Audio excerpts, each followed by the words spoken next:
the night.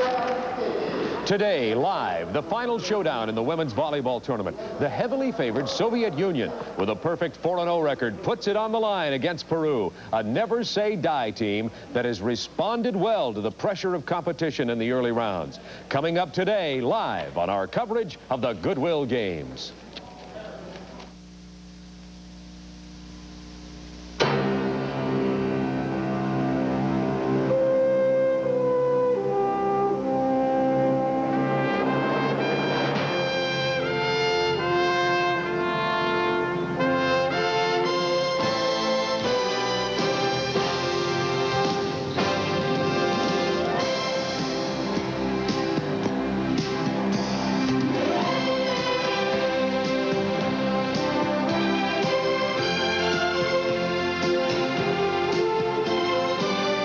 Network Television proudly presents the 1986 Goodwill Games from Moscow and from Madrid.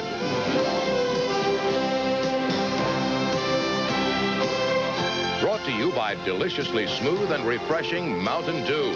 Do it country cool. By Stroh's and Stroh Light. Now you're talking good times, and Stroh's has spoken here.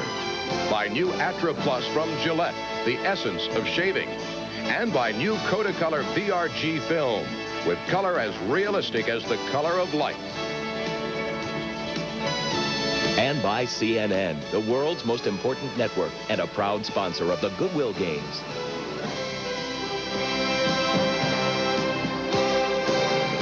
And now, here is the host of the 1986 Goodwill Games. From Moscow, Bob Neal.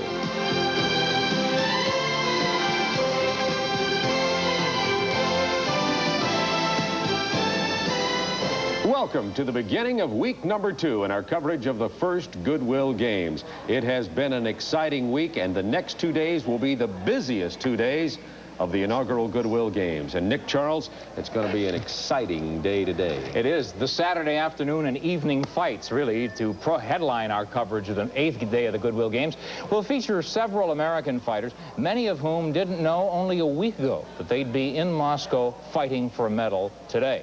We'll also take you to the outdoor pool on a chilly, windy day in Moscow. But things are always hot when the Soviets take on the Hungarians in water polo. The Soviets have the power, the Hungarians the tradition, and the rivalry is intense. Meanwhile, the men's World Basketball Championships have been on a 2-day pause. But we'll be going to Spain for an update as the teams head into the second round. The Soviets have been fearsome. The U.S. surprisingly better than expected. We'll also take you back here to Moscow for wrestling. The Americans have 9 national champions on the 10-man team, but are off to a poor start. They need to win with conviction against the Turks today. And later in the show, the tough, persistent U.S. women take on the precision team from Japan for the bronze medal match in volleyball. But the key matchup Bob has already told you about, and that is for the gold. And that matchup is between the Soviet Union and Peru. They're both playing very well. Internationally ranked, you'd have to say they're among the top 4 teams in the world, perhaps even better than that. They'll go at it in just a moment as we continue our coverage of the Goodwill Games live.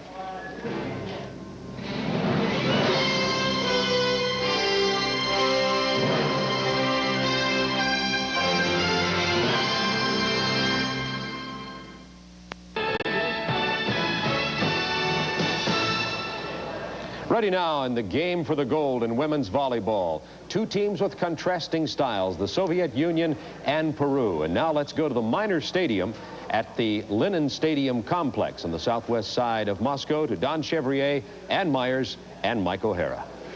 All right, thank you, Bob. It may be the minor stadium they call it, but it's a major game. It is for the gold medal in women's volleyball. Peru rising steadily since 1968, sneaking through against the mighty Soviet team, and the Soviets serving first here. It is the best 3 out of 5 match, and right away, you have to score while you have the serve. Peru is a side out. They've taken the serving advantage and the scoring advantage for now away from the Soviet Union. Ann Myers, what do you expect of this matchup between these two?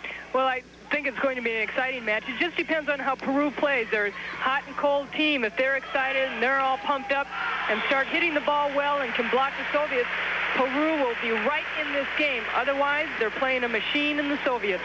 The Soviets defeated the USA, a very stubborn American team, 3-1 in the semifinals, while Peru surprised Japan 3-2 in a hard-fought battle, as that score of games would indicate.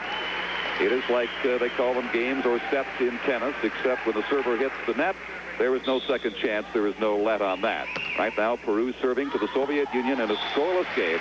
And right now, going for the service ace, Peru is just a little bit long with it. The ball coming from Natalia Malaga. And so the Soviets putting it in play again, and they get the first point of the game as number 11. Surialeva cannot handle it for Peru.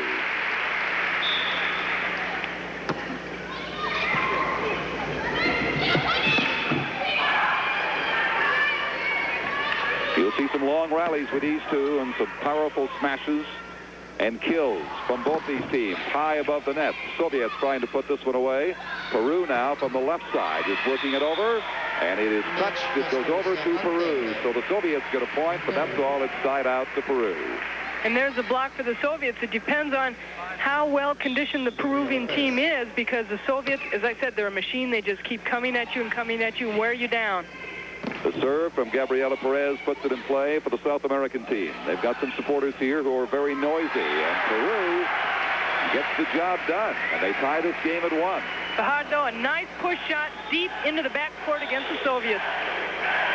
And here are those Peruvian fans we talked about. They will certainly in noise outdo the host country spectators here at the Lennon Sports Complex smaller arena tonight. But can their team, Peru, beat the very dominant Soviet Union in the world of women's volleyball? It is an uphill battle for them and a real challenge. But right now, the Peruvians will give the ball back to the serve of the Soviets as Chebutina goes back to serve for the USSR. Volkova comes up with a prayer right there along the net. And she makes a bad mistake right there, serving into the net. So back to Peru it goes at a 1-1 tie in the first game of the best of 5. Serving now for Peru is Isabel Heredia. Good save. Pops it high. Short set, hard smash. Soviets get it back. Number 1 charging in there, Ogienko. Good quick one set to Ogienko, and she puts it away for the kill. That's what you have to watch out for the Soviets. Everybody can hit. With authority. Well, that time the Soviets reaching over the net, it appeared. The referee, the top referee on top of the net, is Hesslich from Turkey, and from the United States working at the bottom of the net is Gary Holberg. And of course, linesmen all around this volleyball court here. And back and forth they go, changing hands rapidly as it goes out of play. Service back to the Soviet Union. And Peru last night seemed to go in streaks. They were very hot and they were very cold and very little in between. Well, like I said, you just didn't know what they were going to do. And it seemed like they should have beaten Japan a little bit easier, but they had a tough time of it. Already arranging well back off the back line, and a vain attempt to keep that ball in play and deny the Soviets' second point, which is on the board, a 2-1 USSR lead. I tell you, though, Peru has a great crowd following them.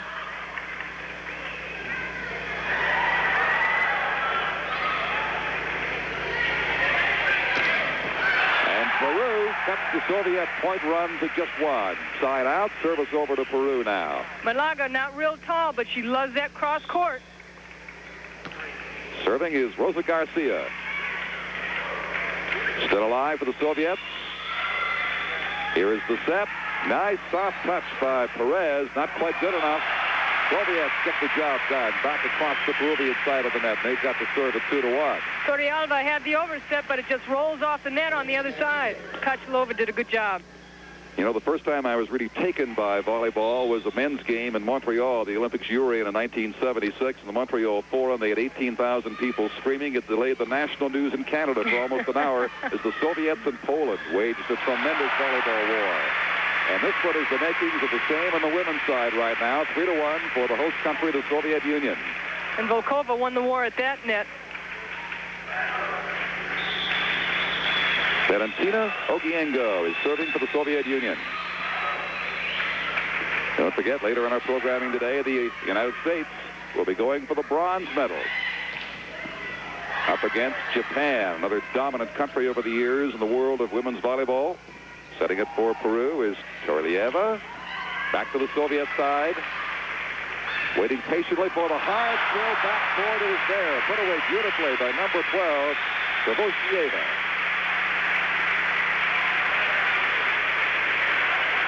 Kvoshieva right through the block. 4-1, the Soviets get the quick jump on Peru in the women's gold medal volleyball game. We'll return to Moscow, but first let's pause for just a moment. Side outs while we've been away, and now the Soviet Union has chalked its 5th point up on the board. Serving is Svetlana Safronova, and it is 5-1 for the Soviets over Peru. Don Chevrier with Mike O'Hara and Myers with you. Courtside here for the gold medal game in women's volleyball, the inaugural Goodwill Games in Moscow. And the Soviets keep their run going here with a 6-1 lead. Soviets look real strong at the net right now. They're blocking really well, and they're getting their kills right through the blocks on Peru. It's deep, kept in place smartly by Fajardo of Peru. And Peru gets the service back as it's side out over to them. They've got to be careful they don't let the Soviets get a run of half a dozen or more points on them and put this first game out of reach, because they can, as we've said, run hot and cold, the Peruvians. But right now, unable to sustain the service, side out back to the USSR. Kapchilova handling the serve. Good save. Soviets are ready. As always. Double block there at the net. Soviets prepared for that one, too. They'll try the right side. Blocked again. Cannot get it past the even wall the Soviets throw up on 3 occasions there. And the wall of Chepakina and Volkova, 2 veteran players. Chepakina actually only 19 years old, but they are so big and strong up there. Whatever Peru sends over, they manage to send back, it seems. They dig, they save, they set, they spike, and they put that one away. 8-1 for the USSR. It's got to be frustrating to keep hitting into the block, and this time Chepakina hits right by the block, but Peru keeps hitting into the block. They have to do something about it. So Peru will take a timeout, and so will we. We'll return to Moscow right after this.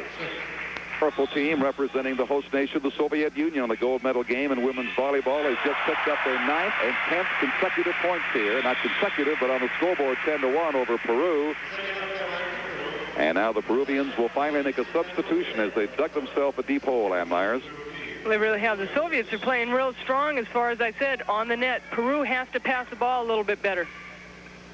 They seem to be a little bit rattled and frustrated because there's an example right there, that double wall in that case. Ogienko and Kvoshieva has denied almost every Peruvian attempt at the net. Well, as I said, Peru's got to do something against that block, and they're hitting right into it. What they ought to try and do is hit off the block and wipe some shots off, little soft shots, stuff here and there, and try and use the block and hit it off their fingers. Well, that time they forced it successfully through the wall, the block there. And they get the service back, but in deep, deep trouble, trailing 11-1 in the first game. 3 out of 5. You need 15 points to win by a margin of 2, at least, to take a game. In volleyball, they don't let them get the scoring chance long, do they? Well, Peru that time just got caught standing. Nobody went for anything, and Ogienko was all by herself. We got Mike O'Hara with us. Mike, what do you make of this onslaught for the Soviets so far? Well, it's supposed to be power versus flash, but so far Peru hasn't awakened. Gabriela Perez has been taken out. She's the secret weapon. She's the best blocker in the world for Peru, number 5. And the coach finally gave up and took her out of there and is going to give her a little talking to see if she can get them back in the game. Well, she probably figures, what's the use? Everything I go up to get, I can't collect against, so I can't beat them with it. It's 12-1 now. The Soviets rolling past Peru. Kvoshieva serving for the USSR. He sends it deep. There's the cross set and blasted off the Soviet defender mid-court, and so they have a side out. Peru will get the ball back, but it's obvious, trailing 12-1, that they've got to start something going. Fajardo is serving. They've got to put points together, and there's one to get it started. So it is 12-2. Fajardo really has been the mainstay for Peru right now. She has 4 kills and has really been blocking the ball well, too. Denise Fajardo's second serve. Handled by the Soviets. That's point number 2 in a row for Peru. So perhaps they have the message. They get something going here. And there'll be a timeout called very quickly, with the USSR leading by a score of 12-3. Well, as Bob told you at the outset of the show, an abundance of boxing, some top American fighters, and some American fighters who were pressed into service late because of the denial of travel plans for 9 servicemen representing the United States. That'll be coming up later in the show, along with water polo, and of course, the bronze medal game involving the Americans. But let's talk about how these teams got here to this championship game, Ann. Well, both these teams were in the same pool. Peru finished second, and Soviet Union finished first. They were 4-0. They beat Peru in 4 games. Peru played them tough in the first game, 15-10. Won the second game, 15-17. Lost the next 2 games, 15-11, and got blown away, 15-1. And then the Soviet Union beat West Germany, East Germany, and the United States in the championship semifinal play. Peru beat West Germany in 3 games. They lost to the Soviet Union, beat East Germany and Japan. So Peru, after a mini scoring spree, had it held at 2 by the Soviets, who have a side out. They get it back, and you saw right there with the Oglu serving, they pick up a 13-point for a 13-3 lead, and she puts it in play once again for the USSR. Is this the case when you're down by this much that you maybe let the first game go by and say, okay, let's settle in for the second one? This one is long lost. No, I don't think so, especially not in volleyball. And Uribe just showed right there the second time she's used the block very, very well to her advantage. It's gone off, and the Soviets have not been able to recover. But I've seen teams come back. As a matter of fact, the United States came back in the Olympics, or actually UCLA came back in the NCAA championships. They were down 12-4 and won the game and won the championship in play 2 years ago. So I don't think any team can give up in a first game when they're down. Well, it's 13-4 here. Peru with an extra point, the 4th one, serving to the Soviet Union. There's that soft shot we talked about, that change of touch and pace of the net. It worked out well there at 13-5. And Sanida Uribe has really come into the game strong for Peru.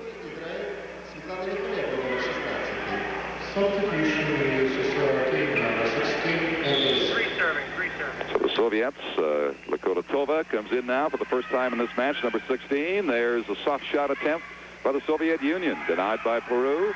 Try to place it down in the middle there, does Uribe. She can't succeed. The Soviets now the hard backcourt smash, still alive, up in the air. Uridia over the net.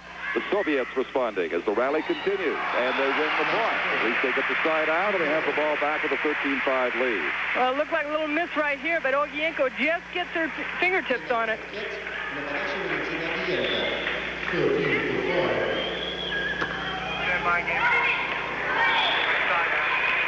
Not quite. So Peru, trailing 13-5, will send Turrialba back to the line. Nice serve. And a nice put away. Getting up there smartly was Gabriela Perez. She made no mistake on that. 13-6 as Peru stays alive and draws a little closer. Perez would love to have more oversets like that. Good dig, but out of bounds.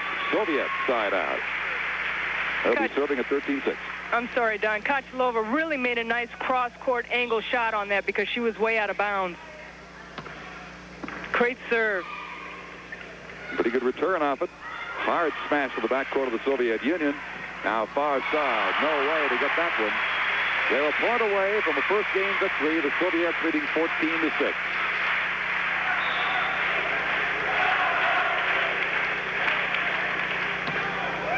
Good hard serve again. Responding there is Iridia. Setting it up on the right side. Not good enough. Point number 15 goes on the board. The Soviets by a score of 15-6. Takes the first game from Peru. It is the best of 5 for the gold medal in women's volleyball. Game 2 coming up. We'll have it for you in just a moment.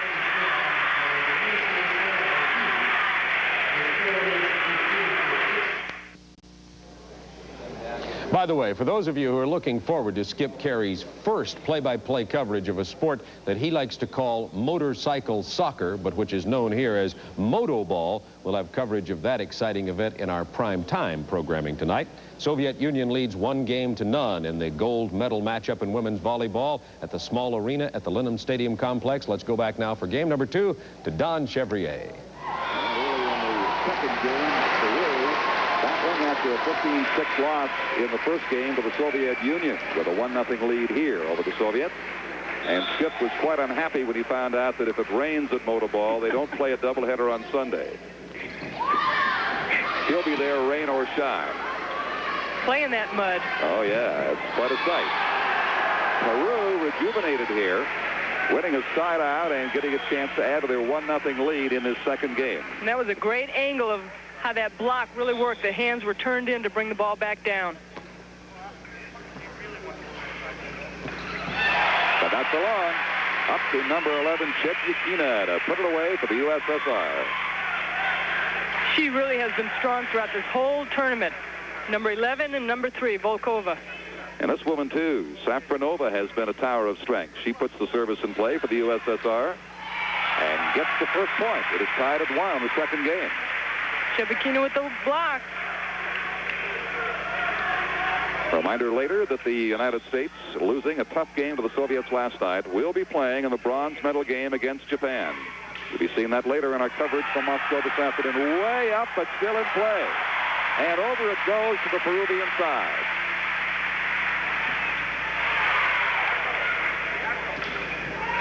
And the wall wins it for the Soviet Union. They lead 2-1. Again, Peru has to readjust their thinking. They're hitting right straight into the block. Safronova serves it once more. Deep. Set. Kill. Good save back there by the Soviets, Volkova.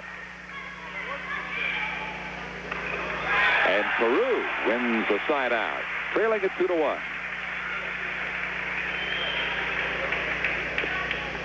Talking about that bronze medal game, Don, I really think the United States can win. They have been playing better and better throughout the whole tournament.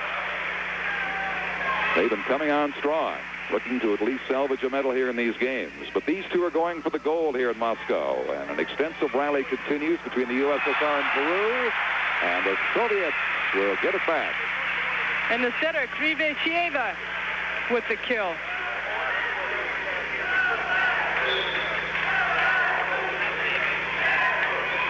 Remember, in volleyball, under current rules, you can only score when you have the serve. And that's what the Soviets have right now for their third point, a 3-1 lead. There is much talk of a change in that rule, eliminating side-outs prior to the Olympics in '88.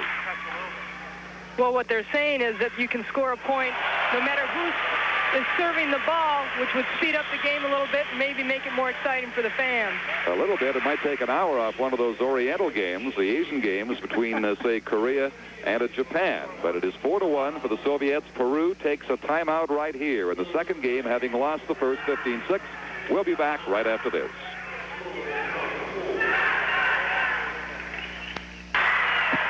Peru has just won a very valuable side out here at this gold medal match. And a 5-1 lead they have right now over the Soviets do over Peru. Back to serve is Gabriela Perez. First game went to the Soviets by a score of 15-6. You're watching it live from the minor arena at the Lenin Sports Complex. Beautiful Luzhniki Park along the banks of the Moscow River, which runs through this city and 80 miles beyond here in the Soviet capital. The Soviets serving with a 5-1 lead. And you don't see them do that very often, drive one into the net. There's number 11, Chepyukina. In particular, you don't see her make that kind of mistake frequently. Here is the cross, the set, and in between two Peruvian defenders. It was a good block by Peru. The ball hung up there, but defensively, Peru just got stuck in the ground. 5-1. Soviets serving for extra points. And they get them right there. A 6-point for a 6-1 lead. Gabriela Perez, probably the best blocker in the world, but she's obviously not the best passer. Mike O'Hara, you get the impression that the Soviets are just overpowering them. They kind of grind you down, don't they? They are doing everything right. Elena Chepyukina is playing out of her mind, and lots of damage being inflicted by all the Soviet spikers. It is now 7-1.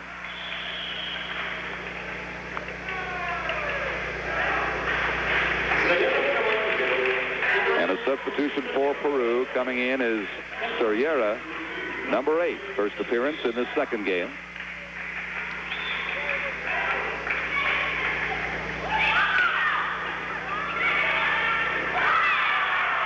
And Peru wins that battle of the net. And service trailing 7-1.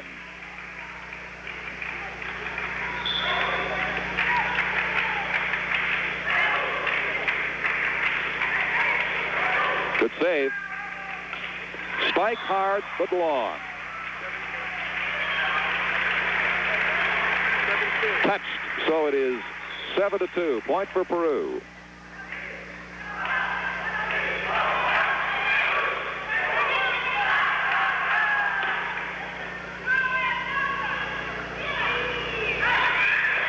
Softly does it for number 2, Safronova. Safronova is a smart player on the team. She's a strong net player. And as you said, Don, basically all the hitters for the Soviet Union have been really playing strong throughout the whole tournament. Powerful-looking women's volleyball team. Into the net, and they push it under. So it is side out back to Peru, trailing 7-2. This is the gold medal match. The Soviets romped through game number 1 by a 15-6 score. This should be Peru's best rotation right here. Oh, mishandled there. The extra touch at the Peruvian side of the net cost him. Side out back to the Soviets. I said that and I blew it. It always happens that way, it seems, huh?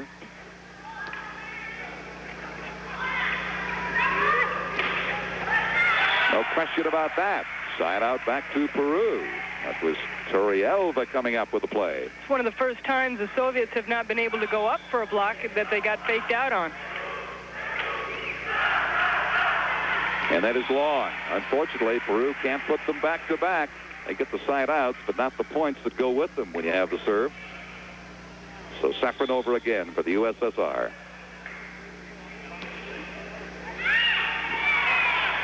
They almost didn't get that out. I guess they didn't. They did not. The official on top of the net from Turkey, Alek Tunge, rules. 8-2. Turrielva holding her right arm. It'd be a smart move to pass right to her again, which he did.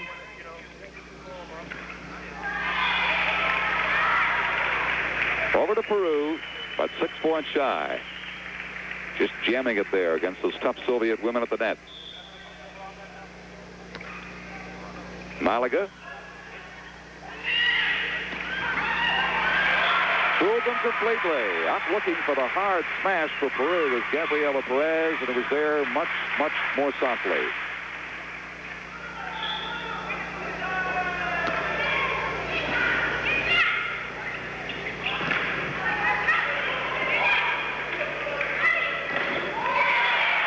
Again wins it. A 9th point for the Soviet Union, ahead 9-2. And I'm wondering, Ann, about the contrast in styles for Peru playing Japan, now going to the tall women, and the power of the Soviet team in the very next game. I think you always have to make an adjustment, especially when you're playing in a semifinal game like all 4 teams did last night. You're so up for that game, and then you have to readjust your thinking for different styles of play. And Peru playing the Asian team, Japan, which is very quick and likes a lot of side outs, where the Soviet team is so strong at the net, but they played the Soviet team in pool play, so they know what they're up against. And they're finding no more success here, except for that point right there that makes it 9-3 with Gabriela Perez serving. Still on a deep hole here in game 2. Here's the one you got to win to turn this match around. The Soviets get a quick side out. They'll be back in business again, trying to add to their 9-3 lead. Krivasheva, not too often will you see that from her, but she makes a nice dump play. Elena Chebyukina now serving for the USSR. Long. And 10-3 is your score.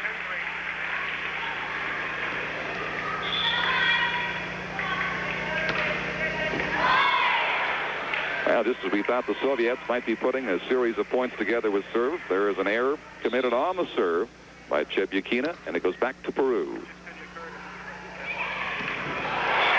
And quickly back to the Soviet Union, and that has been the secret of this game. They have allowed a few side outs, but they have not allowed Peru to put more than a couple of points together at a time. And as a result, a 10-3 lead is how it stands right now in game number 2. That's 3 out of 5 for the gold medal here in women's volleyball in Moscow. Far side set off the Soviet defender. Couldn't handle it. Number 12, the hard blast to Shieva. And so it goes over to Peru, side out.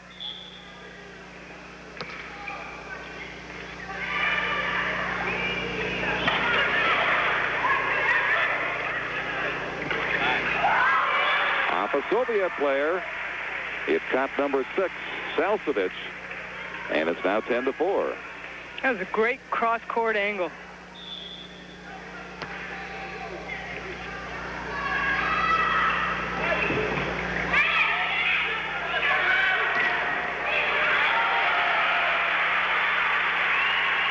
Side out Soviets, and I get the feeling, while they're different sports, that the Soviet women somehow want to avenge what happened to their women's basketball team in the hands of the United States. Right here on home court in Moscow, they were taken apart by 23 points, their worst beating ever in international women's basketball, right at home. I tell you, I know I was excited, Ed. I've been around women's basketball for a long time, and the Soviets have dominated for so long. And to see the United States demolish them like they did, it's really unheard of. Just saw a service ace there for Peru, and a wet spot noted on the floor, so they'll come out to mop it up. And Mike O'Hara down at court level, you get the idea that Peru certainly isn't falling apart. They're not quitting, but oh boy, what a tough challenge they have today. It's really uphill. There are only 2 teams in the world that can match the Soviets at the net, offensively and defensively, and neither are here. That's the world champion gold medal winners from China and Cuba. And so the way that Peru is going to have to do this is to serve awfully well and get them into trouble and then block like crazy. And make very few mistakes along the way. A tall order. That'll go over to the Soviets as the Peruvian player reaches over the net. They'll come out and wipe that court once again. You remember that Peru did not really appear on the World or Olympic volleyball scene until 1968, when they finished a surprisingly strong 4th in Mexico City. They were off the board of the top 8 in Munich and in Montreal.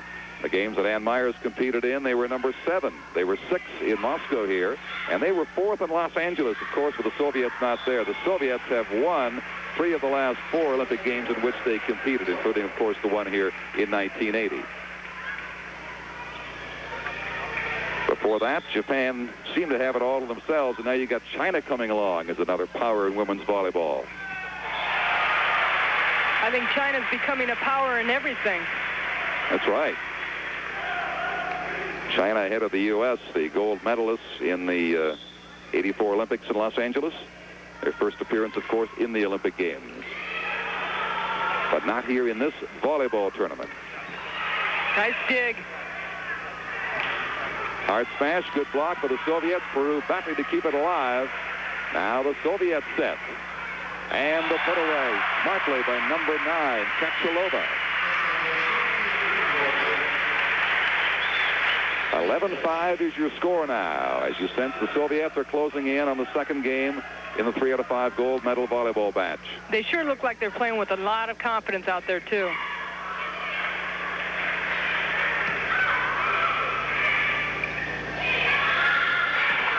Through the wall, back to the defender, and still in play. The Soviets make it. But how many times can they try to penetrate that wall and win? Peru we're talking about now. Soviets is grinding them down on a long rally. Peru hanging in gamely. They beat the wall that time. And that could turn it around for Peru if they could score some points right here. There's a lot of Peruvian fans up there. Last night they had their guitars out there, flutes, they were singing away. They are having a wonderful time in support of their team, which trails 11-5 right now in this second game. Soviets won the first 15-6. It is for the gold in Moscow at the inaugural Goodwill Games. This is Natalia Malaga, ready to serve.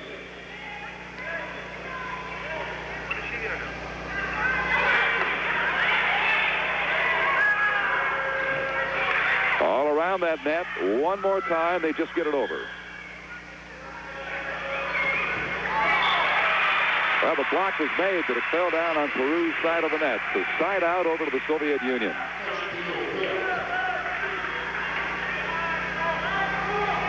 This is Kachalova.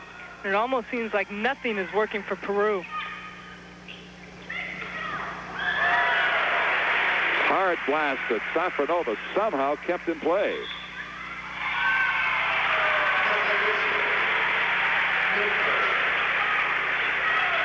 Soviet point at 12-5. And the coach of Peru, who is from Korea, Gorky Park, calls an important timeout for his team as they trail the Soviets by a 12-5 score.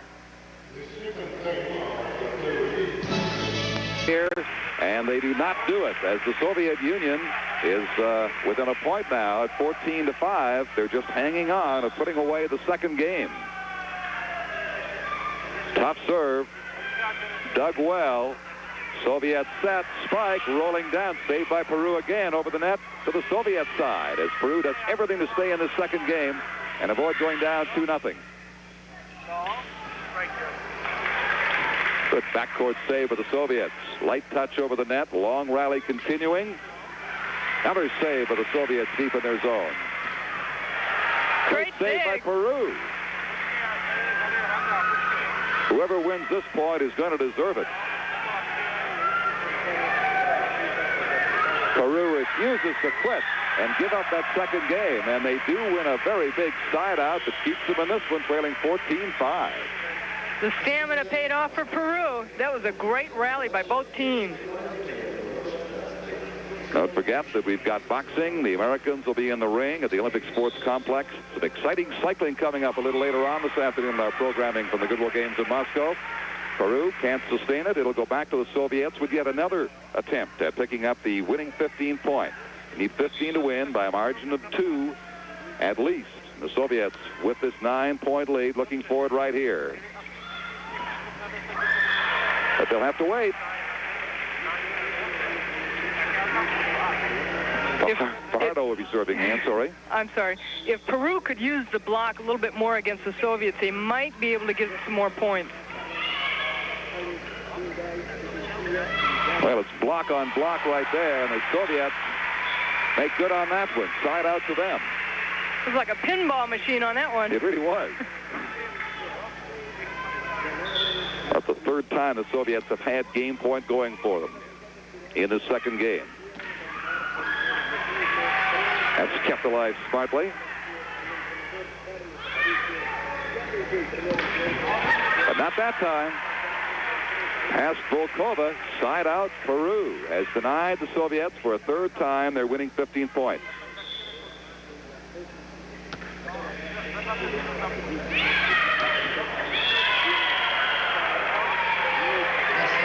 Well, the official not sure. He's going to hand it over to the Soviet Union. Peru thought they had won that point. Well, they said Gabriela Perez was over the net. The ball had not come over to her side, which was unfortunate. It looked like it was going to be an overset, but they didn't give it to her. Instead, the Soviets again serving for the win in the game.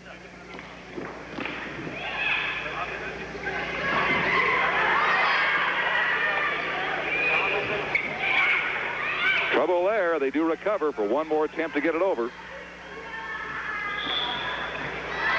And they reached over the net that time. It goes back to Peru, so at least they're making them wait for their second game win. A lot of side outs, and this is where Peru has to take advantage because I don't think the Soviets is the type of team that likes a lot of side outs. They want to get the job done quickly and get on to the next game as they thought they were headed until Peru stubbornly dug in here to deny them 4 game points. And they'll keep a little while longer, now trailing at 14-6.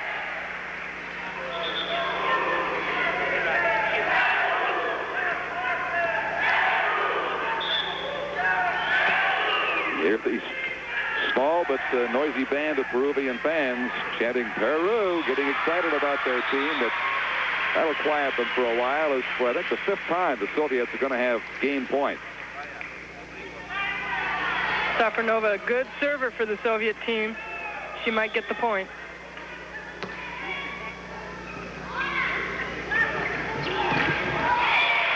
And there is the block, and finally the Soviets have taken the second game as the wall rises like one to the net, and Sezgin puts it away. 15-6, 15-6. They win the first 2, and will return to the gold medal match here in Moscow right after this.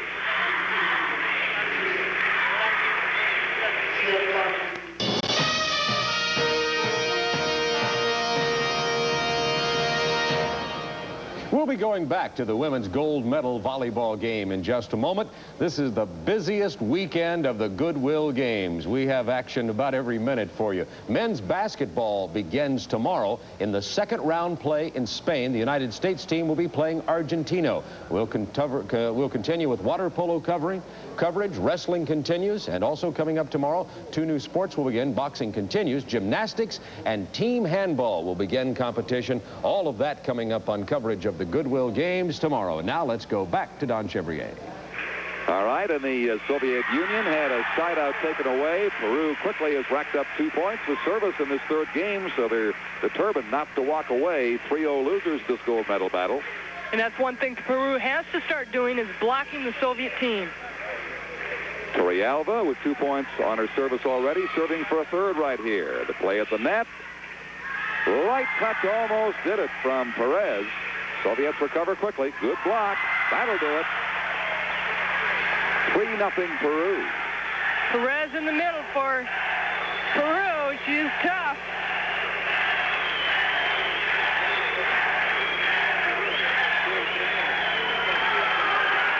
Great serve by Torrealba.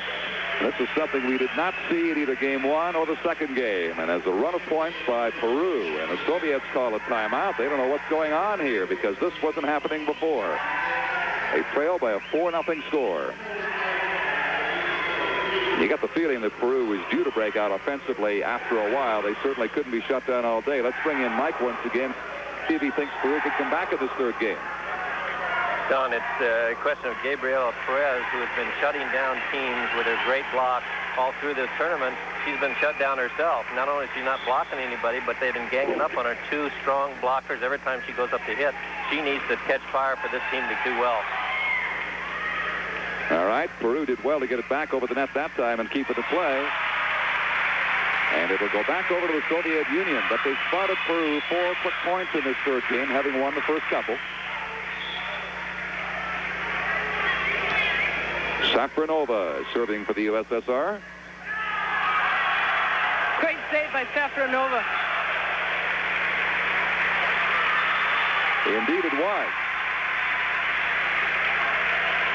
Just out over on the far side. So at 4-1 now, she'll be serving.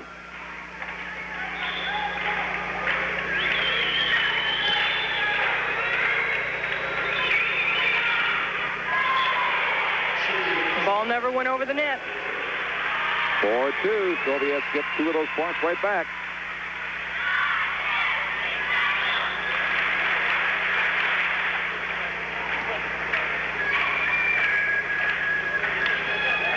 Safronova, the server, with a save.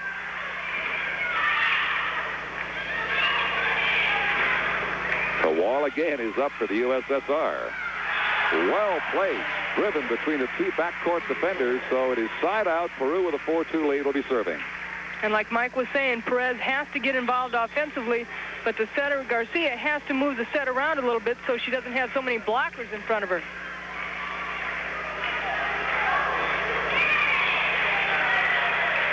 Over to the Soviets. Peru sending it into touch, side out.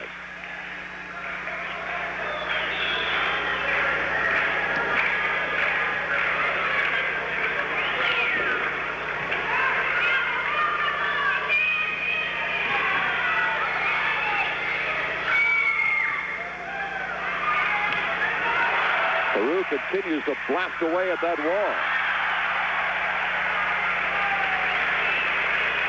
And Peru comes away with a great side out.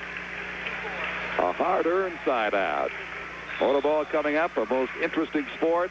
More women's diving later on our programming from Moscow today, and a big weekend of action from the Goodwill Games. That touchdown inside the line. Back to the Soviet Union, ahead 4-2.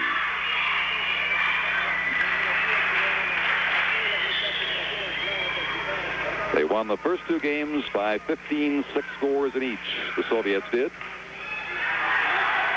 But Peru making them work here with a 2-point lead. Gets a chance to add to it now on the serve. Going back forward is Isabel Dia. And she works it right up off the back line. Not standing far back as so many of the servers do for these guys. One set coming right at them. That gets their fans chanting again, waving the Peruvian flag across from us.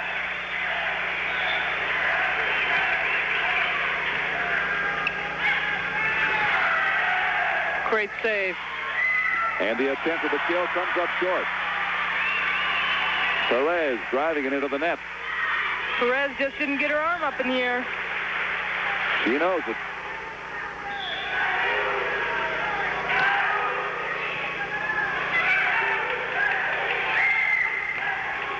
There's that wall again, denying Koralieva. The one thing that Peru did coming out in this third game is that they were using the block well. For the Soviets, they were going around it using the fingers. That time they hit right into it, and that's what they did in the first two games. They cannot do that in this third game.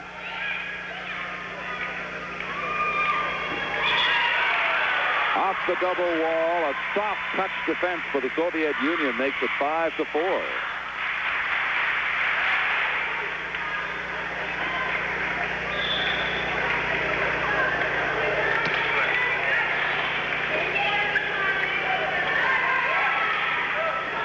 Peru, remember, got a 4-point lead to start this third game. The Soviets have battled back. They're within one right now. Desperately keeping it alive. They can't do it. And Torrealba used the block that time, went off the fingers.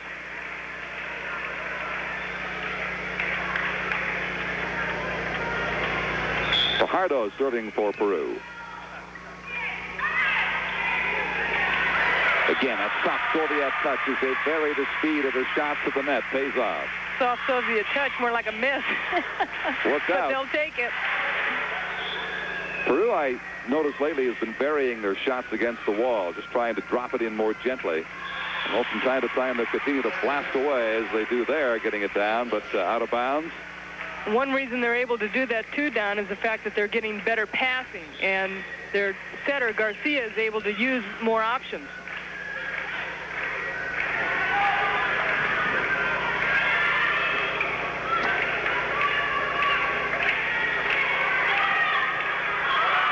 Too hot to handle back there for Fajardo. Side out Soviets, trailing 5-4.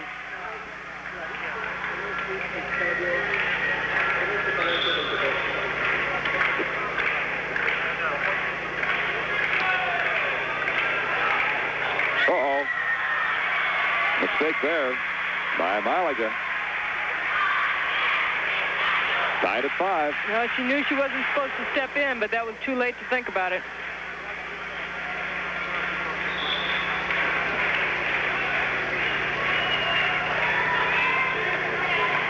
Good serve.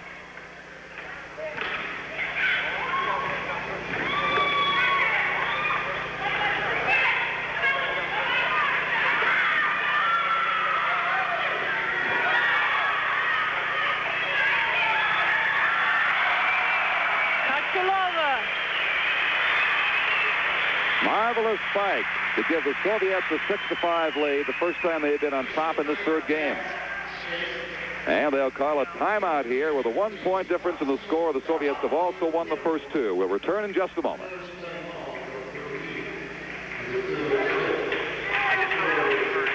Go right back to Soviet hands. Kachilova for the Soviet Union has really been strong at the net. She's only 19 years old. And serving. Torrealba keeps it in play, setting it up. Good hard drive. Great save back there in the Soviet backcourt.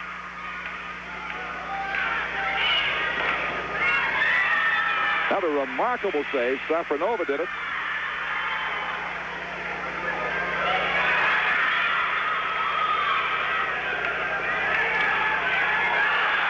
Placed it beautifully over the wall.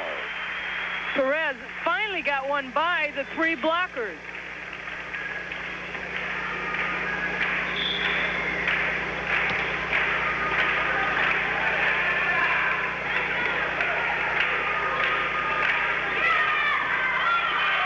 Good dig back there to keep it alive for Peru. Then a mistake at the net. Heredia went up and drove it into the net, as you saw. Soviet serving now, taking charge back there will be Dina Kachilova. And promptly knocked out of bounds by Peru. So it is 7-5. A little measure of comfort now for the Soviets, opening up a 2-point lead.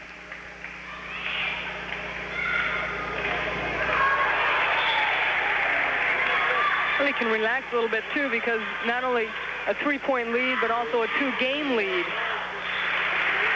And they could afford to spot Peru the 4-0 lead in this game, which they did, and they've come back. Safronova defensively is playing super.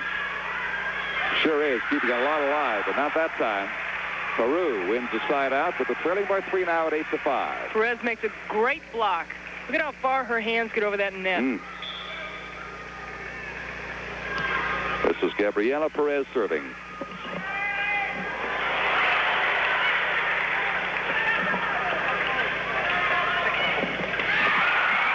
Stepped down nicely. Side out, back to the USSR. It's one of the few times Chepakina has really gotten involved.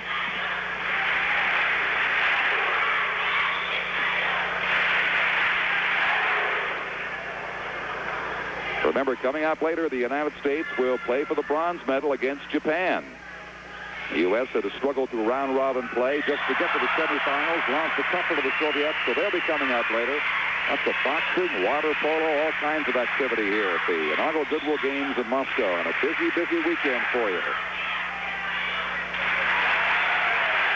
Too hot to handle back there. 9-10-5 the score goes now for the Soviet Union. And you get the feeling as they call a timeout that they're opening the kind of distance they need to breeze to a straight games victory for the gold medal. We'll see when we return right after this. Peru holding off the Soviets as long as they possibly can here, trailing 2-0 in the best-of-5 gold medal game. The referee is Hesslich of Turkey, and it is 10-5 here in this third and what could be final game. But for now, Peru's got the chance to get some points.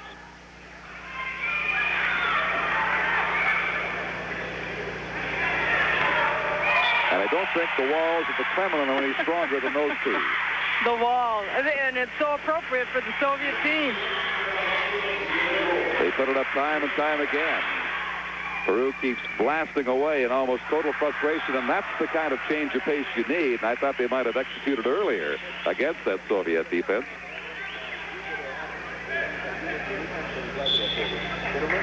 Side out Peru, trailing 10-5.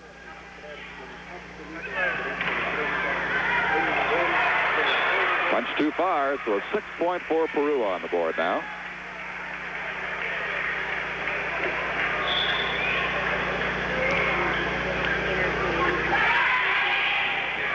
Make it 7. Perez made sure she didn't go over too far because she got caught last time.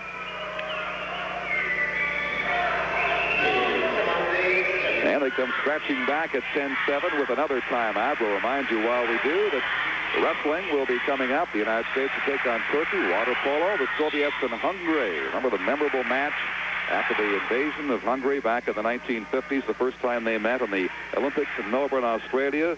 You're talking about holding opponents underwater. It was fierce. You won't see quite that today, but you see a competitive match, the Soviets and Hungary. I'm sorry to say, Don, I don't remember.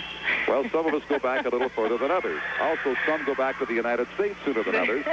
Luckily, you're on your way tomorrow. Yeah. Your suitcase is heavy. I could be in it. Side out for the Soviet Union, so it'll stem the little tide that Peru had going there that got them a couple of points and within 3. The thing that's been so impressive about the Soviet team in that first game, they had several different hitters involved, Ogienko, Kachalova, Chepakini. Then they switched, Volkova, Chepakini, and now Chepakini's not doing much. They've got Kachalova, Volkova, Safronova. They're all hitting, and it's coming at different times at different parts of the game. Peru digs in to win another big side out. Kurialva serving. And over to the Soviets it goes. It'll be in the hands of Selchevich.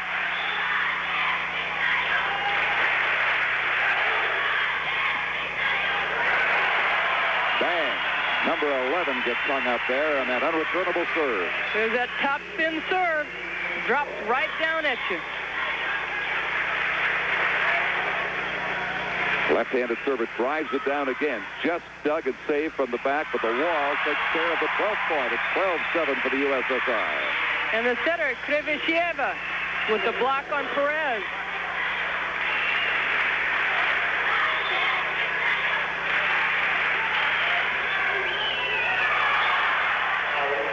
Not enough top spin. just out.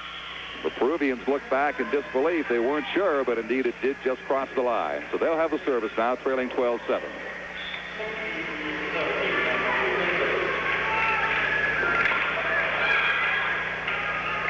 I'll tell you this, they have not really been close since early in this game. They had a 4-0 lead in it, or in the first two games, but they have made the Soviets work time and time for every point, for every side out virtually. They have not rolled up and packed it in. For example, right there. 12-8.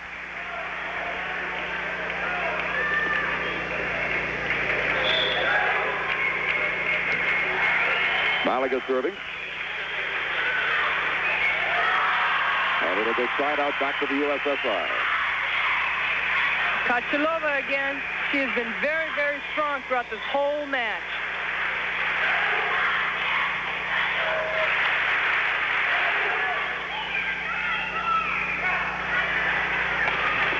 There's the wall, 3 of them in unison, make it 13-8. I'm surprised they don't get 4 people up there, but they can in the front row. And that just shows you that Peru's not able to use any kind of deceptiveness at all. Not successfully. 14-8. The Soviets are going to point now the straight games victory over Peru for the gold medal in volleyball.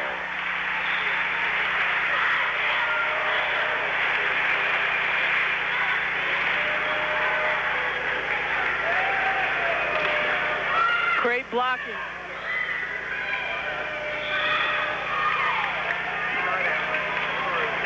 And the official rules, there was a violation, so it'll go over to Peru. Still 14-8. They cling to life. Peru trailing by 6. It's a break for Peru because it looked like that the Soviets were just going to put them away right there.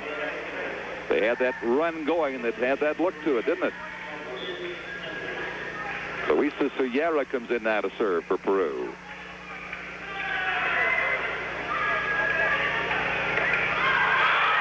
Out of bounds. The Soviets again will be serving for the match. And the gold medal with Elena Chebyukina about to handle it. One of the star players of the tournament. Tough dig on her serve. And that is off the wall back to Peru, so they hang in there again. And Ferraro using the block very well, and that's what they had to do throughout the whole match. Soviets leading 14-8. They won the first 2 games, 15-6.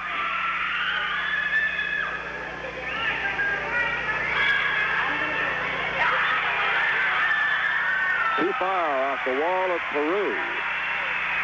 So the Soviets get yet another chance to put the winning point away.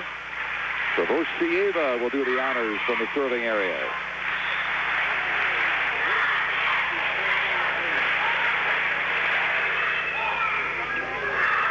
It looked too tempting at the net for the big Soviet defender. Didn't quite know what to do with it.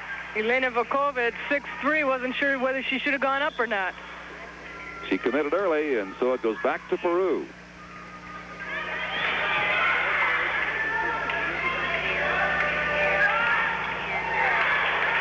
And they get a point out of it, 14-9. Peru's going to make them work for it. They sure are. Just 1 point away, and it has taken a good 5 minutes now. The Soviets still haven't gotten it. But they will get a start out there with a blast off Erida. Tough to stop that back set coming to Ogienko on that 1-foot jump.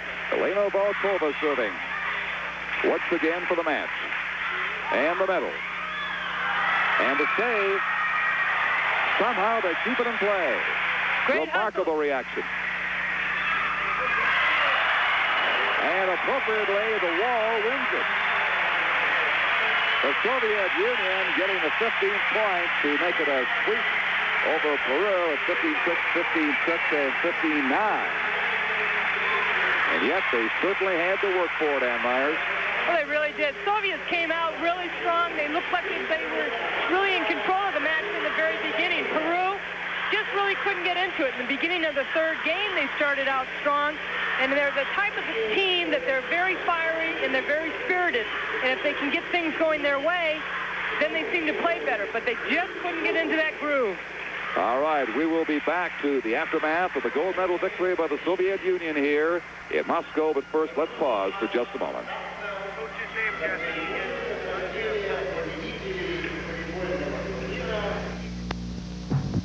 Portions of the 1986 Goodwill Games have been brought to you by Alka-Seltzer. For upset stomach, acid indigestion, and headache, send Alka-Seltzer to the rescue.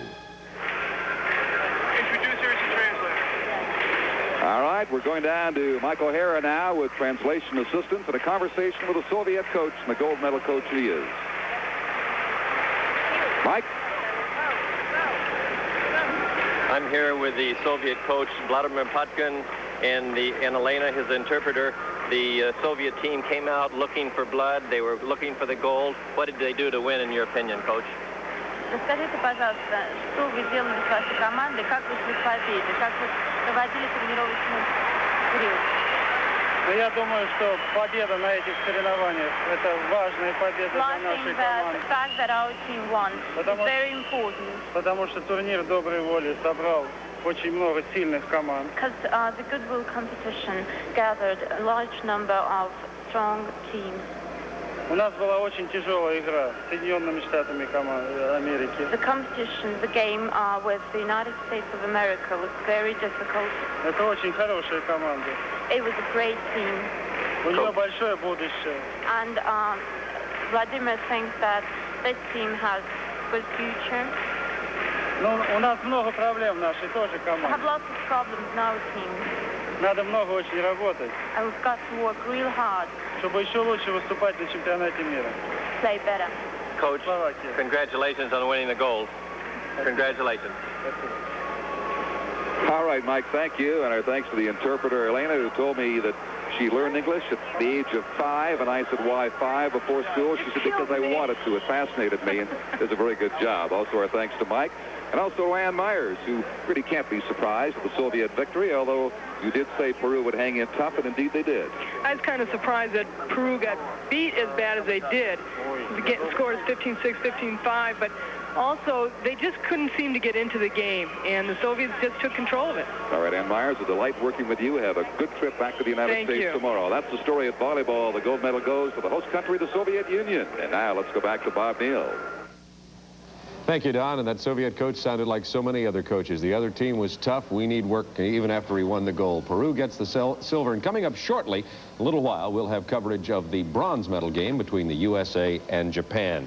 And we'll also be going to the beautiful Olympic Velodrome for more cycling, the men's sprints finals. We'll do that right after this.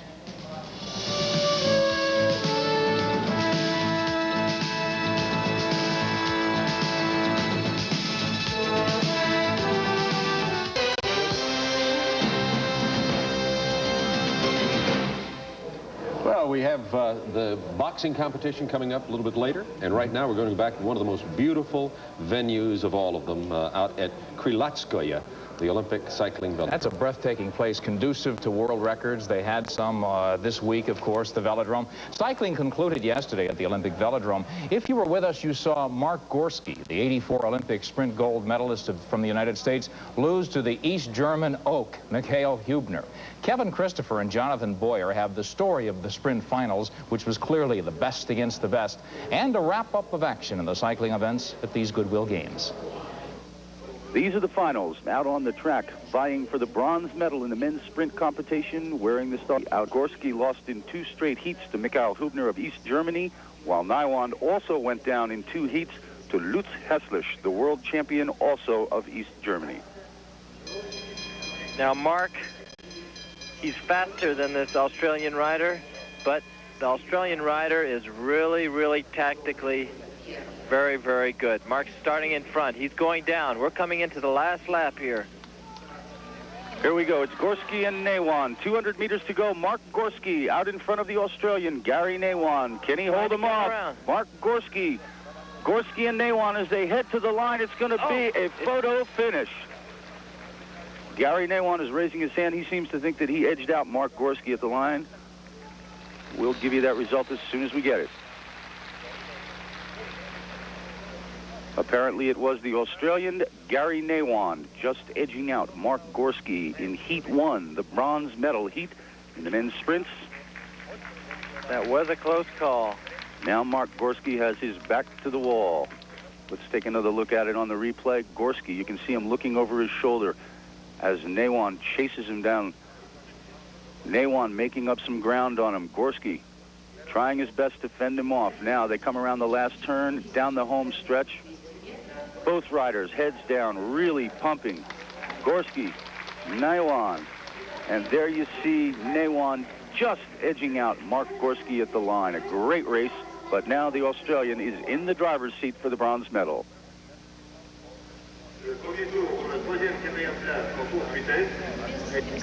Out on the track right now, there is Lutz Hesslich wearing the colors of the world champion. His countryman, Michael Hubner, also of East Germany. They are in the finals, going for the gold medal in the men's sprints. This is the first heat. And Jonathan, it is most important, crucial to these guys. They're so close in time and ability that whoever gets this first heat will have a distinct advantage over his opponent in the next one. That's true, and this is a fascinating event. One reason is because this is the identical situation we had last year at the World Championships in Bassano, Italy. Hesslich winning the World Champions and becoming world champion. That's why you have the world champion jersey on him. Hubner, on the other hand, just set a world record in the 200-meter sprint just this week on this track. So you've got two riders, two monsters out there. It's a good thing that Hesslich has that world championship jacket on, or you wouldn't be able to tell them apart. They really are just so much alike, both in their strategies and their sheer physical ability. Here they come. Hesslich going down under, going for the last 200 meters, holding him off a little bit. They haven't started their real sprint. Yes, here they go. Hesslich. Hubner trying to drop down under, but he can't do it. It's Hesslich as they head to the line. Lutz Hesslich will finish ahead of Michael Hubner. So Hesslich has won the first heat in the finals of the men's sprint. Lutz Hesslich showing you why he is the world champion. Now you'll see too that that's not on speed. That was on pure tactics. The time was 11:37. Both of them can go a lot faster, but it was waiting to the last minute for the other Hesslich to come down and ace him out at the line. There you get a great shot of one of those banked curves here at the Olympic Velodrome. Out on the track once again, it's American Mark Gorski, the gold medalist at the 23rd Olympiad in Los Angeles in 1984, but he is in a do-or-die situation against Gary Neiwand of Australia. Neiwand won the first heat. This is for the bronze medal. If Gorski is to take him to a third heat, he's got to win this one. That is true. Mark has to win this one just to go through to the third place. He's got a man behind him that is very, very tactically inclined.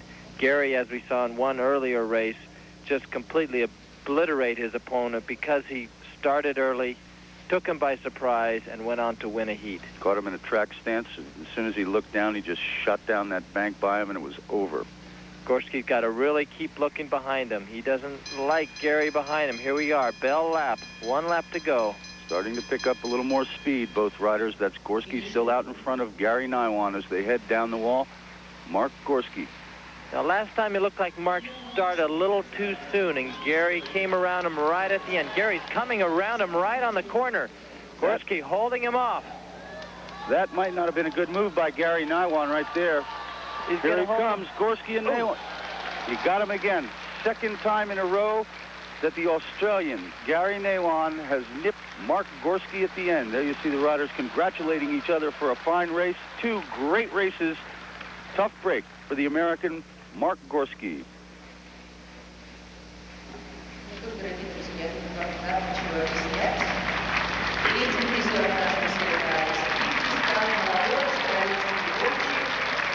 A great display of sportsmanship on the part of Mark Gorski and Gary Neiwand. Gary Neiwand of Australia, your bronze medal winner. This is the second heat in the race for the gold medal in men's sprints. The world champion Lutz Hesslich and Michael Hubner, both of East Germany. The Bruise brothers, these guys are scary looking. This is kind of like Darth Vader versus Frankenstein.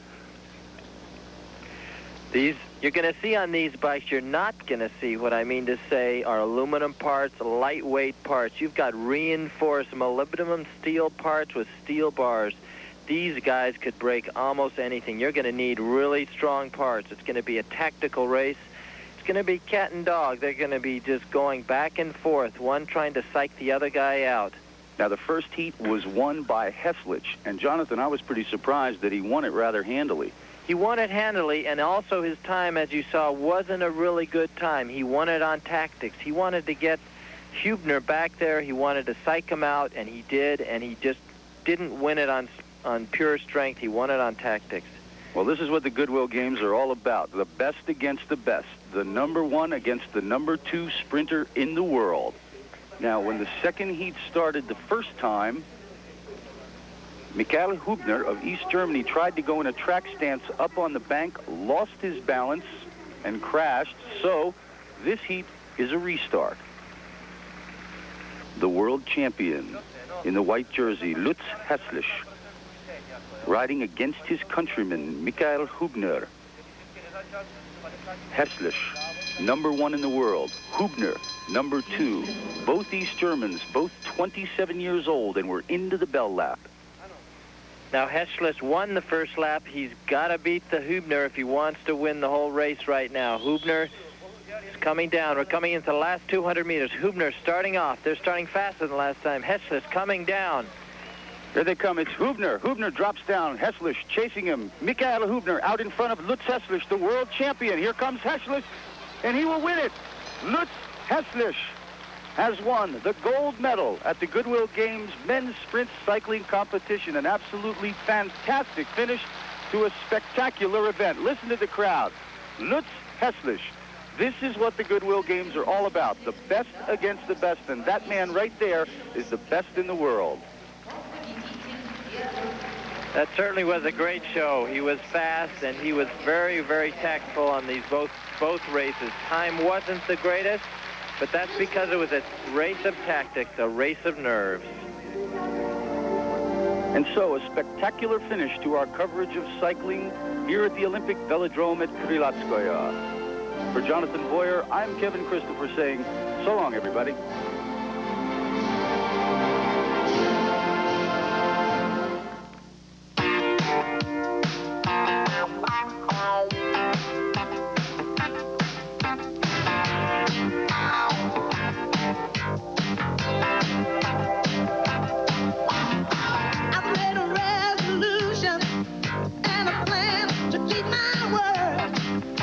But I need you to make it work. You gotta read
Well, today we're scheduled to begin yachting and tennis. The yachting venue is in Tallinn on the Baltic Sea. It's called Tallinn Bay, about 500 miles roughly northwest of Moscow. Having very rough weather there, but they're trying to sail anyway. We'll have an update report on that from Gary Jobson in a little while. Tennis also scheduled to begin today. Tennis will be held at Jurmala in Latvia, also in that general direction, about 500 miles northwest of Moscow. Weather inclement there also. We'll keep you updated on the situation with the beginning of the Goodwill Games tennis tournament. The United States women's volleyball team has been the little team that almost could just about throughout the entire volleyball tournament. They lost early, looked like they were going to be out of the gold medal round completely, eked their way into the gold medal round, got defeated soundly by the Soviet Union. But they have a chance to salvage something, a bronze medal, with a game coming up against Japan. And we'll be going to the volleyball venue in just a moment. Please stay with us.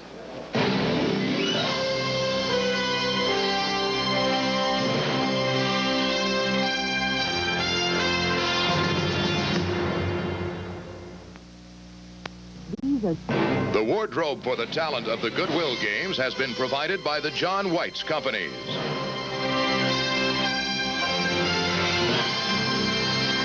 Everybody, and welcome to the bronze medal game in women's volleyball. The United States will play Japan. It has not been easy for the Americans. Just making the medal round was tough. And again, the challenge, Japan, might be formidable. Let's talk to Ann Myers about the American chances, and especially without Polo Wysov. I still think they have a great chance. They've really been playing well. They're going to hurt a little bit without Polo Wysov. She's been showing a lot of leadership, but the substitutes have come in real strong, and Carolyn Kirby, Karen Kemner, and Marcia Bond have really been strong at the net. I really think the United States can win tonight, because last time they played Japan in the pool play, it really could have gone either way. The scores were 15-13, 15-13, 15-11, and the United States beat them 20-11. So I really think that they can beat Japan tonight. Well, you called it in the women's gold medal basketball game. I will not challenge you on this one. Let's talk to Mike O'Hara, who will be down at court level, giving us insight there. The Japanese present certainly a different style to the Americans, don't they? Yes, they're very gymnastic, as they always are. They're clever, deceptive. However, they don't hit over anyone. So if the American team can serve them tough and block them tough, they really don't pass that ball too well. So I think the United States team has a great shot. All right, we'll watch them as they compete for the bronze medal against Japan. We are underway. The United States receiving the serve from Japan. And a touch of the Japanese. It'll go over to the United States very quickly, a side out in favor of the Americans, who are starting today. Angela Rock in place of Polo Wysov, and Karen Kemner with Carolyn Kirby, Michelle Boyette, Kathy Knopf, and Marcia Bond, the 6 starters for the American team. They called a no-touch. And a break for Japan. It comes right back to them. In a scoreless game, we'll see a lot of side-outs here. We told you at the outset, contrasting styles between the very quick and agile Japanese and, of course, the much taller and more powerful American team. Not a veteran American team in a rebuilding process, but one that has handled itself very well. And right there for Japan, they rack up the first point of this game as Ono puts it away. Ono serving for the Japanese. There is the set near side. Good recovery by Japan. The second point, 2-0 for the Japanese. And a surprise starter, left-handy Nakanishi for Japan, starting in place of number 10, Nakata, who really kind of had some injuries last night against Peru. So Hiromi Ono's serve will continue as she continues to rack up points for the Japanese team. There is the set just over the net. The United States now responding with it deep to the Japanese court. But again, those marvelous saves in the backcourt. You'll see them time and time again. Backlund goes off the hands of Karen Kemner, and the Japanese quickly lead 3-0. The United States looks like they're a little bit slow getting into this match, and they can't afford to do that against a team like Japan. Fine play right there, and finally it is side out. The Japanese, you can never accuse of not being warm before a game, man. What was it, an hour of pre-game workouts for them? Playing some games out there, running around. You wonder if they leave their game in the warm-up, but obviously that is not the case, jumping off to a lead over the United States at 3-0, and quickly side out. They take it away from the Americans again. Yumetsu, number 6, has got 3 kills already for Japan.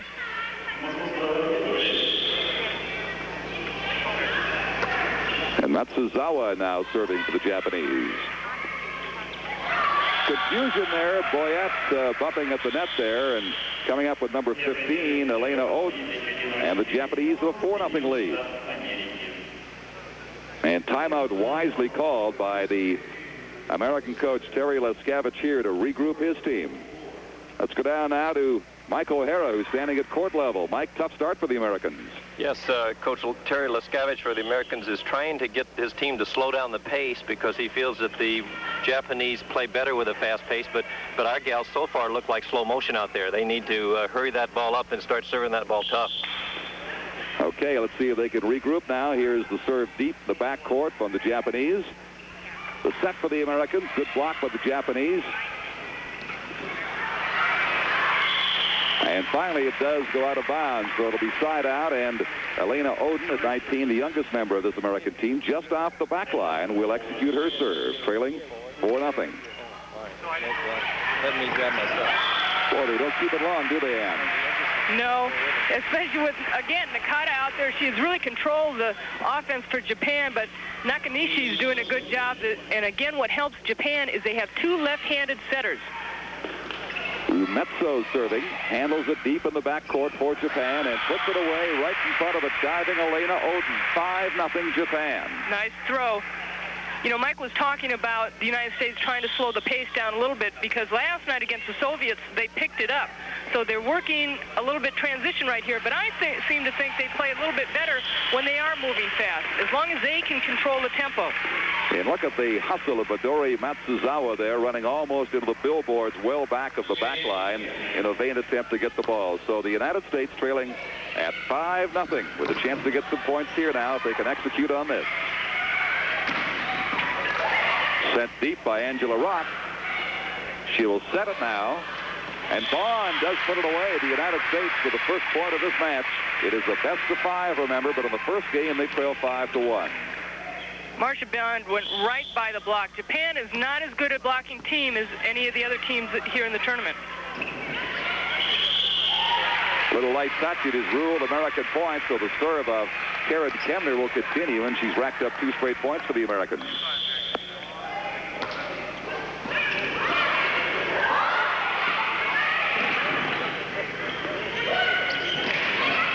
Driven hard right back to the backcourt player Matsuzawa for a 3rd American point.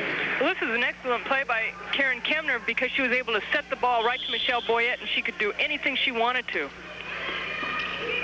And now Kemner serves.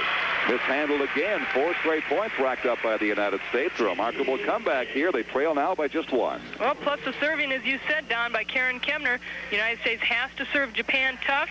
And as Terry Leskavich said before the game, he doesn't feel Japan is a good receiving serving team. So what they're trying to do is get it deep to them and force them to commit an error on their own side. That's happened more than once in this United States rally. Oden puts it high. Bond slaps it over, but returned by the Japanese on the American side. Good save by Kirby there. Little deep shot. It works for Japan. Rising up ever so gently was Nakashini, and she took care of it to finally end a 4-point run by the Americans. Nakanishi again with that left hand. She's the smallest player out there at 5'6". Bond with one herself. And there is Bond reaching up to take care of it. It is quickly side out. Back to the Americans, trailing by 1 at 5-4. It's the first game in a best of 5. They are playing for the bronze medal here in the Lenham Stadium complex. Women's volleyball. There's that running serve by Angela Rock as she jumps and pounds it away to tie it at 5. That's a great serve right on the line. Japan was hoping it would be out, but they called it in. And they weren't looking for that. What top spin. And that is out. The Americans record their 6th point and take the lead for the first time in the game. What a game of momentum volleyball is. And right now the United States has it going for them. Another hard, deep serve by Angela Rock. She saves it. And they can't handle it. Too hot to handle there at the American side of the net. But they do have the lead now as side out goes to Japan. And that's happened a couple times in the tournament because the team hasn't played together as long. They've gotten mixed up on who's going to move where. And what amounts to a service ace by Japan is number 7 for the Americans. Karen Kemner couldn't handle it. Karen from Arizona. hometown Quincy, Illinois, and I'm sure there are folks back there and across the United States watching to see if the United States can strike a medal here at the women's volleyball showdown. That might have been out, but it was kept in play with a backcourt player for Japan. Contact made with the net. It is a point for Japan. They lead 7-6. Kirby and Bond got a little over-anxious on that overset. Heroes serving. And right at the net, they squeeze it over for a 2-point lead now at 8-6.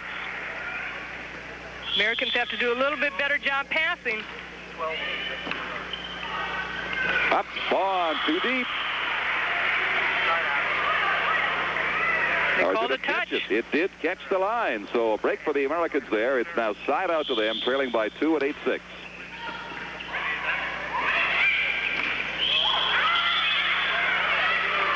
I've noticed that's what the Japanese like to do, although not entirely successfully. It was there, that soft touch at the net when you least expect it. Well, because they're not as big as some of the other teams, what they like to do is use the block and wipe that shot off and use a little bit soft touch. You could see the contrast with the power of the Americans, the delicate shot making of the Japanese, and there the well-placed shot making of the Japanese by Hero. They have a 9-6 lead in the first game against the United States. Americans not able to get their block quite over the net. Good block there. They're not a good blocking team at 4 and 5 combining.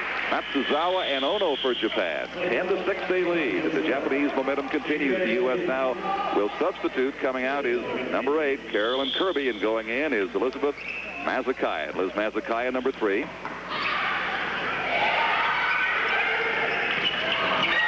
Good placement again. 11-6. The Japanese on a roll, and Terry will call a timeout.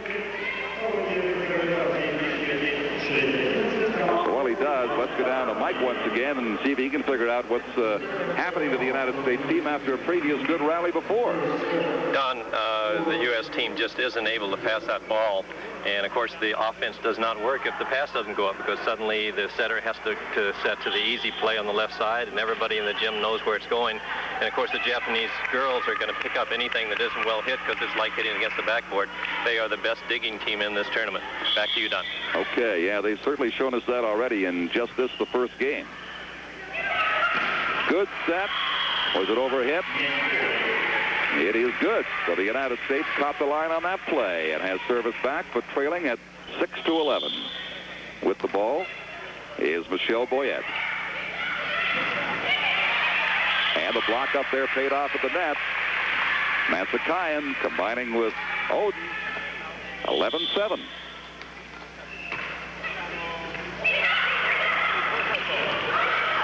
Rolling along the net. Tough break right there. You saw Karen Kemner just try to desperately play it back, but there was nobody home on that side. Plus, the United States don't look quite as into this game as they were last night against the Soviets. They were so pumped up for that game. They made very few mistakes, and the mistakes that they did make probably cost them certain points. But they don't seem quite into this game psychologically yet. Well, these teams met before in the round robin, Japan winning it 3-1. And there's Marcia Bond just finding a piece of that line. So the United States hanging in there. There have been 3 rashes of points. The United States looking for a 4th rally of points here to get back into it, trailing by 4.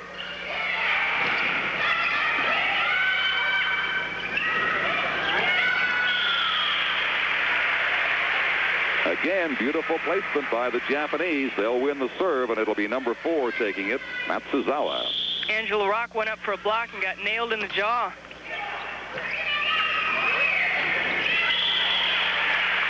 One of the few times that the Americans are starting to connect with Elena Oden, the rookie on the team at 19 years old. They had a lot of difficulty last night against the Soviets, going to the middle, and her and Michelle Boyette kept missing each other. Good attempt at the save, and Elena goes almost to the billboards there to try to save it, but fails. She must look like a giant to these Japanese players. There's a lot of them that look like giants against them. Well, especially Elena, who is 6'1". Karen Kemner, of course, an inch higher at 6'2", the tallest member of this United States team. And this will be Karen with the serve. Still 11-7 for Japan.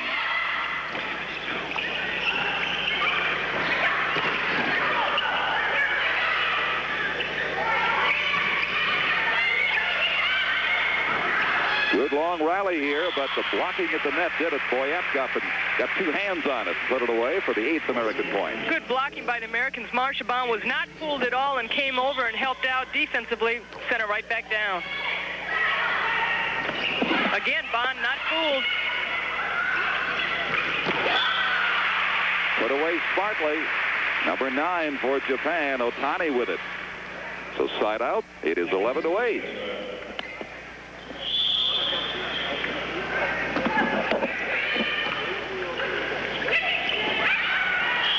And quickly side out again. It'll go back to the United States. Little help with the net. Trailing by 3. Yeah, the net does become your buddy or your enemy, depending on how it goes. That's right. Angela Rock, here's that serve that confused them before. And again, it topped the line beautifully. She's got so much top spin on that, the ball just drops and hits right on that line. So we've got a timeout here. The United States creeping back. They trail Japan just by 2 as you're watching women's volleyball from the Goodwill Games in Moscow.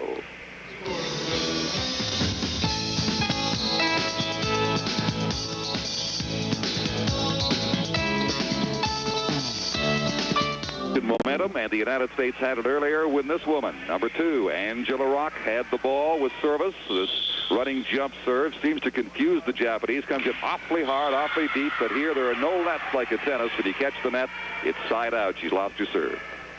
And that timeout helped the Japanese. Had Angela Rock thinking about that serve a little bit.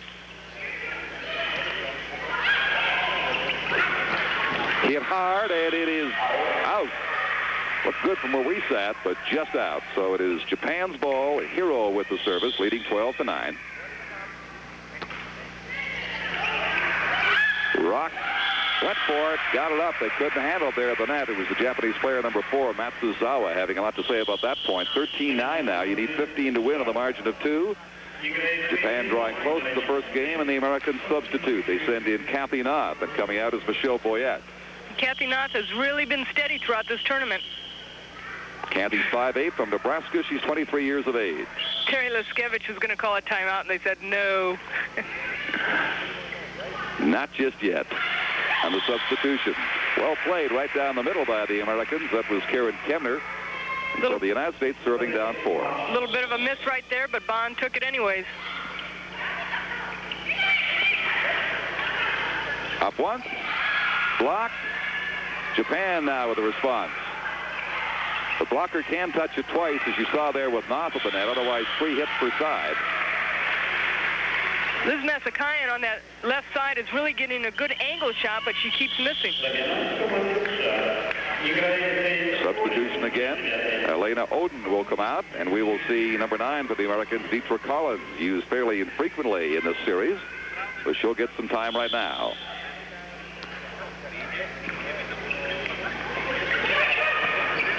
Masakayan drives it deep off the Japanese backcourt player. That time she went down the line.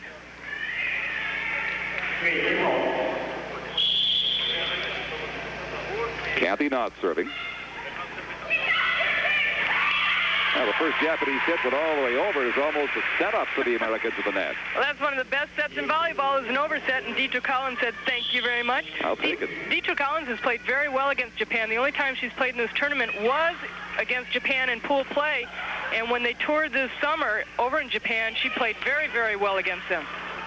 The Americans battling for their 11th point. They trail by 3. And they get it in delight. Great block by Collins and Kemner.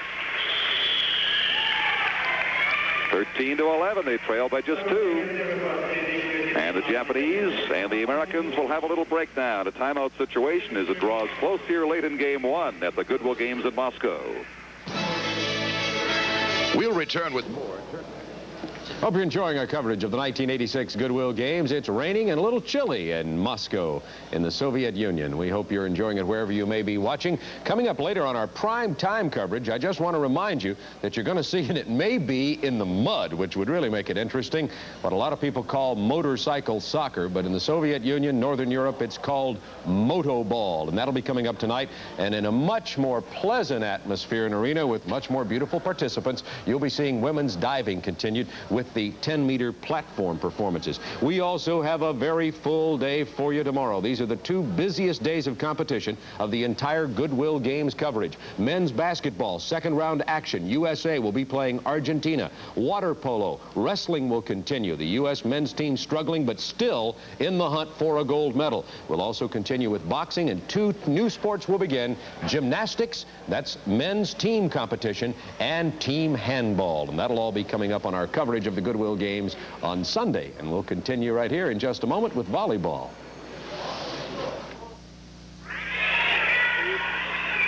They have gone back and forth throughout game 1 of this best-of-5 bronze medal game here at the women's volleyball competition. First, the Japanese running up a 5-0 lead. The Americans came back to take a brief lead. Japan got a comfortable margin again, but now at 13-11, the Americans serving. The United States right back into the game. Tough play at the net there, though. It is side out. The Japanese end the American rally and are 2 points away from taking game 1. It was a good fake by Japan. Dietrich Collins got caught going for the fake, and she knew it, too. Masuko serving. Hubner hits it hard, but blocked right back. However, it is out of bounds. The United States is side out, trailing 11-13. Hubner has really been hitting the ball hard. Matsakayan serving, but the Americans can't handle it. Side out Japan. It's tough when you have a left-handed setter, especially Nakanishi, who's 5'6". You don't think she's going to dump the ball like that. Matsuzawa's serve. Beautifully placed. Rising up there was Dietrich Collins. Or beautifully missed, one or the other. Either way, she put it in a tough spot for them. So the Americans with renewed life here late in this first game. And there is another U.S. point. They have drawn to within 1 now, trailing at 13-12.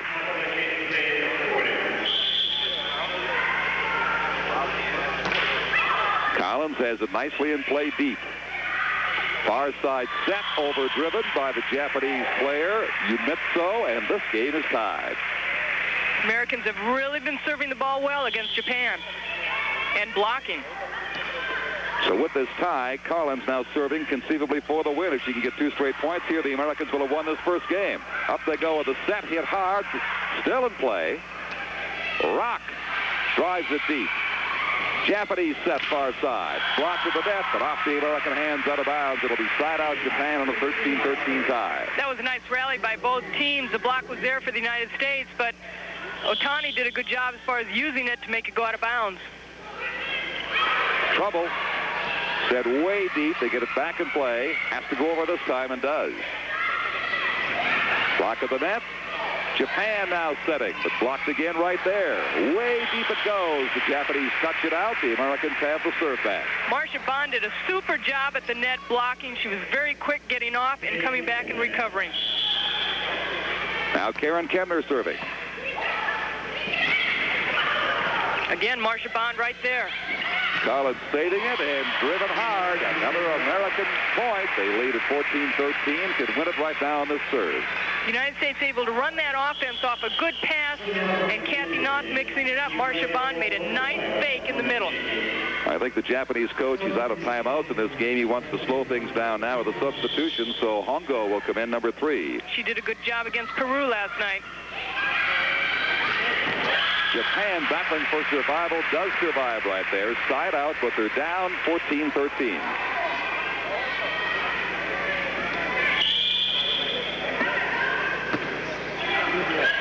High soft serve coming deep on the American side. Japan ties it at 14. We're going to be into extra points into overtime in this first game because you have to win by a margin of 2.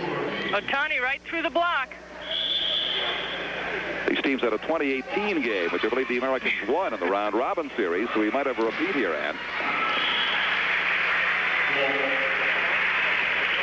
Well, all their games are tough, that's for sure. Pool play could have gone either way. That very first game, if the United States could have won that, could have, would have, should have, right? They might have had a chance to come out number 1 in this pool, but they're playing for the bronze, and like I said, I still think that they can win this bronze because they are playing a little bit more steady right now. Rock changers serve up on them this time as the Americans go for the go-ahead point, and they get it. 15-14, United States. The USA one away from winning the first game at a best-of-5 bronze medal game.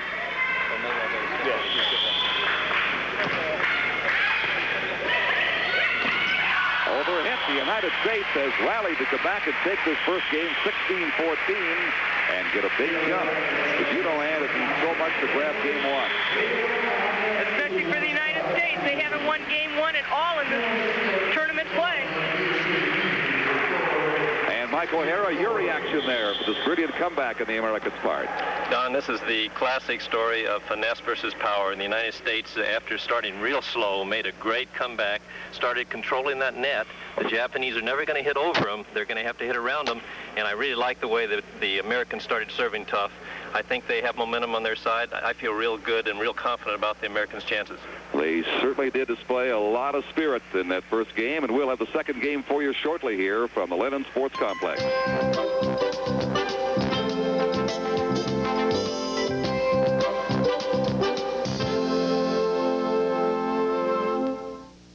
The second game between the United States and Japan on a best-of-5 bronze medal match here at the Goodwill Games. The Americans took the first 16-14. They served to start the second.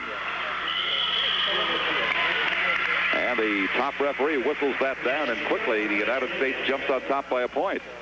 1-0. He spotted some violation there at the net, and the American service continues.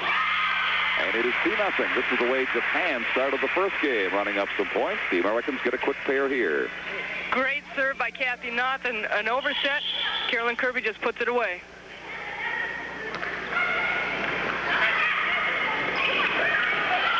Now they can't handle that one. Knott at midcourt lunging for the ball. Side out, Japan serving, trailing 2-0. But the United States are still serving the ball well. Japan doesn't look like they're passing the ball that well off the serve.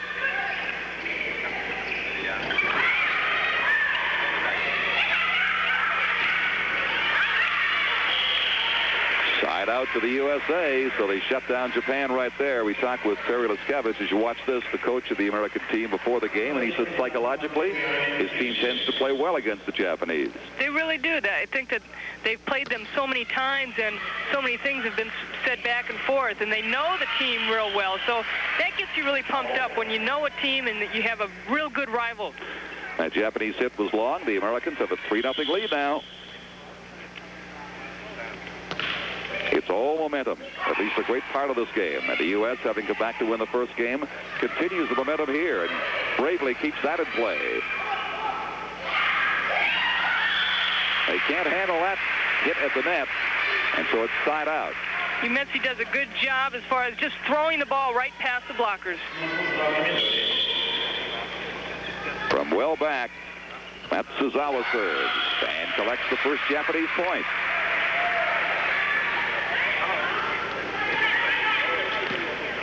It is 3-1 USA.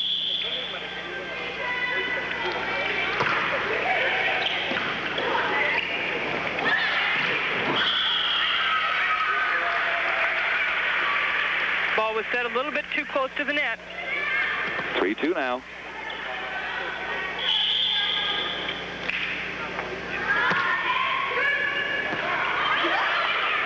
Trouble. Hear that camera. And Kemner gives it a dirty look as she walks away, but it was unlikely even without that camera. She might have had room to get it back in play. Matsuzawa is doing a good job serving against the Americans. They need to get a good pass. She's tied it at 3, but there, service falling into the net.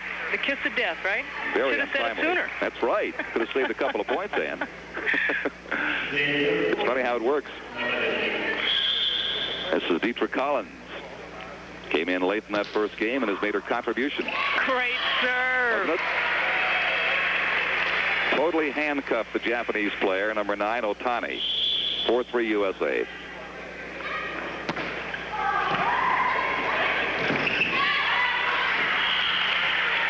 Great response at the net there. Those Americans playing like tigers with a 5-3 lead. Oh, Japan trying to go to the middle with Hiro, who is their best middle blocker, but they just can't run the middle against a team like the United States. They did well to get that tough serve back. But they can't handle this one.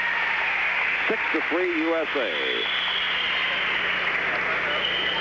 And a timeout called by the Japanese coach, Iwamoto, to try to collect his team with a 3-point deficit. Let's check down on the floor with Mike O'Hara, who's got to be impressed the way the U.S. started game 2, Mike. I really am. This team is starting to gel. It's that unlimited heat that the United States is throwing at the Japanese. The Japanese are slicing and dicing, but it's not doing them any good. The key is to continue to pass that ball well for the United States. Looks like they're going to do it. Certainly an impressive start to game 2. Collins serving, and her serves have been long and impressive. Up they go to block it.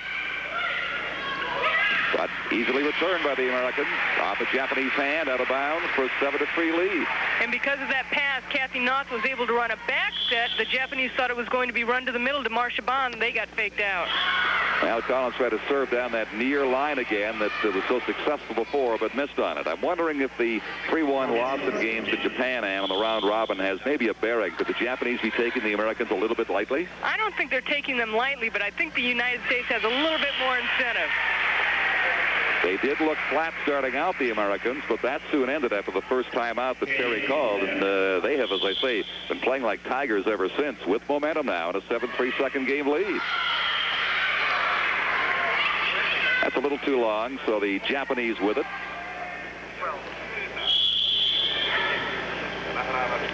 Nakanishi. Hubner has blasted the ball. That's one of the plays that the Americans like to run an awful lot, is that back set to the back row. And the one player they really like to go to is a Karen Kemner or an Angela Rock, because they really get up and are strong. Here is Angela back with a running jump serve that proved so effective earlier. Doesn't give the Japanese a chance. Their defensive hit took it over the net, and a perfect setup for the Americans. And a great reaction by Marcia Bond. 8-3 now. And a timeout is called to break in the action with the United States aiming for that bronze medal nicely on its way here in game 2. Stay with us.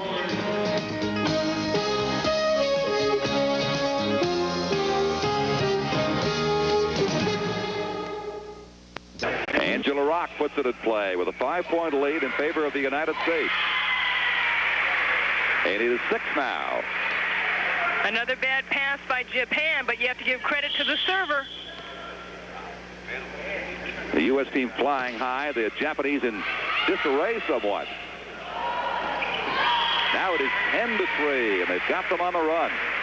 Going for 3-0. I think it's looking pretty good, Ann. They are 1-0 right now with a 10-3 lead in the second game of this best-of-5 match for the bronze medal in Moscow. As she caught the net there, Angela with the aggressive serve hands it over to the Japanese, who've got some catching up to do. This is Norihiro. Rock up with it. Far side over to Kirby, and she takes it. The United States quickly wins the service back. Kirby did a good job as far as taking something off that ball. Japan was ready for a real hard spike, and they didn't get it. Marcia Bond now the server.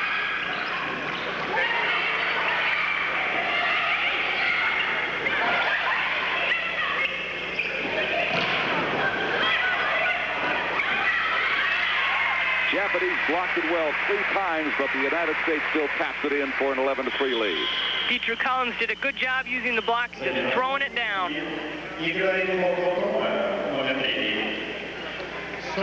Marcia Bond from Decatur, Illinois, and the University of Kentucky, now serving for the United States.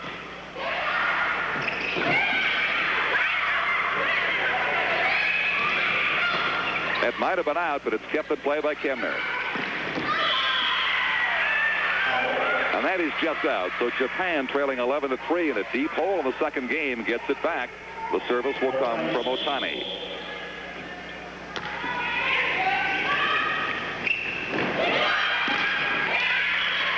Great fake in the middle by Dietrich Collins, and Japan went for it. They sent 2 blockers up, and it was a one-on-one situation for Kirby. Now Kathy Knopf serving.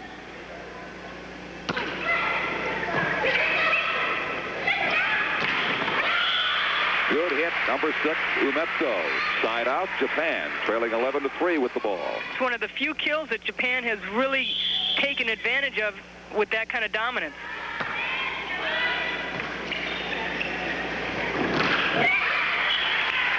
And they don't let them keep it going long. U.S. wins it right back over to Carolyn Kirby for her service. Kathy Noth is really mixing her sets up real nice and using a lot of different hitters. Prepared at the net. Number 7, Hubner, gave the Japanese player no chance going up there. 12-3 USA on top now. They're pumped up. They've got everything going their way right now.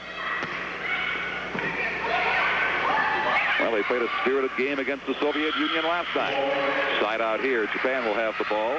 And now it seems that that was not a letdown of any sort. The United States still wants to get a medal coming out of here, and they're well on their way with a 12-3 lead. The Japanese substitute again now with number 13, Naomi Masuko, coming in. And number 5 comes out, Ono. Rock. About as solid as one. Off the touch, they said. Yes, it goes Japan's way. Their 4th point. They trail 12-4.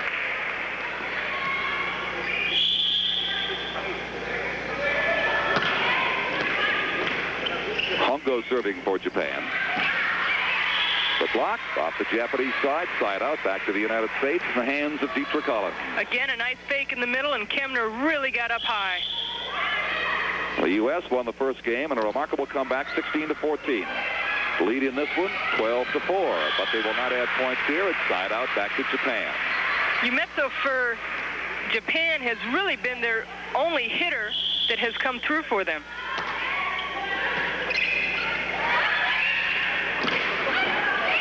Touched by Japan and out of bounds. Back to the United States it goes. A rash of side outs lately, but in this game, relatively few, Ann. No, there hasn't. And Japan likes to play games that they get a lot of side outs.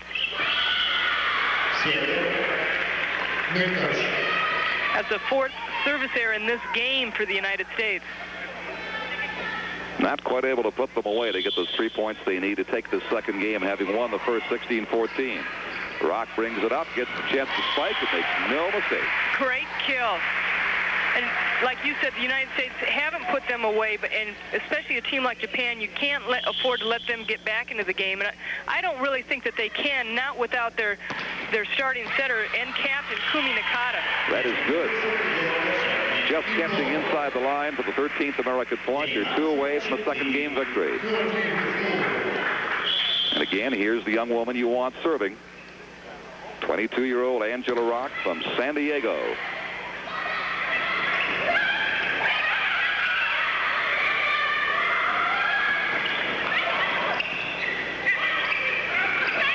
Tip, but the Japanese keep it in play somehow. Good play by Japan. Remarkable reaction. The mat is out. So they're still 2 points shy of a second game victory. Service back to Japan for number 6, Umetsu. Now let's make it number 8 now. Hero serving.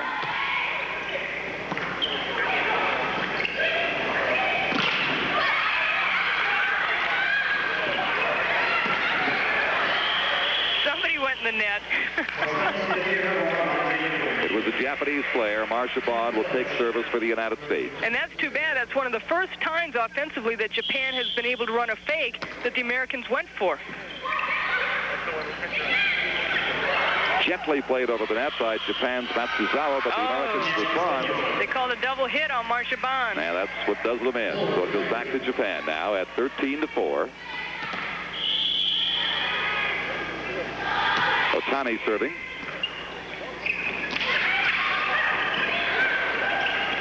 Oh, tough spot. Played perfectly. 13-5.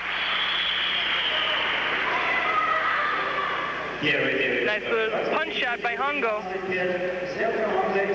Like that little Texas leaguer dropping behind the shortstop and in front of the left fielder. We'll take a break here. Women's volleyball, the U.S. in command in Game 2 at Lennon Sports Complex.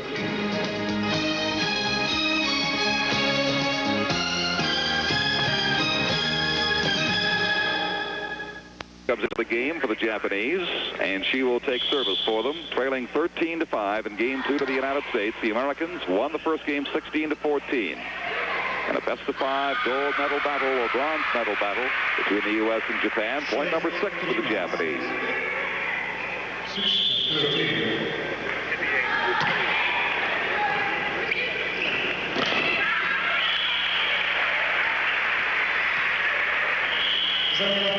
back to the United States now, and a substitution made by the Japanese as they change players quickly.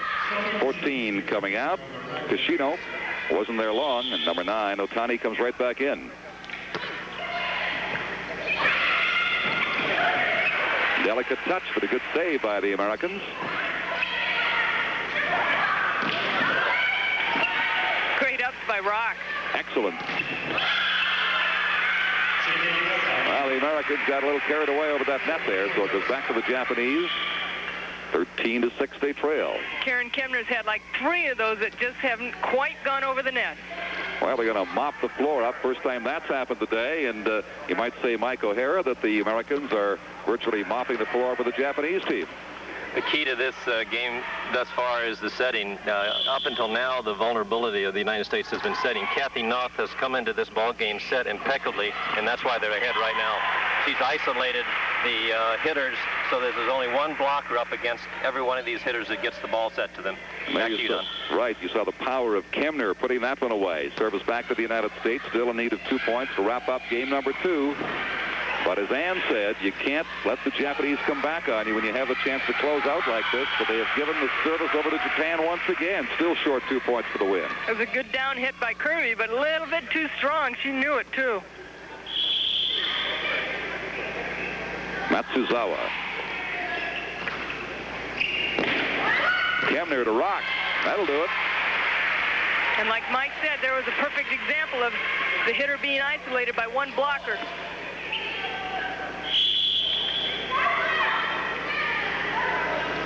Collins serving for the United States. Great serving by Dietra Collins. She loves to put it down that near side.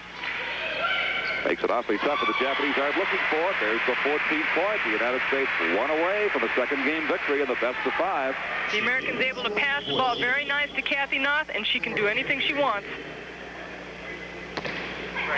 Collins more midcourt. Japanese gauged that well, allowing it to go out of bounds as she tried for the ace to win the set. 14-6, Japan serving.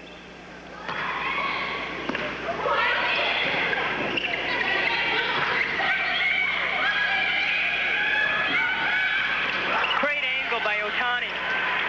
Collins goes deep to get it. Back in play on the Japanese side. Collins again, backcourt save. Rock has it in. The United States has the chance now for the elusive 15 points. And serving will be Karen Kemner. Oh, great serve for the game. What an ace. That's the way to end it. They ended it that way in the last game, too. That's right, they did. Perfect placement on that serve for an ace by Kemner, and the United States women trot around this court to the other side now in proud possession of a 2-0 lead. It's a best of 5. They've certainly got a big leg up on the bronze medal here at the Goodwill Games. Stay with us. Well, the little U.S. volleyball team that almost could just might win the bronze. We'll be going back to action in just a few minutes to just see how well they do. They are playing with a lot of intensity today. Nick, Charles, and I wanted to take a moment, though, to remind you that we have some great boxing action coming up. Quarterfinals of boxing today. Bob, I've been pretty impressed with, of course, the Far East fighters. They're always very busy. We've seen some lighter classes, but also the Eastern Bloc countries. Finding that they're not as mechanical and by the numbers as they used to be, just plotters who move ahead. Are developing some more style. But the U.S. team has been by far the most fascinating for many reasons. The team was vastly undercut and quickly overhauled because of the Defense Department edict that banned 9 boxers from coming here to compete. While a week ago, many of these guys who have landed in Moscow didn't even know they'd be part of the Goodwill Games. Suddenly they're here and they're replacing what they lack in ability with a lot of enthusiasm if they ever get over that jet lag, I guess. Of all the stories, I think my favorite one is the one of Tyrone Washington, who's going to be fighting later today. He was sitting at home watching the Goodwill games with his girlfriend and said, geez, I wonder what's going to happen. Who's going to replace those guys?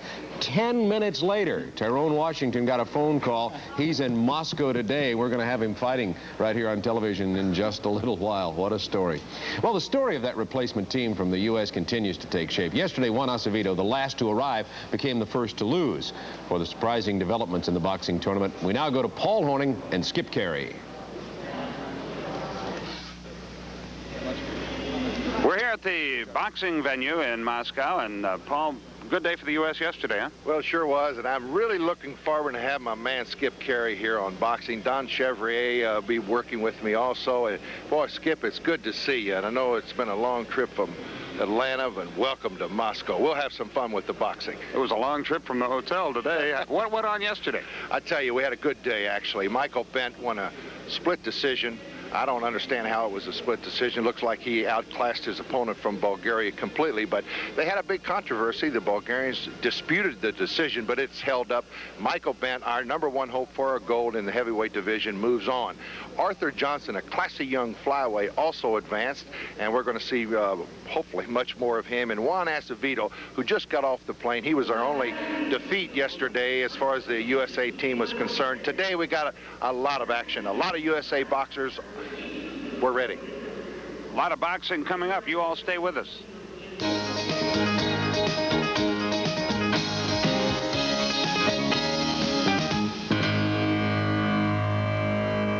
1986 Goodwill games are brought to you by Diet Pepsi, the one-calorie choice of a new generation.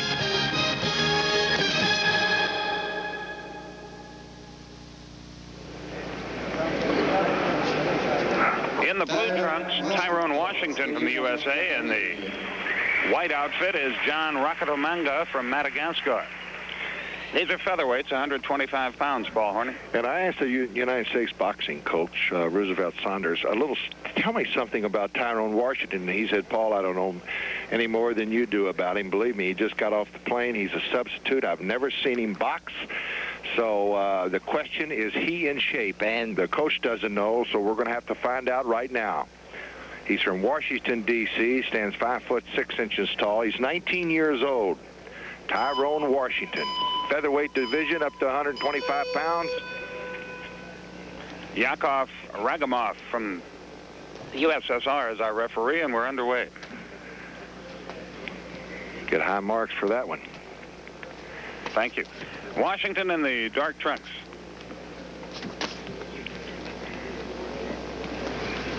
He just got here. We'll just have to hope that his energy level is up to a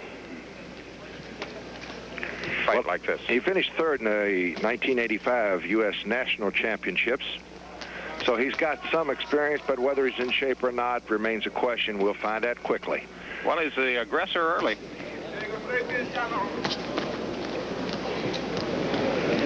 Rakotomanga from Madagascar.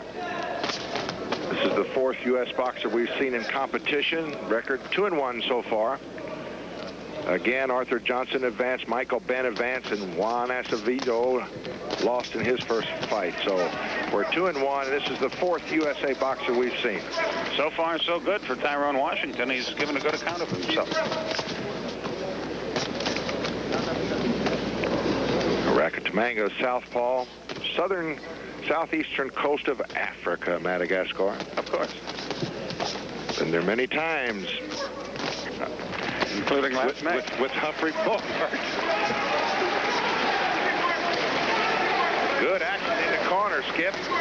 Yeah, Washington is doing all right. The power of the punches allegedly doesn't affect the score. I think it does, but it's not supposed to. There's a good right hand from Rakotomanga.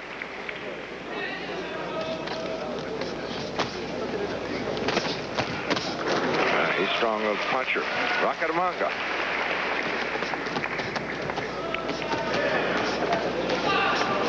And Tyrone going right after him in the ropes. Yeah, Tyrone Washington is definitely the aggressor here. Better not get too aggressive. He's got open on that left side. He's getting pounded by that left hand.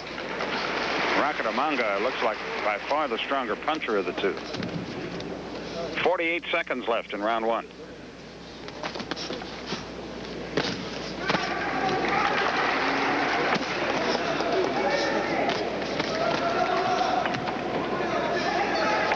Washington is relentless. He keeps coming in.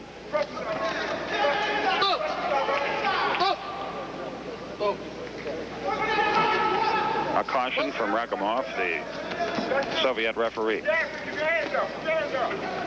25 seconds left in the round. The U.S. fighter in the dark trunks.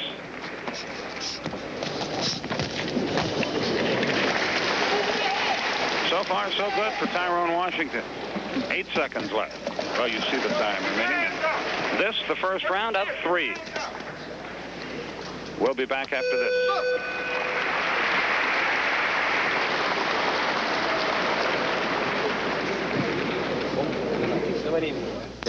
Tyrone Washington from the U.S., John Rakotomanga from Madagascar.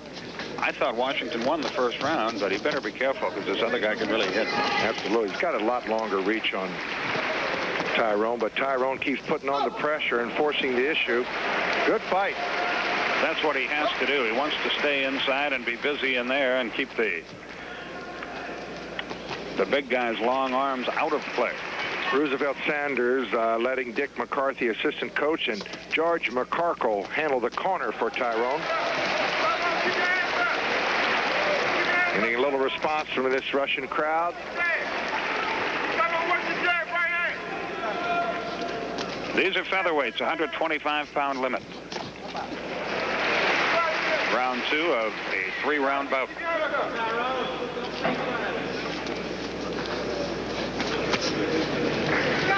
Washington has to get inside to be effective, and that's what he's trying to do. Less than 2 minutes left in the round. Oh, that's a long 3 minutes, isn't it? Oh,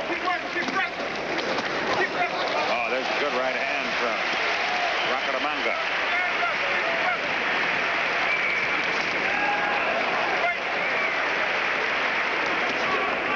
Washington with a right, but now Rakotomanga appears to be taking control. Washington can't get inside, and that's where he has to be to win. You know, Skip, I've always felt that you had to be in better shape to box than any other sport that you could think of. I don't care what they say. We've talked about it before.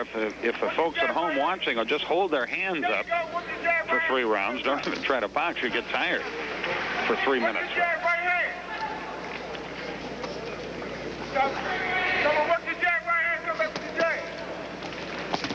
Rakotomanga with a right and a left to the body. Washington trying to get inside. Oh, he got hurt there. He's hit 3 in a row. 55 seconds left in the round. Boy, this Rakotomanga's round, I'll tell you that. He's looked impressive, although here comes Tyrone. He keeps trying to put on the pressure. He's almost saying, keep working. You might carry me out of here on my sword or my shield, but I'm going to give it my best shot. He sure is, too. He's very much in this bout. Just keep on swinging. I tell you, those points count up. He blocked that left hand. And he throws a right and another and a left. They're going to like this. This is a good fight. And a good left hand. But a caution is given Tyrone Washington. 15 seconds left, as you see. Round 2 of 3. Non-stop action. Good left by Washington. Good left by Rakotomanga. And that's the end of the second round from Moscow. And they're still going. For Tyrone Washington. You're rooting for Tyrone Washington because we're from the U.S., but these people, I guess for political reasons, are rooting for him, too. They really are. Wonderful reception here. After we went away, this whole crowd gave them both a good ovation. They appreciate. I tell you, it was a nonstop action in the first round, and they're picking it right up. Well, this is it. Whoever wins this round probably wins the bout. There they go. I tell you one thing. Roosevelt Sanders was worried about this kid's shape. He's in shape. He just keeps working. But so does John Rakotomanga. It's anybody's fight. Good left by Rakotomanga. Washington wants to be inside. All right. 19 years old, Tyrone Washington from Washington, D.C., win or lose, has really distinguished himself here. He should be proud of himself no matter what happens. Absolutely. And he's the late addition, Skip, to this team. He's one of the 8 additions that came in late. And he Rakotomanga with a good left hand there. He gave him a little Ali shuffle. But see, it's not the strength of the punch. It's the amount of punches that land. And Tyrone, he gets hit for 2 or 3, but he always comes right back with the flurry. And here he comes now, and that's where he wants to be, as we said, inside. All those little hits inside count. He got hit a couple good ones there, but he's still there. Minute 20 remaining.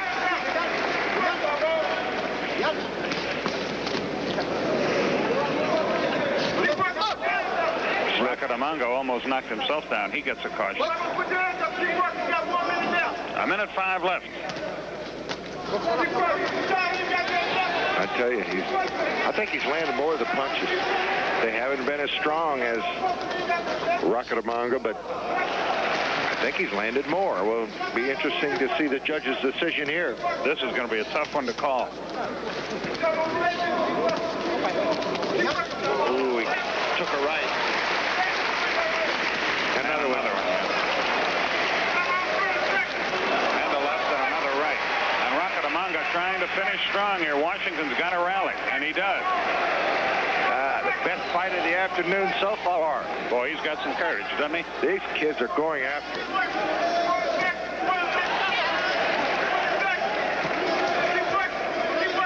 Washington is fighting the fight. It's a cliche, but it's true. The fight of his life.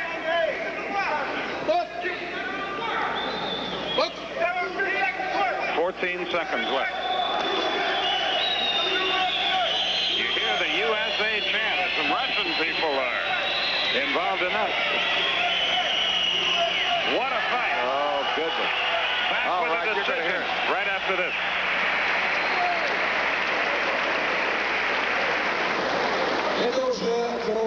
Washington, I don't know if he won it or not, but brother, he did himself proud here. He sure did. They got a tremendous, both of these fighters got a tremendous ovation from this Russian crowd after we went away for a commercial. And this has been the best fight so far, by far, all day. And they really have appreciated it. The referee is Yakov Ragomov from the I think it's close. USSR. I don't have any idea who won this bout, but we'll all find out together.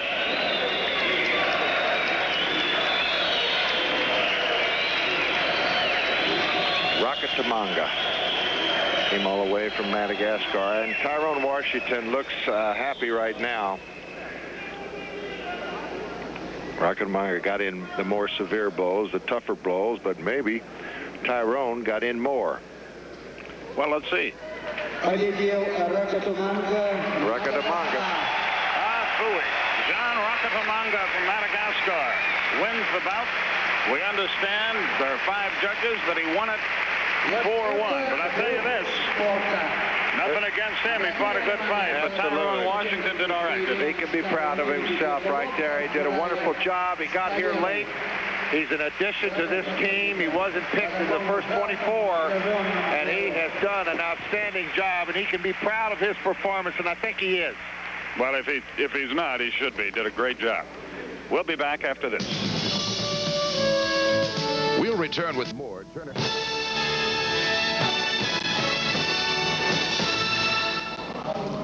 Well, you've got to give the fellow from Madagascar a lot of credit, but Tyrone Washington, I've nicknamed him Tyrone Long Distance Phone Call Washington, gave a great effort for the United States boxing team. Mark my word, one of these ragtag replacements picked up in gyms around the United States who came over here to replace the military personnel who were banned from fighting.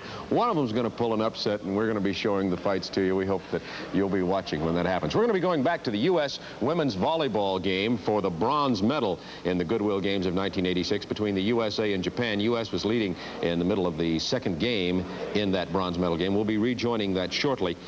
We also are going to begin coverage of gymnastics tomorrow with the men's team competition, and our Nick Charles is talking to the captain of that men's team. Tim Daggett is with us. He was part of the 1984 Olympic gold medal team that shocked the world, racked up the highest point total ever in team competition, and again won the gold medal. Tim, thanks for being here. Are the top countries here at the Goodwill Games in men's gymnastics? Oh, definitely. The top countries, the Soviet Union, China, Japan, East Germany, the United States, we're all here, ready to go. Assess the United States team and where gymnastics is now. Well, I think we're doing very well. In 1981, before the 84 Games, we were kind of down in the ladder, and then we moved up in 83, and of course in 84 we won the gold. I think you're going to see a similar progression with the U.S. team this time around. Who's the power, though, Tim? Oh, gosh, I don't know who the power is. I don't like to pick that kind of stuff. I think we have a very deep team. I'm probably the veteran of the team. The two Hayden brothers are doing very well. Brian Babcock's been around now. Phil Cahoy has competed for a long time internationally, and Charlie Lakes is an up-and-comer. Different role for you, Tim. You were sort of the kid on the block in 84. Now you're the Papa Bear, huh? Right, yeah, it's definitely a different role, but I'm kind of falling into that, and I think I enjoy it a little bit more. The first time out, I was a little bit nervous, and I think I worried a little bit too much, but I think I'm getting a little better at it. Who's the best team here? Who's the team to beat?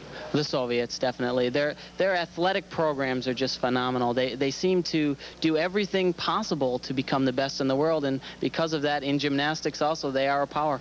Is it more important to win a gold medal or to beat the Soviets, personally? Oh, gosh. It's more important to do your absolute best, to train as hard as you can train, to be the best gymnast or the best person that you can be. Speaking of gymnastics and best, you know kinesiology, you were a student of it, how the body moves. Are gymnasts the best athletes? They sure look, they're well distributed in terms of training and technique and strength. Well, I have respect for every athlete. Every top athlete has trained really hard and really worked their body into great shape. But gymnastics requires a wide variety of things. You have to be very flexible, very quick, very strong, and you have to blend them all together. So I think we do all right. Mm-hmm.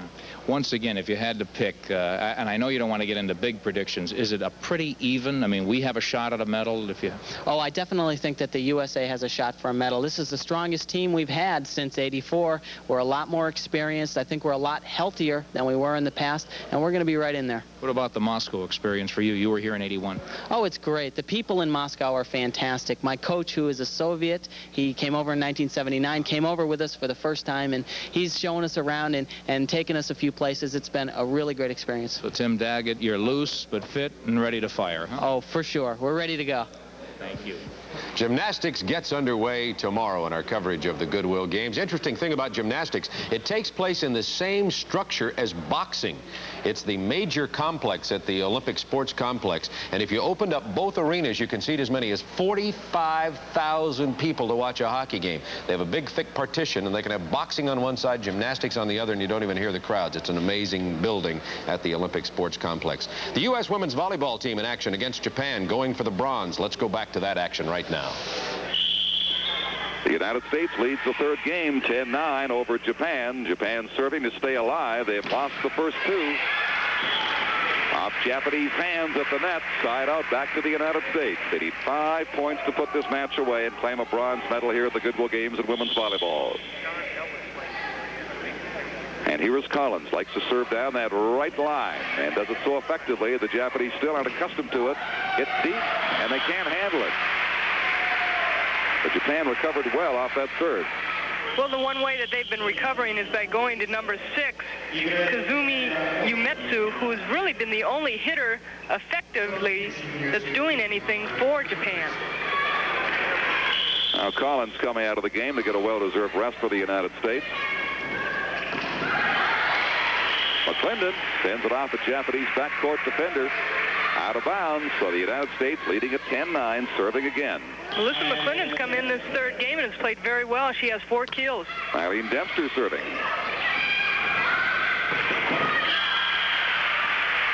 And that just caught the line, says the linesman, so a big side out for Japan. And that's what Japan needs, is to get some more offense from some other hitters.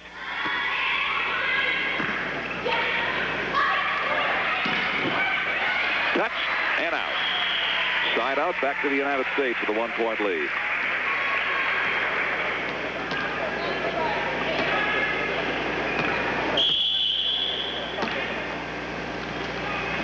Here's to have a running jump serve. Rock.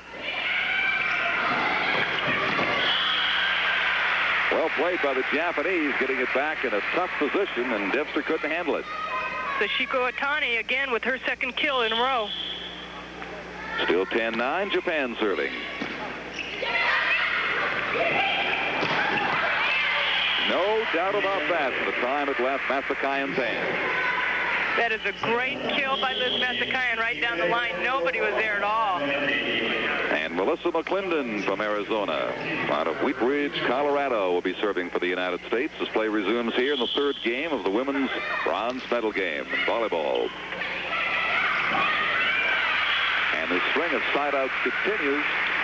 The Japanese getting it back, and what they're doing, of course, is preventing the U.S. from increasing the lead. And that's a good move by Japan, going right to the middle. There's new substitute for the United States, Elena Oden, who's the youngest player on the team. She was NCAA Player of the Year at UOP when they won the championship last year. But she's still a little bit young internationally. She gets caught on defensively as far as where to go. She goes for fakes a lot and gets caught out of position. But Terry Liskevich is really happy with the way she is playing right now. She just needs to get in a little bit better shape and lose some weight. Japan with a tying point there at 10.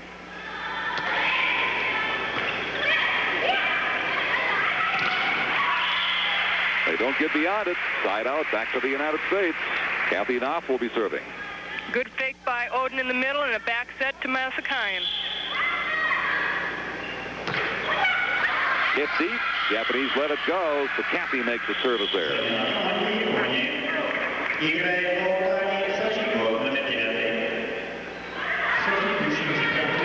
Kathy Knopf, before coming over down in San Diego, when she dove for a ball and went into the pole, and she was out with a bad shoulder for a while. She's really come back beautifully, though. Well, the Japanese have succeeded in slowing the American scoring momentum, but what the Americans have done is frozen the Japanese in terms of any comeback rallies here. It remains tied at 10, and that is the second consecutive service out for the United States. The United States has to keep that pressure on. They can't afford to make mistakes like that.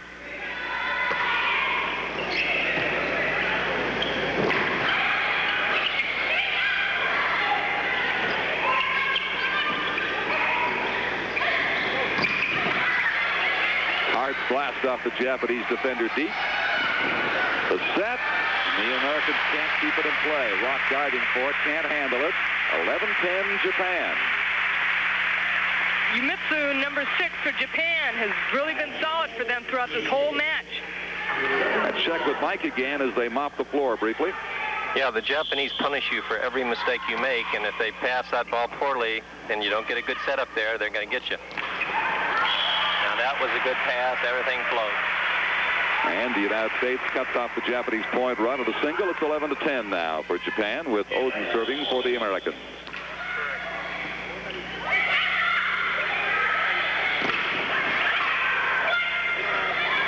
Up for Rock.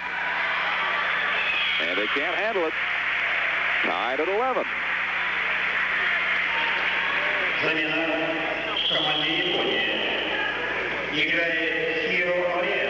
Another substitution now for the United States. Number 1, Melissa McClendon. She's had a fair run in there. She'll be coming out for Marsha Bond, number 12. They went to her an awful lot while she was in that game. She had 5 kills. She has been busy. Great serve. Great name. I love that name. And she gets up. That's her 6th kill of the game. She's as solid as a rock. It sometimes gets as high as an angel, it seems, on these volleyball courts. But Japan there cuts off the American rally, and it's Japan serving, trailing at 12-11. And the big hitter in this match for Japan, Yumitsu. Here's Angela again. Blocked off the Japanese side out, back to the Americans.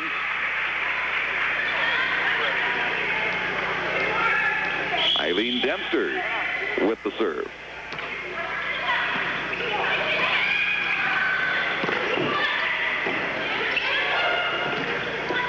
One more set, just a little late touch by Bond.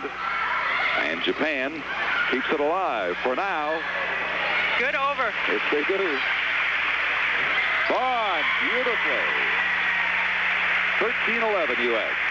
Bond comes right into the game, and they go exactly to the middle. Bond has been so successful to the Americans. So we have a break here late in this third game with the U.S. on top by 2. Stay with us in women's volleyball.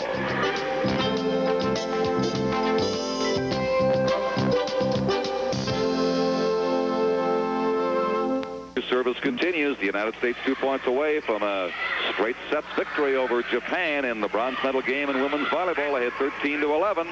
Here is the set. The blast. It is in the 14th point. They're a point away now. The U.S. leads at 14-11. And Dempster, who's run up at 3-0 points for the Americans, has the winning point in her hands.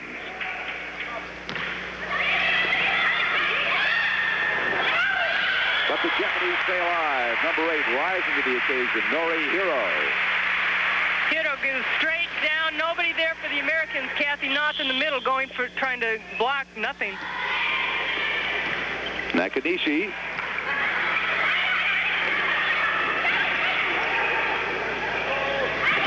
Rock hammers it. Somehow they got it back, but it's out.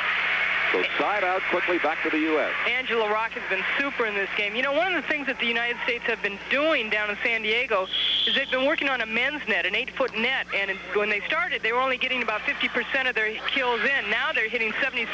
But watching them in this tournament, they really are getting up in the air. Japan fighting for survival in this game. The United States looking for the point to put it away. It is sent deep to the Japanese side.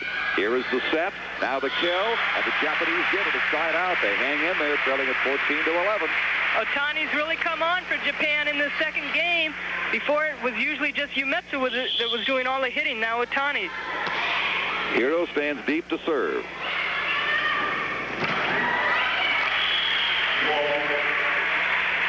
It's back to the United States. Off the Japanese blocker out of bounds. Marcia Bonds now serving.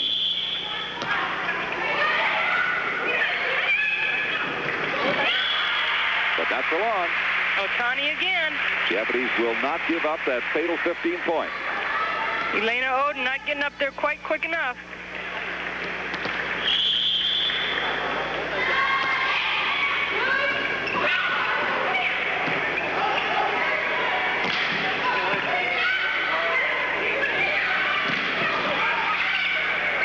Well, the Americans don't mind if the Japanese just prolong this rather than stage a rally and come back. And that is in the situation here. The side outs have gone back and forth, but it is the Americans needing just 1 point for the win. And Kathy Knott from Nebraska has the ball in play. Japan in a frenzy now to keep it alive to avoid elimination. Here is Rock setting, and yes. You call it, and Myers puts it away for the United States. A 3-game sweep for the bronze medal here at the Goodwill Games in Moscow. The United States team, rebuilding, somewhat lightly regarded, came out of nowhere, had trouble in the round robin, won just 1 game, had to qualify on games won and lost in that section of the tournament. Then they get against the Soviets last night, play their hearts out, losing 3-1, come on here and sweep Japan in 3 straight games. They really played super. From match to match to match, they got better and better and better in this tournament. They played the Soviets, the best team that anybody has played the Soviets last night, and then to come out and destroy Japan like they did, it was fun to see them win. All right, let's get a word from the man who put it all together. Let's go down to Mike O'Hara.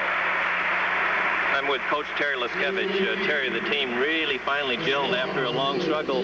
How'd you feel about it tonight? Well, Mike, as you all know, in watching this, we started really slow, and I tried to really get a good lineup on the floor that could play good together, and I think Liz Massakayan really came in and sparked us, and Kathy Noth came in and did a great job in replacing Michelle Boyette, but it was a good team win, and I think we had a good tournament. We've shown that we've got some depth and that we can come back in games where we were a little bit tentative and giving up 4 or 5 points in a row. Normally, about 6 months ago, if we did that, we'd get blown out in a match against a team like Japan. So I think we played well overall.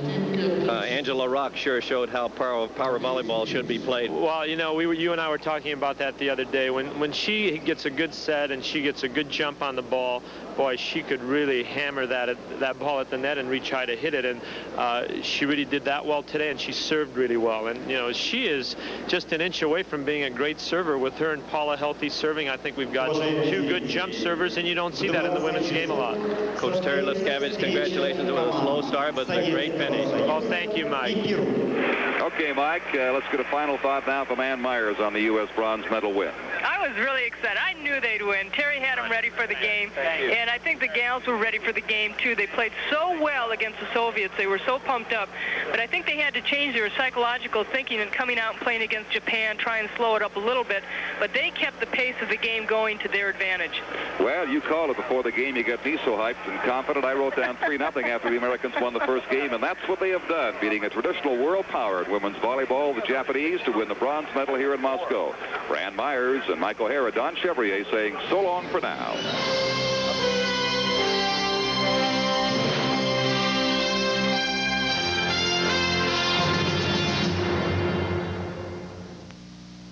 Volleyball team looking as though they were out of the tournament early, hung in to make the medal round, lost big to the Soviet Union, but came back to defeat Japan handily and win the bronze medal.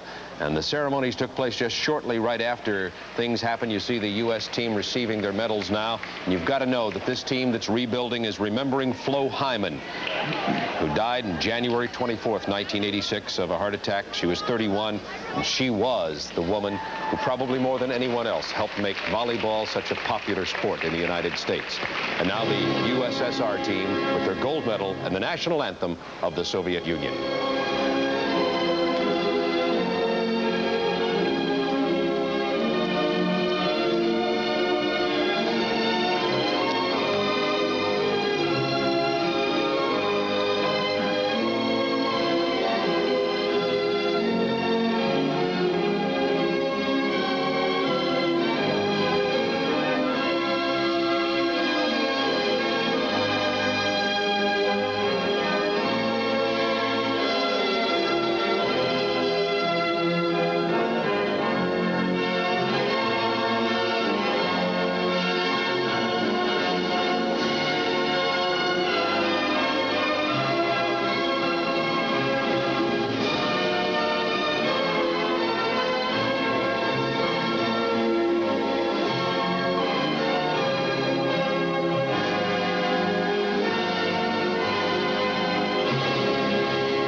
The Soviet Union, a deserving women's volleyball champion, a powerful, dominating team.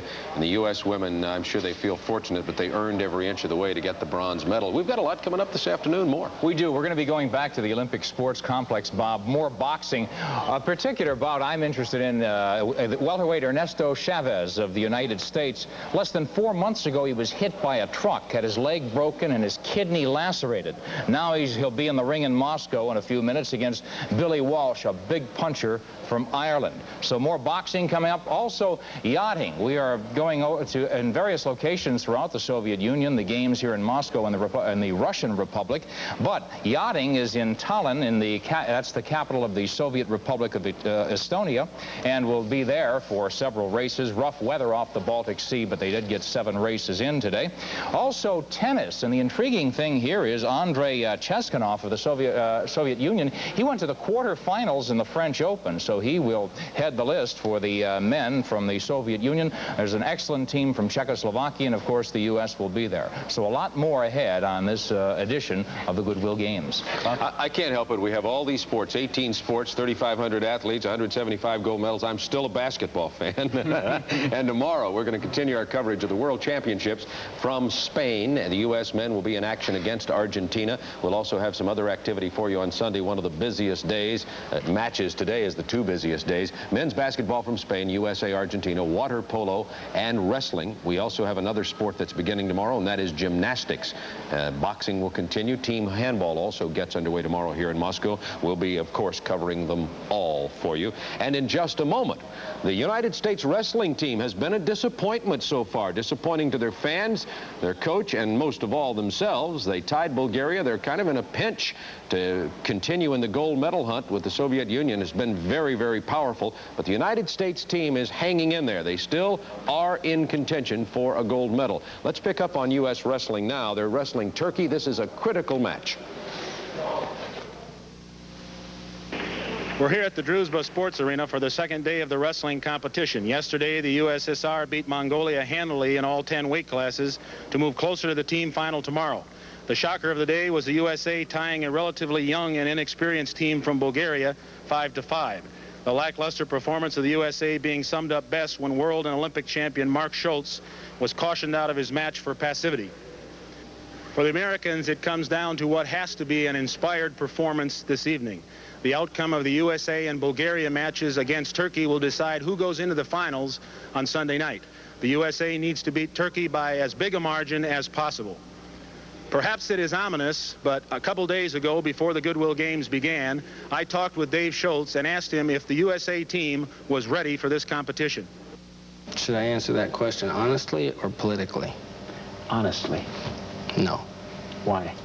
Because we're not a professional system.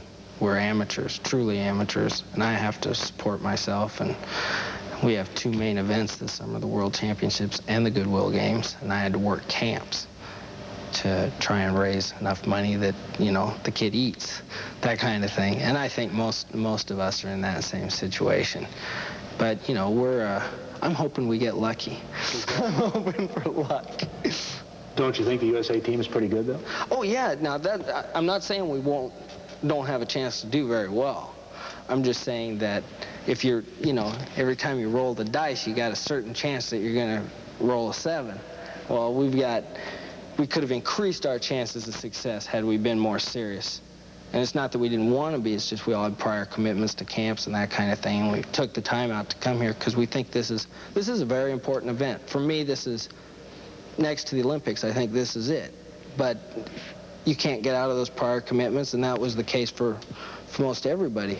Our team is old. I mean, generally speaking, except for Smith, we're a bunch of old guys. So we got a lot of experience invested in our careers, and we'll probably be making withdrawals on that experience. We haven't been. And Coach Dan Gable, I'm sure, is hoping that everyone on the USA team today will be making full withdrawals on that experience.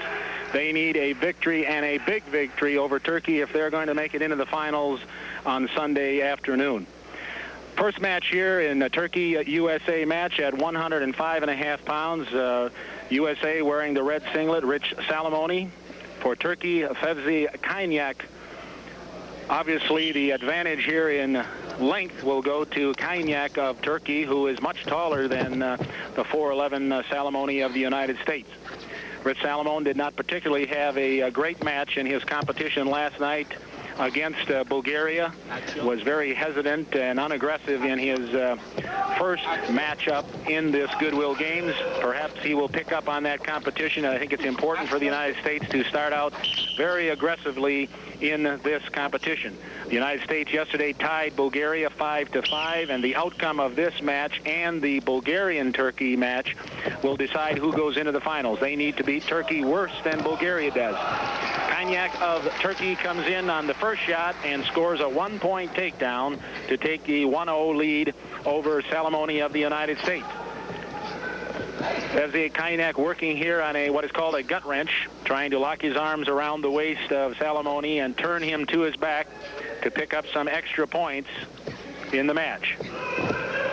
Salamone doing a good job of countering out of the position. The referee decides to halt the action. He has the prerogative of, when he does not think there's any action, bringing the wrestlers back to their feet. He elects to do so. Both wrestlers resume in the center of the mat. Nice head snap there by Salamone of the United States, but Kaynak counters out, comes in on the leg, and converts it to another 1-point takedown. With just over a minute and 20 into the first period, Kaynak of Turkey leading 2-0 over Rich Salamone of the United States.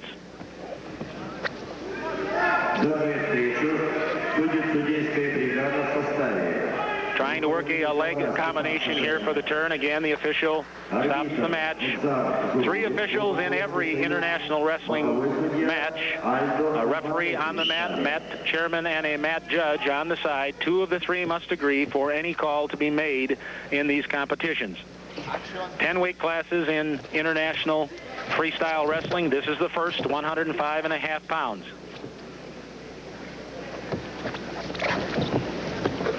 Oh, a nice snap around for Rich Salamone of the United States, scoring his first point. The red 1 comes up on the scoreboard, corresponding to the red singlet for Salamone of the United States. Rich Salamone getting a little bit high here, trying to turn Kaynak of Turkey. Leg and half Nelson combination here, trying to put a lot of leverage pressure on his Turkish opponent to score. He's very close. He must get the back to face the mat. Even if it just gets a little bit beyond the 90 degrees, he will pick up a 2-point for putting his opponent in what's called the danger position. He was unable to do so in that situation and does not score anything further than the 1-point takedown.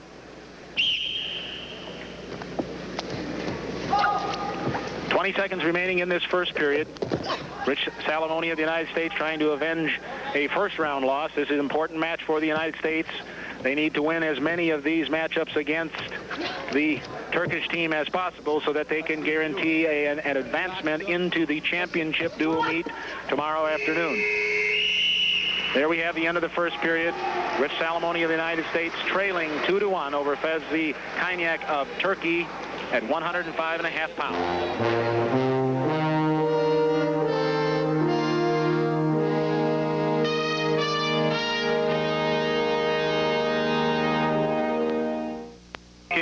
Ferzi Kaynak of Turkey, the first wrestler in the Turkish lineup here in the USA-Turkey dual meet. It's the second day of competition in Druzhba Sports Arena. The United States needs a big win here. Rich Salamone in the red singlet for the United States is trailing 2-1 in the second and final period of this match. Nice inside trip by Rich Salamone of the United States. He will receive 3 points for taking his Turkish opponent immediately to his back.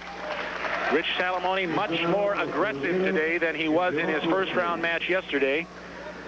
They have not put the score up on the scoreboard. They're having a little controversy, a little I'm not sure what the problem is here. They did not agree on what call to make for that throw. No points have been awarded at this time. All 3 of the officials having a conference in the match chairman's corner, trying to decide how many points should be awarded. It should have been a 3-point throw. It was initiated by Rich Salamone of the United States, and he should have scored 3 points.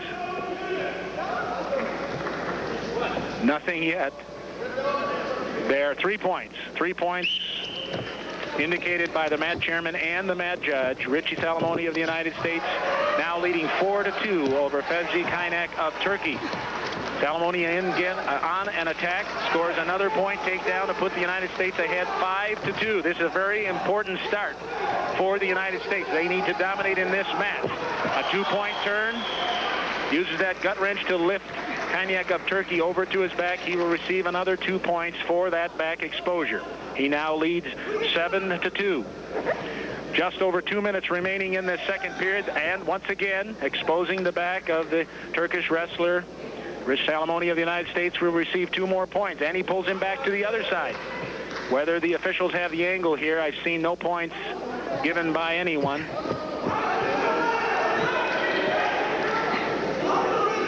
Very close to losing that position right now. No more points given. Richie Salamone of the United States leading 7-4. Now, they must have given 2 points to Kaynak of Turkey when Rich Salamone did his first gut wrench. Even though he initiated, he went directly across his back, and he lost the 2 points. You must execute by going across your head and not let your back touch. Wrestlers go out of bounds. No points scored here. Obviously, Rich Salamone, a different wrestler than we saw yesterday, seems to be a little bit inspired in this competition. I'm sure that Coach Dan Gable had an all-important conference with his team before the dual meet today to tell them how important it was that they all win and win big in this dual meet today. Kaynak of Turkey working in a crotchlet position here, trying to gain some points to get him back in this match. Nice scramble here by Rich Salamone of the United States, comes out behind and scores another takedown point. to move his lead to 4. He now leads 8-4 over Ferzi Kaynak of Turkey. Rich Salamone, now a graduate student at Penn State, where he's working in counseling psychology. Trying to pick, he can get more points if he can pick him up and turn him. Unable to convert on that, the referee stops the match, brings them both back to their feet in the center.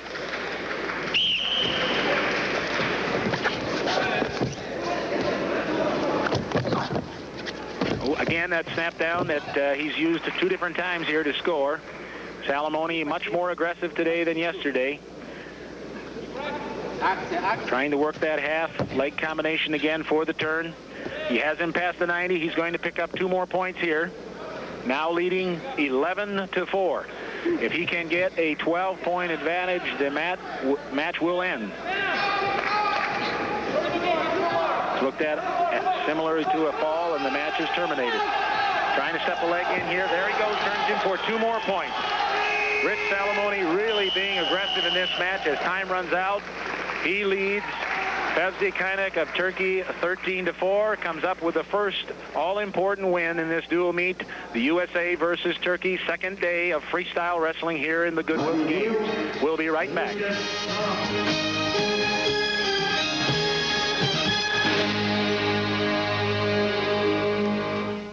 The USA off to a good start in the wrestling match with Turkey, but the USA needs to win big following the tie with Bulgaria.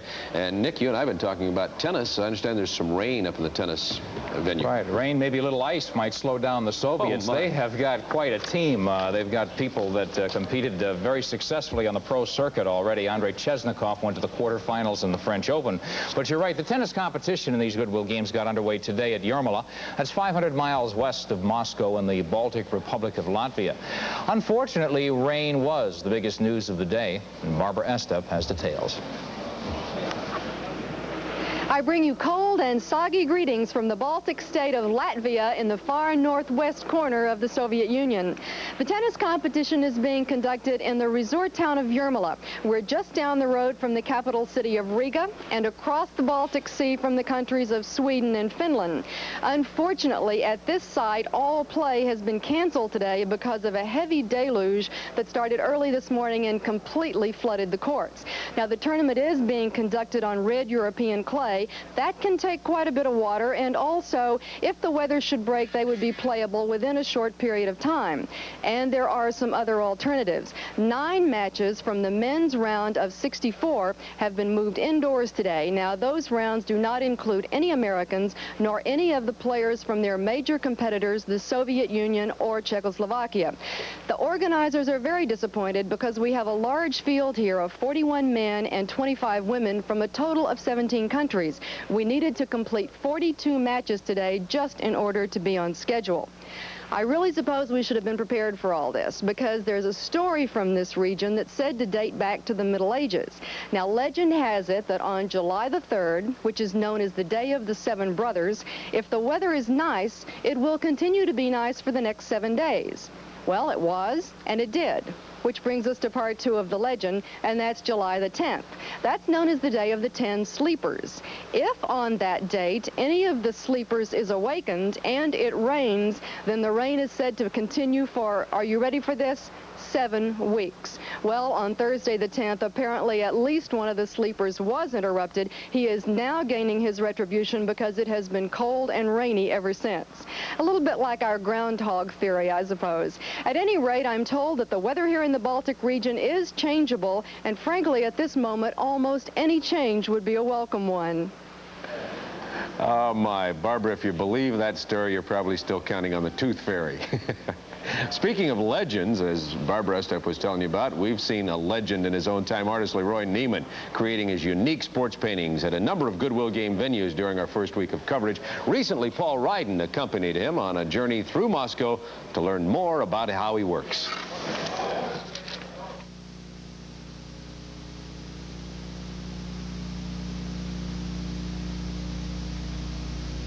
This passage right in here is the inside of the Kremlin wall is got an act like a little forest in there. And you can't go anywhere in Moscow without seeing trees. They're everywhere. So is Leroy Neiman.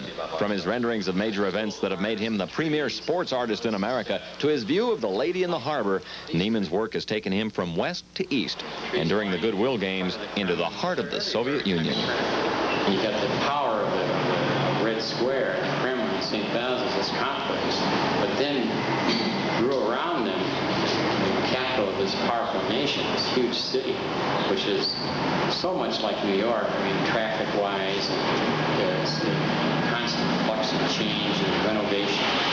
Very exciting city. Leroy Neiman is living proof that 4 years of art school really can pay off.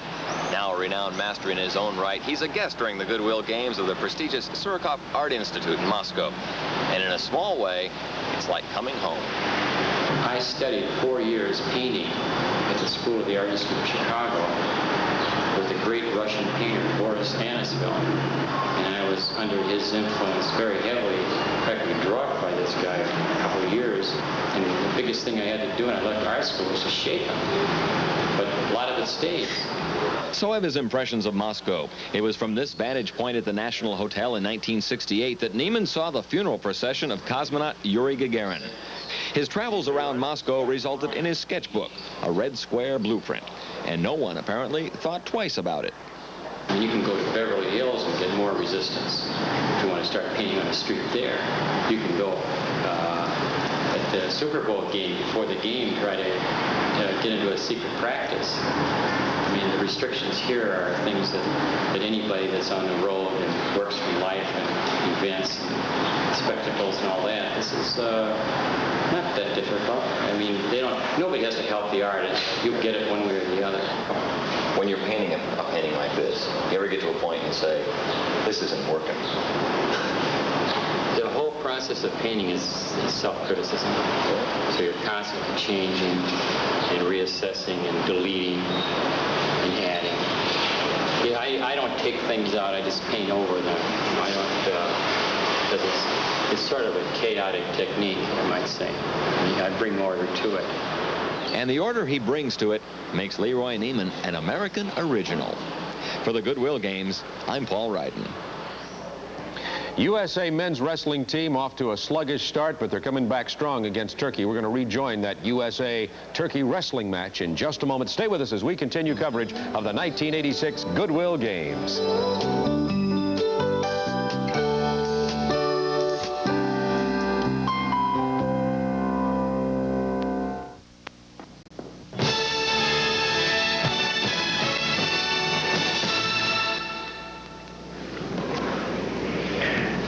Schultz of the United States waiting in the center of mat for his opponent, Sabaci Oglu of Turkey. We're beginning the second period. Dave Schultz leading 7-1. You see the red 7 in the background. The United States ahead in this dual meet, 5-0. This is the 6th weight class. Dave Schultz, one of the USA wrestlers who won last night versus Bulgaria, but the USA team tied 5-5. This is an all-important dual meet for the USA if they're going to get into the finals tomorrow. It's going to come down to how bad they beat Turkey, and then how bad can the Bulgarian team beat them. If we beat them worse, the USA will be in the finals. Another turn there by Dave Schultz of the United States. He now leads 10-1. Over Sabaci Oglu of Turkey. Schultz looking a lot more aggressive than he did yesterday. Lots of action, lots of shots, totally dominating his Turkish opponent. Contact. 2 minutes remaining in this second and final period. Nice foot sweep. Very well executed by Dave Schultz, United States. Immediately converts to a gut wrench turn. Ahead 15-1. The match is over. The referee should stop this action. That's a win by technical superiority for Dave Schultz of the United States. That brings the 6th victory for the USA wrestlers in this matchup with Turkey. Dave Schultz, the United States, beating Sabaci Oglu of Turkey 15-1. Yesterday tied Bulgaria 5-5. If they are going to get into the finals tomorrow, presumably against the Soviet Union, they need a big win here today. How the USA will do against Turkey and how Bulgaria will do against Turkey will determine who goes into the finals. Plain and simple, we need to beat them worse than the Bulgarians do. The next match up at 180.5 pounds will literally feature a fan from the stands. You're looking at him here, Tom Press, wrestling for the USA. Tom got his chance to wrestle today when American wrestler Mark Schultz elected not to compete. He's sick. Tom is an American businessman. He came over here to watch. He's got a wrestling background. He's wrestled Greco-Roman for the United States, but he really came over here kind of on vacation. Decided that it was important for the USA to have a representative in this all-important match, and he's back here to do a job for the United States. Prior to this duel, I talked with Tom about his wrestling in this competition. Well, Tom, this is quite a sacrifice for somebody to make for the American team. What motivated you to jump into the lineup? Well, I watched the match last night, and I knew it came down to this match. Whoever beat Turkey better, ourselves or the Bulgarian, we would have a chance to go against the Russians. And I knew if we had a forfeit, most likely we wouldn't get the opportunity. What about conditioning? You haven't really had a chance to work out like the rest of the team. Well, I've worked out some. I'm getting ready to hopefully jump back into the Greco-Roman competitions. So I've been working out some in Chicago with a couple of people there. You know, I'm not up to top condition, but I should be good enough for one match. What does the USA need to do today to beat Bulgaria? I think we've just about got to blank them, because I think Bulgaria has a real strong team in every weight. And that's why I felt if we forfeited, we'd lose our chance at the finals. Do you know much about your opponent? Absolutely nothing. I know a little bit about the Greco-Roman guys, but nothing about the freestyle opponents. Good luck. Thank you.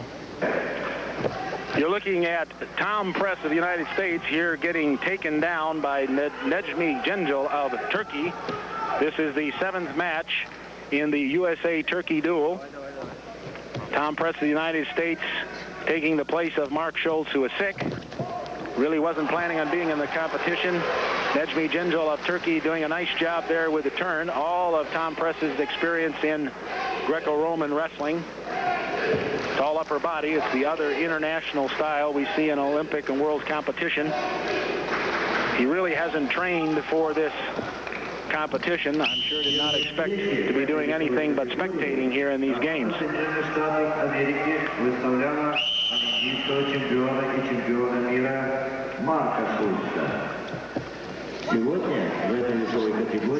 When they notified Tom Press that he was going to be wrestling today, he was over 10 pounds overweight, and so had to cut a lot of weight just for the weigh-ins 2 hours before this competition began. It obviously is going to have effect on the way he performs in this match. Genjil of Turkey doing a super job here in controlling Tom Press, turning him with relative ease. Now leads 6-0. Back in deep on penetration as they go out of bounds. I'm sure they're going to give 2 more points there. Now they're calling it 3. The referee called 2. The match judge calls 3. It goes up on the board as 3. Nejdimi Genjil of Turkey now leading 9-0 over Tom Press of the United States. This is going to hurt the USA's chances of getting into the finals tomorrow. Mark Schultz of the United States, as a defending world and Olympic champion, obviously had a much better chance of controlling his Turkish opponent. He's sick today. He couldn't go. Tom Press filled in, and he's getting some lessons here. Another takedown for Genjil of Turkey. Now leads 10-0. One more turn, and this match will be over.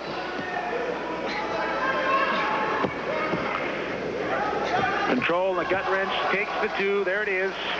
12-0 win for Nejdimi Genjil of Turkey. Turkey will pick up their first win in this dual meet. The United States still leading 6-1, but there's one loss for the United States. It was a good try. It'd be very hard to jump into competition when you haven't trained for it. No intensity, the psychological edge isn't there. You haven't really prepared, but at least it wasn't a forfeit. The Turkish flag waves for their first victory. Tom Press, the United States, beaten by Nejdimi Genjil of Turkey, 13-0.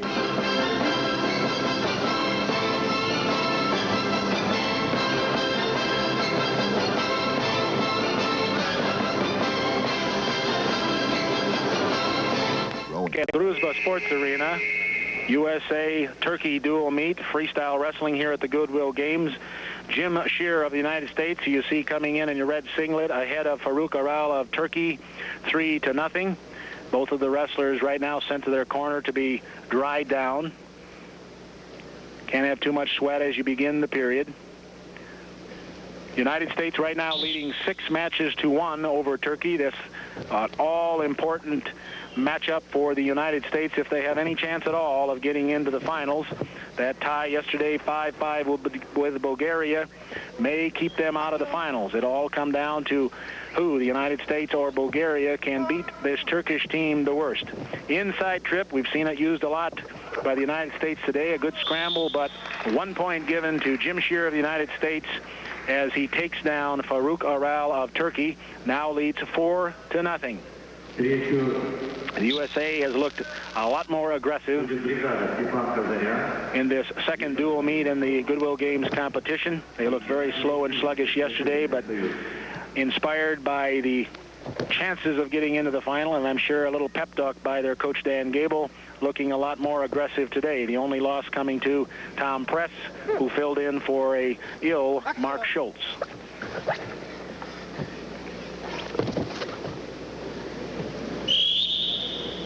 Both wrestlers brought back to their feet.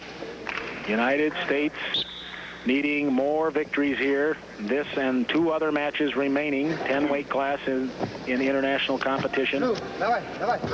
United States is ahead, 6-1. An attempt there by IRL of Turkey to penetrate it on the legs, countered with a front headlock combination here by Jim Scherr of the United States. Scherr had hurt a rib in the training camp. It has not thus far affected his competition. He did have one of the 5 victories for the United States yesterday, and a fairly impressive one, and has looked very good in his match today. The second caution now called against Farouk IRL of Turkey. If he gets another one, he will be cautioned out of the match. That's how we saw Mark Schultz of the United States lose against Bulgaria yesterday. Scherr right now in control of this match, 5-0. He's a business student in working for his master's degree at Northwestern University. Hasn't been at 198 pounds a lot in his career, has wrestled for the most part at 180.5. Last year, his twin brother, Bill, wrestled at 198 and was the world champion for the United States. Both of these wrestlers essentially the same weight. They made a decision that Bill Scherr would go to 220 and Jim would go to 198. Bill Scherr lost in the national tournament to Dan Severn, our representative here at 220, and Jim Scherr is wrestling at 198 pounds. Another attack by Jim Scherr of the United States, gets another point takedown. He's getting them one at a time, but he is getting them. Now leads 6-0 over Farouk IRL of Turkey. Less than a minute remaining here in the second and final period. The referee stops the action. Nothing happening in this down position. Brings them back to their feet. The Turkish team seems to be a little bit young and inexperienced at this point. Another duck under, leg attack, and a takedown for Jim Scherr. His 7th takedown of this dual matchup today. Turkey was very impressive in the late 50s and early 60s in wrestling. Dominated the world during that period of time. Wrestling seems to be coming back a little bit in their country now. Again, a nice duck under by Jim Scherr of the United States as he extends that lead to 8-0 over Farouk IRL of Turkey. IRL looking very tired. 15 seconds remaining. As time runs down, Jim Scherr seems to have a conditioning and technique advantage here over his Turkish opponent, doing a real nice job. That inside trip takes him immediately to his back. 3 points for that very nice maneuver by Jim Scherr. Now leads 11-0. Time ticking out. There it is, the end of the second period. Jim Scherr of the United States getting the 7th victory for the United States. They now lead 7-1 over Turkey. That win by Jim Scherr of the United States over Farouk IRL of Turkey, 11-1. We'll be back.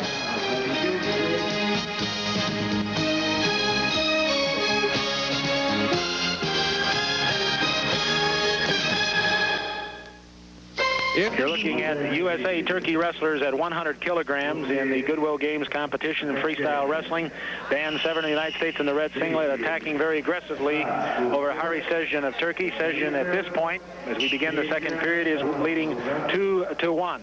The United States leads in this dual matchup with Turkey, 7 victories to 1, but every match is important to them. They tied Bulgaria yesterday 5-5. Who will advance to the finals tomorrow against the Soviet Union comes down to who can beat this Turkish team the worst. So every match and every point is all important to the United States. And there Dan Severn counters for the takedown, gets himself back to a tie 2-2 against Sezgin of Turkey. The only loss today so far, that loss at 180.5 pounds, where Tom Press of the United States filled in for an ill Mark Schultz of the United States. Wrestlers brought back to their feet. No action. The USA team looked rather sluggish yesterday, seemed to have done an about-face today. On paper, the Bulgarian team was also very young, like this Turkish team, but the USA doing a much better job of controlling their Turkish opponents. Dominated in most of their victories today. Nice counter on that attempt to a hip over by Sezgin of Turkey. Blocks up, but the match is stopped. Sezgin of Turkey injured his leg in the takedown. Only 1 point given to Dan Severn of the United States, but he now leads 3-2. He's down at 1 point, 2-0 in this match with Sezgin of Turkey, but has come on rather aggressively here in the second period to take a lead with 1 minute and 50 seconds remaining at 3-2. There you get kind of a panoramic view of the arena, one mat down. Here's a slow motion look at that attempt for a hip over there by Sezgin, but it was countered with that spin around. There's where he hurt his leg. And so Sezgin of Turkey back on his feet. Looks like he's ready to go. A little injury, a little sprain there to his ankle. Nice front headlock by Severn. Comes around behind, gets the 1 point, now leads 4-2. Dan Severn looking a little more aggressive here in this second period and this second match for him. Doing a nice job trying to get this turn, try to get a tilt turn. Sezgin of Turkey to his back. He realizes how important every point is for his team if they're to advance tomorrow into the finals. He gets too high, falls over the top of Sezgin. 1 point given to Hari Sezgin of Turkey for the reversal. His lead now 4-3.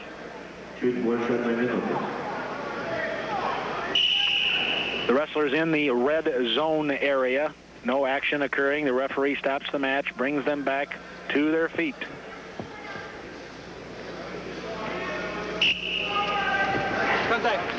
Severn is an assistant coach at Arizona State University.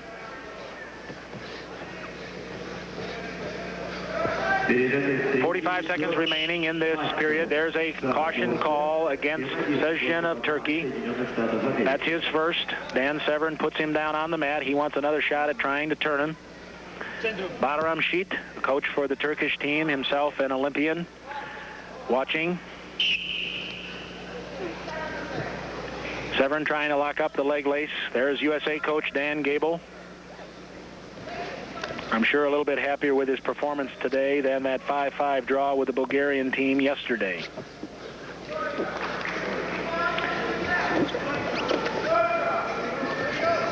"25 seconds remaining. Time running down here in the second and final period of this match at 220 pounds in the USA-Turkish duel.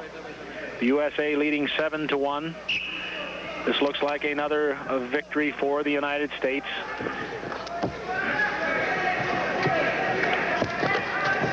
Sezgin limping a little bit on that leg. He does take a step in for the penetration, however. Gets in nice and deep. This could make a difference. Severn falling to his back. Falling to his back. He will lose 2 points. Well, they're going 2-2 now. This will be all important here. The referee called 2-2. The mat judge and the mat chairman, I saw their scores as 2 only for the Turkish wrestler. It looks now like Dan Severn injured his ankle in that scramble for position. A very important call here. Dan Severn was leading 4-3. He was leading 4-3 before that scramble. I would sense that it ought to be a 2-2 situation for each wrestler, but no, they're only going to go 2 points for, here's a replay of it. You'll see he falls to his back, and even though he does drive Sezgin over to his back, that was too late. The time had run out, and so Sezgin of Turkey receives 2 points. That gives him the lead and the victory in this 220-pound match, 5-4. Gary Sezgin of Turkey getting his hand raised, going over by the injured Dan Severn. Sezgin beating Dan Severn, the United States, 5-4. The United States ahead in the duel, 7-2. But that definitely does affect their chances of getting into the finals. That's one more loss that Bulgaria will have to have tomorrow if the United States is going to win. And so the team score is 7-2. There's one more match to go. Bruce Baumgartner of the United States is not going to have to wrestle. He's going to receive a forfeit from the Turkish team, so the United States will win this duel 8-2. What's going to happen? Who's going to be in the finals from this A pool? Is it going to be Bulgaria or is it going to be the United States? It will all come down to what happens in the Bulgaria-Turkey duel tomorrow. Can they beat Turkey worse than the United States did? We'll see.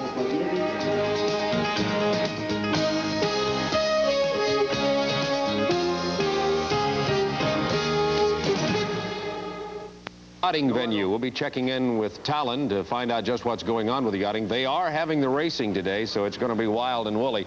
But before we do that, I want to remind you what we'll have coming your way on our coverage of the Goodwill Games. On Monday, men's basketball continues. Second round action. The United States will be playing a surprisingly tough Canadian team. Men's gymnastics continues, and yachting once again from Tallinn Bay on the Baltic Sea. Also on Monday, we'll be taking a look at some of the other events. Men's volleyball begins. United States versus Bulgaria. The men's volleyball team very, very strong. Wrestling continues, and if the rain stops, we'll continue with our tennis, which is taking place at Yermala.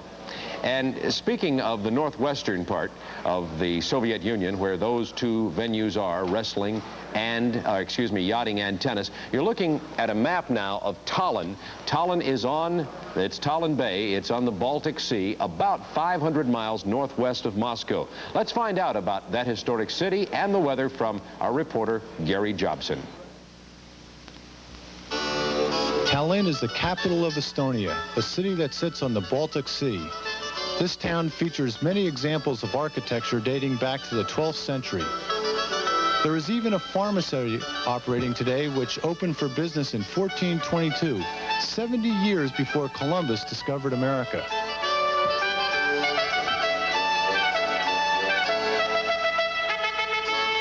The city is an active seaport, and yachting here dates back to 1897 when the first yacht club was formed.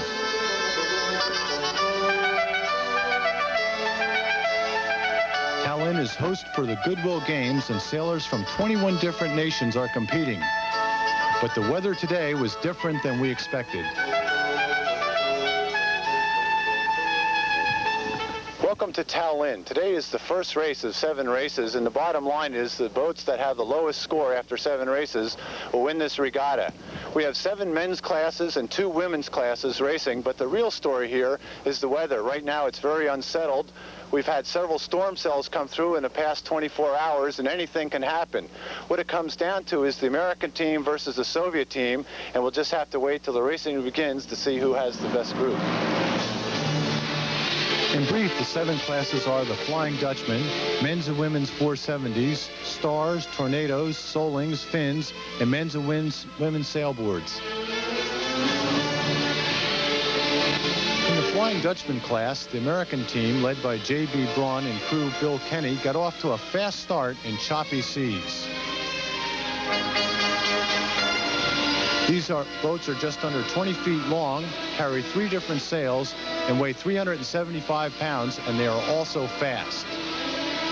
They can sail at over 20 knots in the right conditions.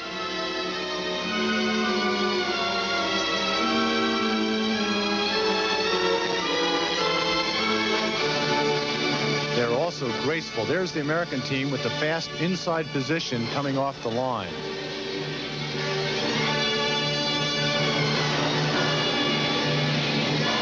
20 minutes later, the men's 470 class started. Following the Flying Dutchman lead, American Morgan Reeser and crew Kevin Burnham also jumped to a fast pace.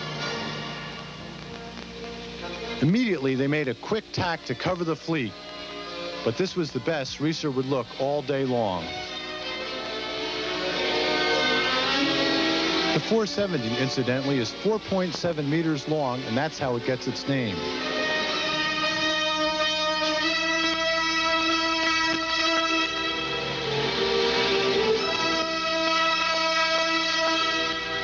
At the second mark of the Flying Dutchman class, the Americans led with the Canadians in hot pursuit. But Braun never looked back.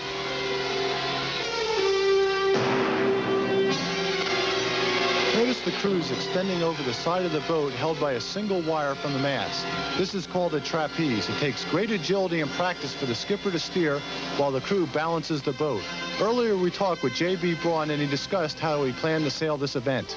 Light air, it's very mental, and you have to really concentrate and hone in on your concentration of keeping the boat going, as opposed to heavy air where it becomes more physical and keeping the boat flat and going well, keeping it upright, because the boats are fairly tippy. You can capsize. And so you're using your mental and physical skills in heavy air, whereas in light air you're using more mental skills as far as tactics and boat speed goes. JB's technique worked today as they scored a victory in race number 1. In the 470 class, the French took the lead at the second mark, but were disqualified for jumping the gun. The boys from down under, Australia, were second and eventually won the heat after many wind shifts. It was a wind shift on the last leg that pushed the American team back to 6th.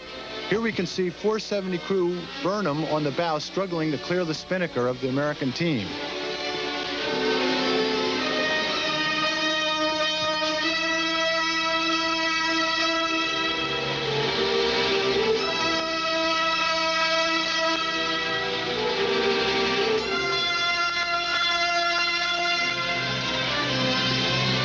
The weather got worse as black clouds and rain squalls approached. The race committee worked hard to change the course for the new wind direction, but the wind shifted over 90 degrees and varied from a flat calm to over 20 knots. It rained cats and dogs as visibility diminished. Some boats became confused at what course they should have been sailing. I talked with Morgan Reeser after his performance. Morgan, it was a strange day out there on the water. Maybe you could describe for us what happened. Well, after the start, we were winning the race. Everything was looking fine. And then one of the unpredictable 80 or 90 degree shifts came in, and we fell back to 4th or 5th at the first mark. And by the time we got to the leeward mark, we were expecting a course change because of the large wind shift. And sure enough, there was a new compass heading, a change of course flag up. And we went to where the new course should have been just as a huge storm came in. And we lost all visibility, and when the storm cleared, there was no mark, no committee boat, no nothing. In the Finn class, Buzz Reynolds of New Jersey led at the end of the first triangle, but the shifting winds put him back to 7th where he finished. Here Reynolds makes a covering tack. The American women's 470 team was led by 25-year-old P.Z. Herndon of Springfield, Illinois, and her crew Cindy Goff, 26, of Marion, Massachusetts. They finished 4th today. It was an up-and-down day for the Americans. In other races, the USA won the Tornado with Brazil 2nd and New Zealand 3rd. In the sailing class, America won again with Greece 2nd and the Soviet Union 3rd. Only 2 boats raced in the Star, Soviet Union 1st, America 2nd.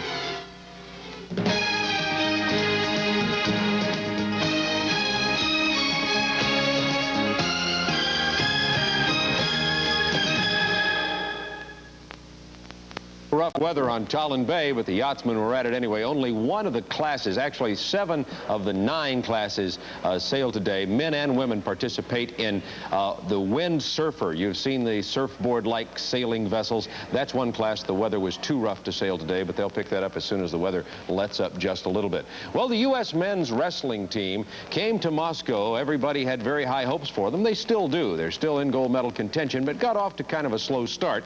Their coach is Dan Gable, and one of of his former wrestlers once said of Dan Gable, he's the king of the room and the world's greatest motivator. Nick Charles is live with Dan in the studio right now. Let's see how he responds to that, Dan. Oh, he's got me all riled up already, I'll tell you. Dan, you were a former gold medalist, of course. Remember, you at 72 in Munich. You've guided Iowa to 9 NCAA titles. How do you assess the U.S. team so far? As Bob mentioned, Bulgaria, so-so, you beat the Turks today.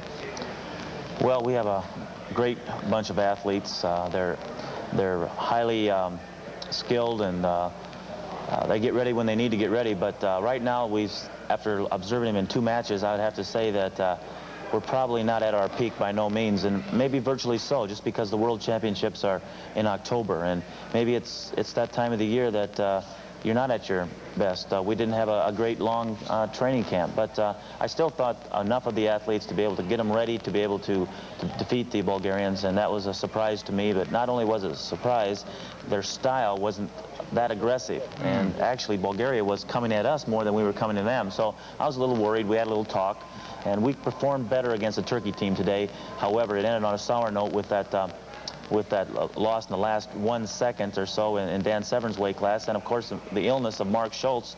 That's you know, you can't predict something like that. So we do have 2 losses there, and that really is going to hurt us. Again, just to dig a little deeper, Dan Gable, what personifies you, I think, always is this tremendous work ethic. You leave nothing to chance.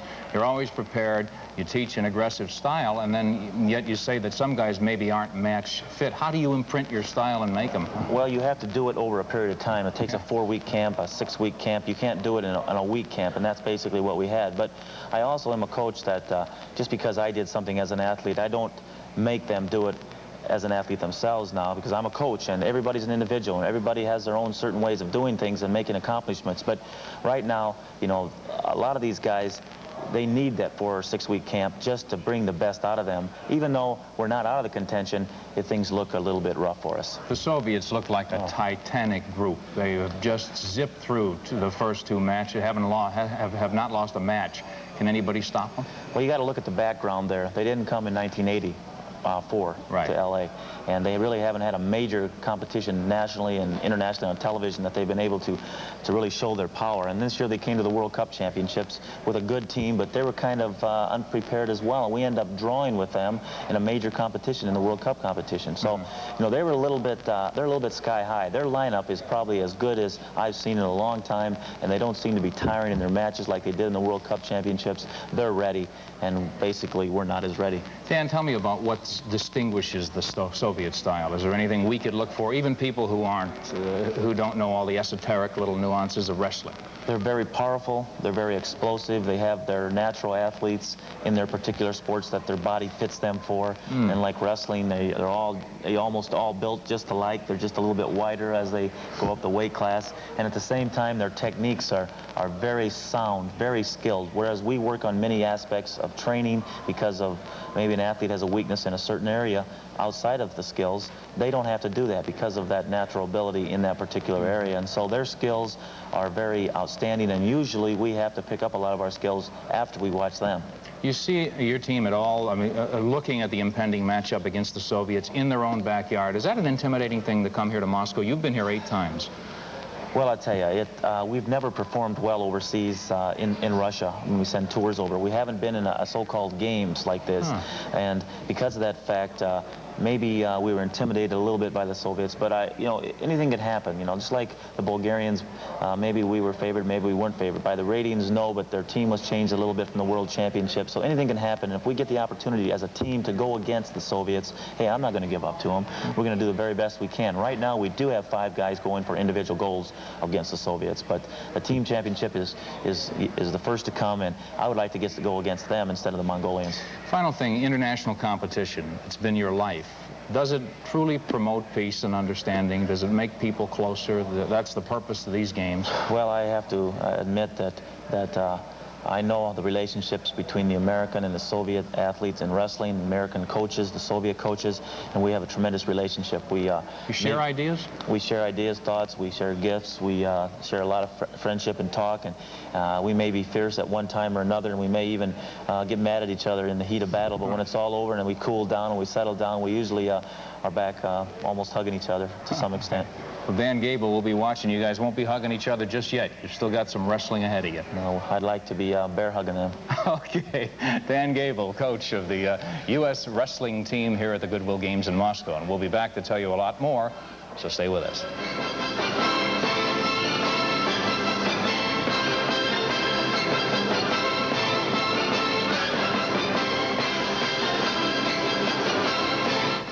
I'm going to take a break for a little bit of a breather because I've got to get ready to get pumped up for Motoball tonight. You mean you need time to get pumped up for Motoball? For Motoball, yes. You got to understand how to watch this. Everybody's new at it. Skip Carey, America's unparalleled Motoball announcer, is back, and he's told me just via telephone that it's worth watching. So I'm going to be back to that in prime time. Well, Bob, get geared up, because as Skip has told the world, he has not seen a Motoball game that he didn't like. I don't know how many he's seen, but we'll soon find out. See you in a couple of hours. Thanks. Now we turn to the story of the Soviets and the Hungarians in water polo. Theirs is a bitter rivalry, which had its most intense moment at the 1956 Olympics in Melbourne, when blood stained the water, a symbol of bloodshed that had occurred when the Soviet Union invaded Hungary that year. So, their match tonight is guaranteed to be full of the emotion that is part of their old rivalry. Both teams are looking for a place in the gold medal game on Sunday. The wind is picking up here at Lenin Sports Center, where we're getting ready to watch water polo action between the Soviet Union and the team from Hungary. But before we do that, let's take a look at our standings thus far in the tournament. Remember, 2 points for a win, 1 for a tie. The Soviet Union, undefeated thus far, is leading with 6. The United States 1 point back on the basis of their tie with the Hungarian squad just yesterday. Hungary in 3rd, West Germany in 4th, and 2 teams on the bottom of the rankings, Greece and Holland. Now, Chris Dorst, both these squads, Hungary and the Soviet Union, have a long-time heritage in the sport of water polo. Absolutely. Both teams have a tremendous tradition. As a matter of fact, this is the 100th match the two teams have played since the 1952 Olympic Games. Just as a sidelight, the USSR has a 43-win, 23-loss advantage over the Hungarians, the rest being ties. So they're real excited about playing this 100th match today. Hungary is the dark horse of this tournament. The Soviets were predicted to win, and they're following close to form. Hungarians have been playing very, very well, with a tie against the United States, a tie against favored West Germany as well. It's going to be a physical game. Look for it to be hard-fought the whole way through. So with that in mind, let's go right to the action. Let's meet the starters on both these teams for the Soviet Union. Evgeny Sharonov in the cage, Mendegaliev, Grishin, Naumov, Katenko, Ivanov, and Smirnov out in the field.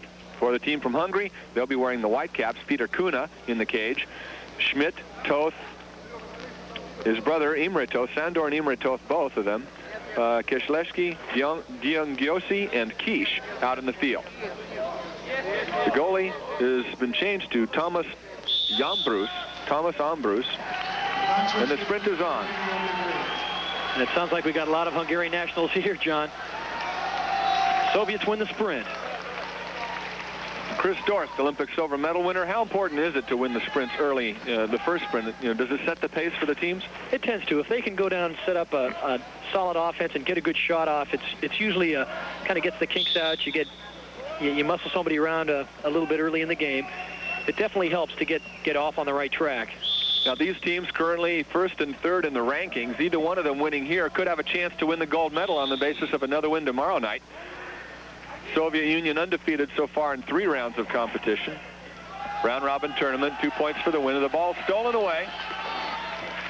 That was interesting. The Soviets tried a pick play that time. That's something they picked up from the United States back in the mid-50s, or mid-60s rather, but they haven't been using it that much in the past. The Hungarian squad, a very powerful sport and powerful nation in the sport of water polo. 6 Olympic titles, 10 European championships, 2 world championships. Heritage is with them in this sport. This should be a tremendous battle between 2 tremendous teams. Sandor Toth really struggling on the 2-meter position. He gets called with the offensive foul. Soviets get the ball, and down they come. Well, Mendegaliev, the man who's breaking out of the backcourt for the Soviets, got a nice push-off from Sandor Toth on that turnover. So defending the hole, Gabor Schmidt. He's on the big man, Mikhail Ivanov, one of the top scorers in the tournament so far. Ball pops to the surface. Schmidt takes it away. Well, the Soviets are definitely going to go into Ivanov. He's the tournament's leading scorer so far, and has been a tremendous force at 2 meters so far. The official calling for some brief timeout. A cap is loose. Number 12, Nikolai Smirnov from the Soviets, let his cap get untied, so they got to stop play now. Actually, this is good for the Hungarians. Gives them a chance to move up the pool, set up their offense, but they don't have anyone at 2 meters yet. Looks like Castelli's the closest one, John, but he's not moving in there, it doesn't seem. Oh. There he goes. Now they're setting up the offense. Drivers coming in from both sides. And an ejection. The man is gone. His name, Sergei Naumov. Number 5 for the Soviets will sit out for 45 seconds. Shot clock at 35 seconds at this point. He was holding his man during dead time, John. Look for the Hungarians to pass the ball well. The people they want to shoot are the 2 men on top. That's Toth and Kish. Kish winding up. The goalie for the Soviets, Yevgeny Sharonov, probably the finest in that position in the sport today. Shot bounces across the upright, the horizontal bar. Immediately picked up by Mikhail Ivanov, who was holding the defensive spot at 2 meters. That was a nice pass from Genjil over to Castelli, who was over on the side of the goal. And looks like the Russians or Soviets have a counterattack. Kutenko coming in, gets the foul. Goes back to Mendegaliev.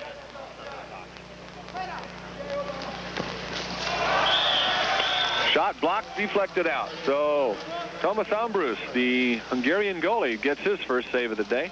What that does for the Soviets, John, though, is that shot was taken as Sergei Naumov was coming back in. They can set their offense up with a full 35-second shot clock and play 6-on-6.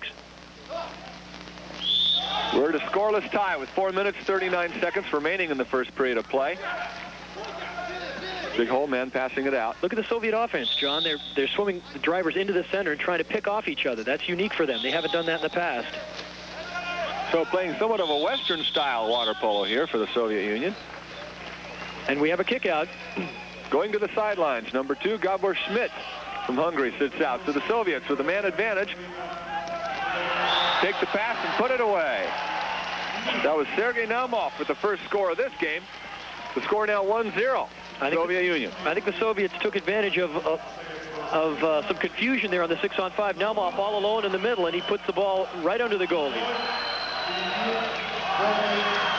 A very strongly partisan crowd here at Lenin Central Stadium, occupying the bleachers with umbrellas overhead. The clouds have been incessant. They're continually upon us, the wind chilling. It sounds like there are just as many Hungarian fans as there are Soviet fans, John.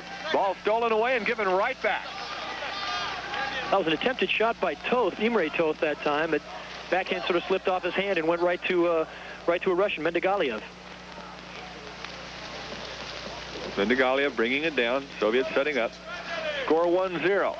2 minutes into this first period of play.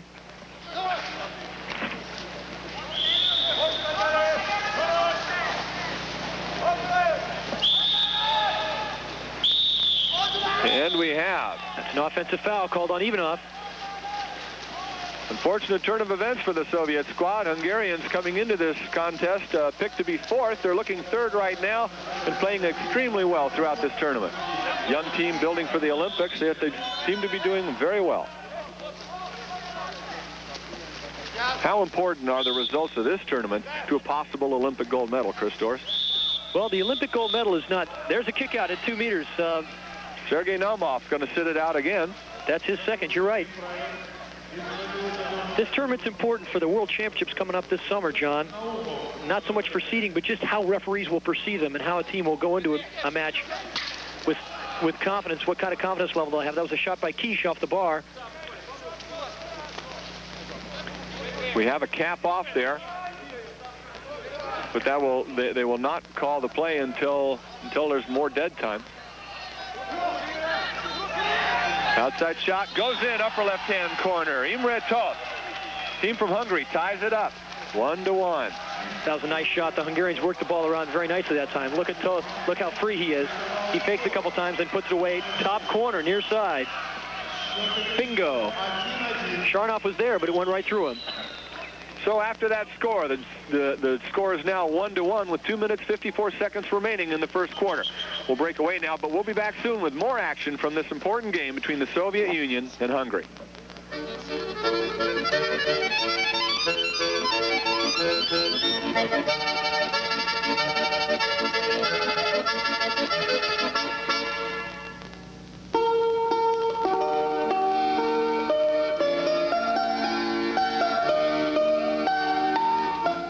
In conjunction with the Goodwill Games, the Men's World Basketball Championships in Spain. The games are on pause for a couple of days now. The first round featured a Soviet team with Arvydas Sabonis, the center, as the cornerstone. But the Soviets have more than the big guy.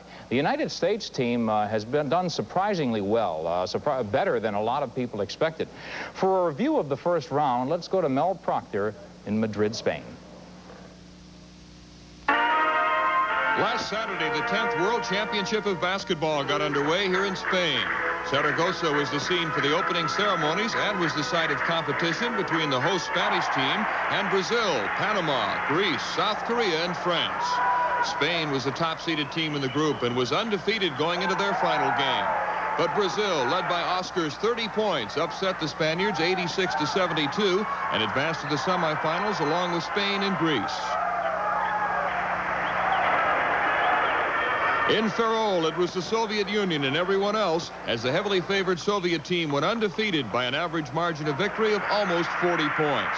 Israel and Cuba also advanced to the semis, but the story from Ferrol was a powerful Soviet team who eliminated any doubts about their position as one of the favorites in this championship. In Tenerife and the Canary Islands, Yugoslavia and Canada were both undefeated going into their final game. Both would advance along with Argentina to the semifinal round. But top position in the group was at stake Thursday night. Yugoslavia, paced by Drazen Petrovic's 36 points, beat the Canadians 83-80.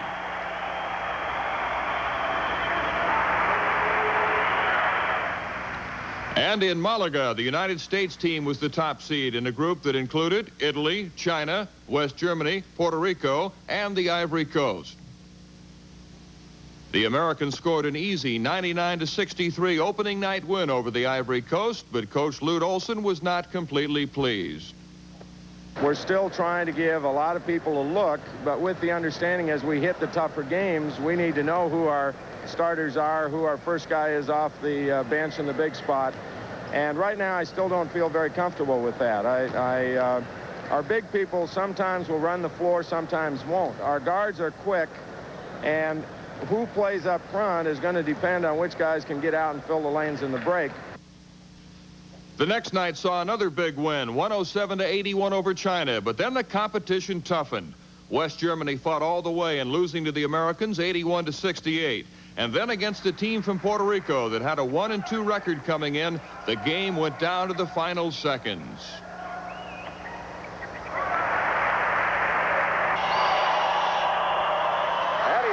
Shot. The U.S. has the ball. Now if they can run out the clock, they can win it. They lead by 1, and Lopez got away with a foul. Kenny Smith gets it back. 14 seconds left. They're trying to run out the clock. The U.S. by 1. 9 seconds. 8. Kenny Smith shot blocked. Why did he take the shot? Here comes Morales. And that's it. The United States has held on to win it. Mackerel, what a game! David Robinson, the center from the Naval Academy, who was expected to lead the U.S. team, got off to a rough start in the tournament, but seemed to have found his game against Puerto Rico. Making a little adjustment, playing a lot stronger. I don't think when I came, my base going up, layups, and my jump shot was a little off. So I think it's just that little adjustment when you come over and you haven't played in a while. And it's the summertime. It might be that too, a little bit after the season.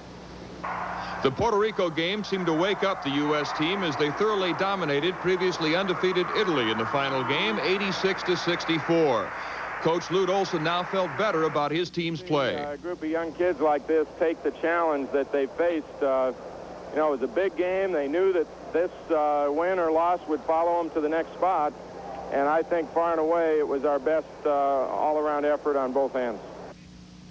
So in the opening semifinal matchups tomorrow in Barcelona, Brazil plays Cuba, Spain faces Israel, and the Soviet Union takes on Greece. And in Oviedo, it's Yugoslavia against China, Italy and Canada, and the United States against Argentina. Rick Barry, Bill Russell, and Bob Knight join me and Mike Fratello as our coverage of the 10th World Basketball Championship continues. So there you have the basketball picture from Spain back here in Moscow. Coming up, more of that water polo match between the Soviets and Hungarians. A heated rivalry regardless of how chilly a night it is here in Moscow. Stay with us for more action when we return.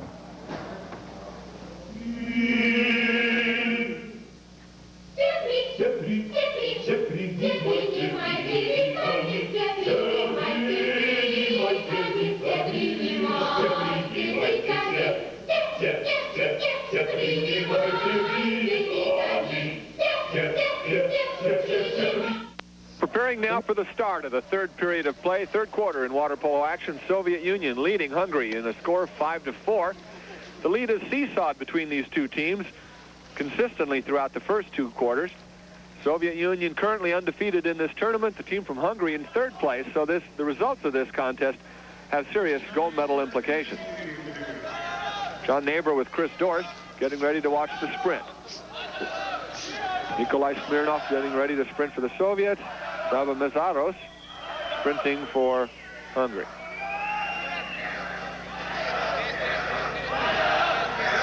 We got an excellent game here today, John. The crowd is getting into it. Both teams are playing very physically, but it's good water polo. There are no cheap shots. But a very aggressive hole game is being played at the 2-meter spot. Soviets winning another sprint. Ball immediately going back to the big man, Mikhail Ivanov, who's 28 years old, 6'3", 201 pounds. He's a left-handed hitter, been on the national team since 1978. If he's only 201 pounds, John. You're only a goalie, right? Yeah, he's a big man. I'd say he's more like 225 or 230. Ivanov, one of the lead scorers here in the tournament so far, has position. Beautiful pass inside. And an offense or kick out there on number 12, Sava Mezaros.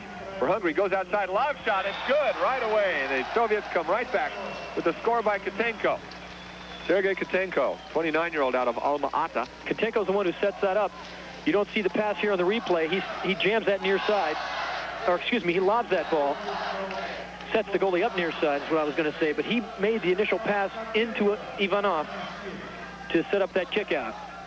So the score now, the Soviet Union 6-4.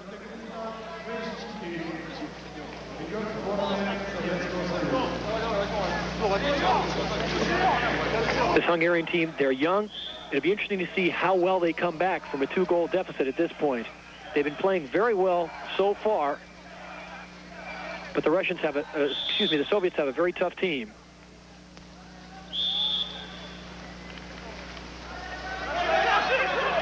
And the ball stolen away by Dmitry Apanasenko.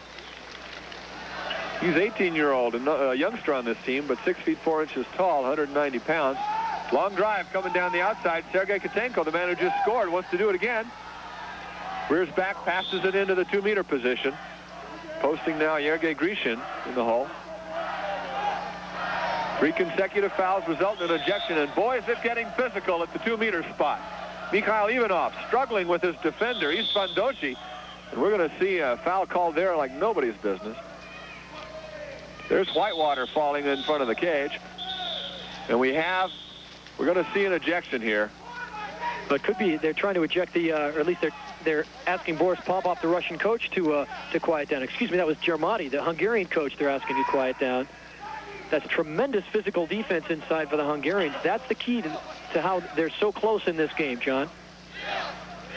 Difficult task falls on the man who has to defend the hole man. 2-meter spot, the most aggressive physical spot in the entire pool. Sharnov coming out to steal the ball. Goalie comes and takes it away. Sharnov gambling that the pass would not be accurate. But you could see he was talking to Apanasenko as the ball was coming in so that he wouldn't foul the offensive man. Katenko swimming all alone, unguarded virtually. Soviet setting up. Lob shot, it's going to bounce out. No good. Well, as soon as he reared back to shoot that, he got lunched from behind by the Hungarian. The referee had to let it go because he had the advantage. Now the Hungarians have a counterattack. Look at the action here, John. It's a very aggressive game at this point. The Hungarians and the Soviets, no strangers to physical force in the sport of water polo. Hungarians with 6 Olympic championships, 8 European titles, 2 world championships to their credit. Shot up, goes into the corner. The score, Istvan Doshi brings it up again. 6-5. Soviets leading by 1 now. Doshi again taking up the slack. He's got Ivanov on him. He gives him a nice little elbow. See that left hand coming out, pushing Ivanov away. Puts it up in the top left corner. Sharnov comes up early and settles down a little bit and can't quite get to it.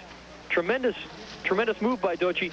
He's picking up the offensive slack like we'd asked him to when Gabor Schmidt fouled out with 3 and Istvan Kish with 2 had to sit on the bench. So one of the Soviets goes to the sidelines. Substitutions being made after the goal is scored. A very physical game, a very aggressive game here going on now with 4 minutes, 49 seconds remaining in the third period of play. Also, the players are plenty tired at this point, John. I think you might see the Soviets just slow things down a couple times, pass it into Georgi Mishfederazi and see if he can put the ball up for a score. The big man, Mishfederazi, setting 2 meters.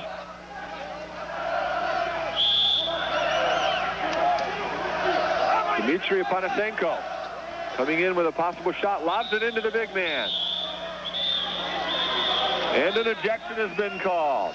The Soviets, once again, man-up advantage, going to the sidelines, Tibor Kosteli. And that time, Kosteli just had both hands on Mishfederazi's shoulders, pushing him down, trying to stop him from shooting.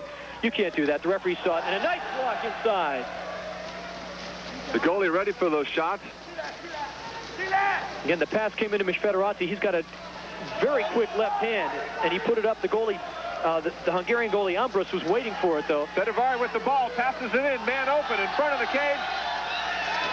And the backhand shot by Istvan Kish lands right in the middle of Evgeny Sharanov's chest. Kish had position on Katenko that time in front of the goal. I don't know why, for the life of me, he turned over and shot a backhand.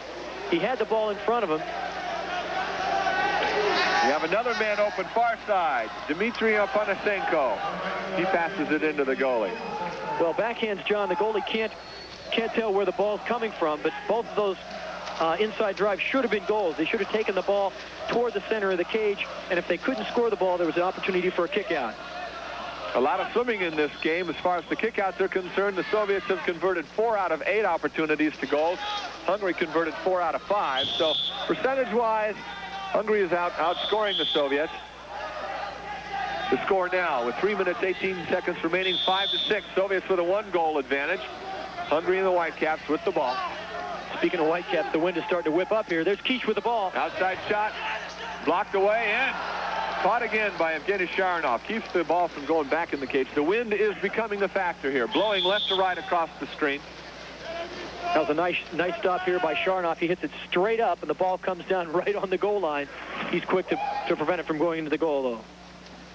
So the Soviets perhaps slowing things down a little bit. The big man, Mishfederazi, in the hole. Struggling with Imre Toth. Outside shot coming.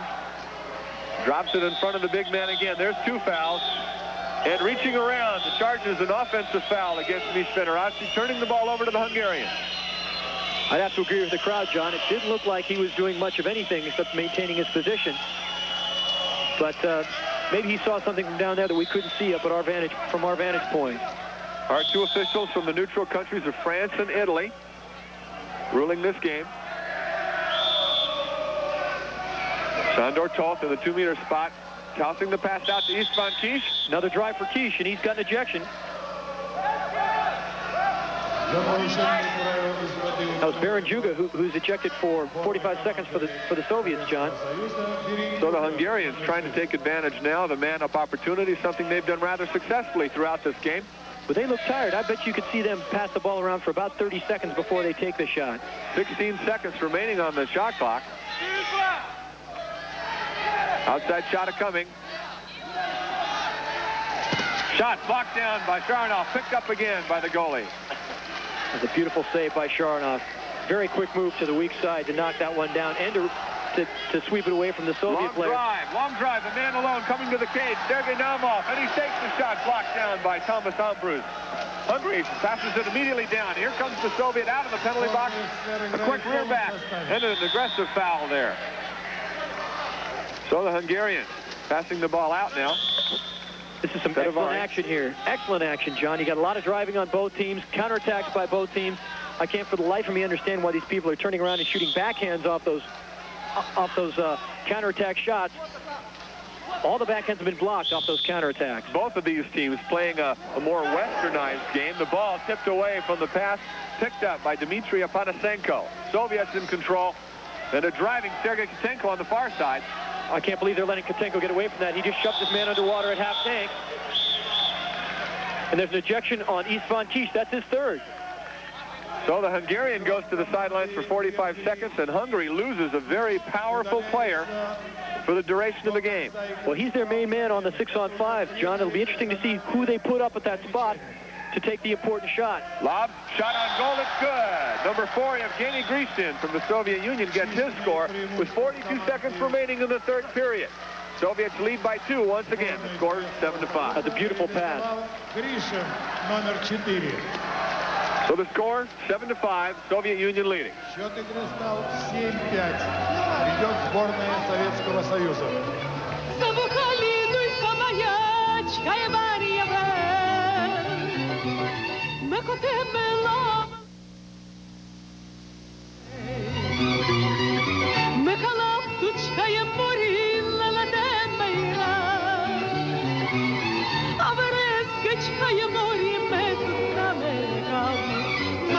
The third period ended without a score. Soviets holding their 7-5 advantage over the team from Hungary. We're getting ready now for the sprint, beginning the fourth period of play here at the Lenin Central Sports Stadium. Remarkable performance by both teams. The Hungarians with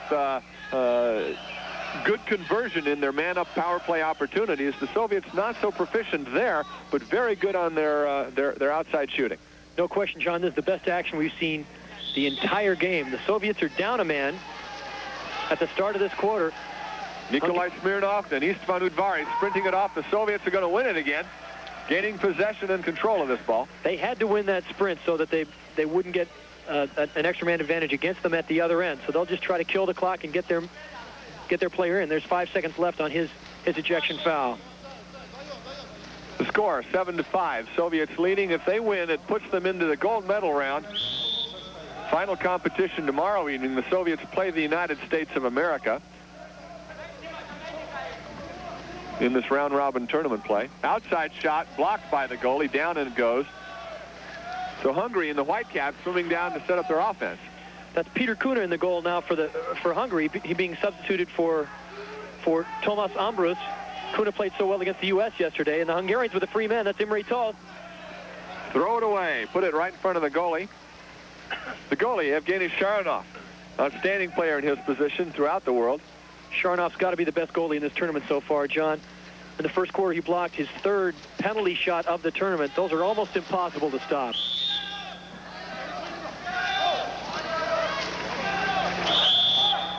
So the Soviets relying on their goalie's defensive capabilities. A very physical game at 2 meters. Ivanov in the cage. Outside shot is taken. Picked up by Peter Kuna. That was a nice stop by Kuna. I don't know exactly why Jarmati put him in, because Ambrus had been playing an excellent game thus far. But on that save, he made a very nice move to pick it up cross cage. Jarmati, the Hungarian coach, has coached some 200 international competitions for his team, made 3 or 4 Olympic squads for his hometown. That's Pettivari on the drive. We haven't heard much from him today, and he's been a playmaker so far. Goalie comes out, but foul was called. And we have an ejection. It's going to be number 8. Soviet Dmitry Apanasenko goes to the sidelines for 45 seconds. This is the point where the Hungarians do very well. They've converted 4 for 6 in their man-up opportunities. That was a real obvious foul. He was hanging on right in front of the ball during the dead time, John. The referee almost had to kick him out. They've got Toth. Outside shot, number 11, Istvan Doci gets his 3rd goal, a hat trick. Well, we were asking the question, who was going to fill the shoes of Istvan Kish, and Doci's filled in very nicely. Look at this shot, top corner. Skips right under the goalie, Evgeny Sharonov, for the score. The Soviets substituting for 5 out of 6 of their field players here at this break. Doci, the man who scored, 20-year-old out of Budapest. He's 6 feet, 176 pounds. And he's one of the rising young stars of the Hungarian team. You can expect to see him on this team for many years to come. He's got some great moves at 2 meters, and as you saw there, a tremendous shot from outside. So Hungary now pulling within 1, 6-7 lead for the Soviets. Soviets in black, Hungary in white. And a very aggressive play going on. Mish Federazzi at 2 meters. He's going to get his man ejected. That's Kescheli. Tibor Kescheli is going to go to the sidelines. And that's 3 for Kescheli. That's 3 people that Hungary has fouled out on major fouls. The Soviets only able to convert 4 out of 9 of their man-up advantages so far. Having another opportunity here, 6 on 5.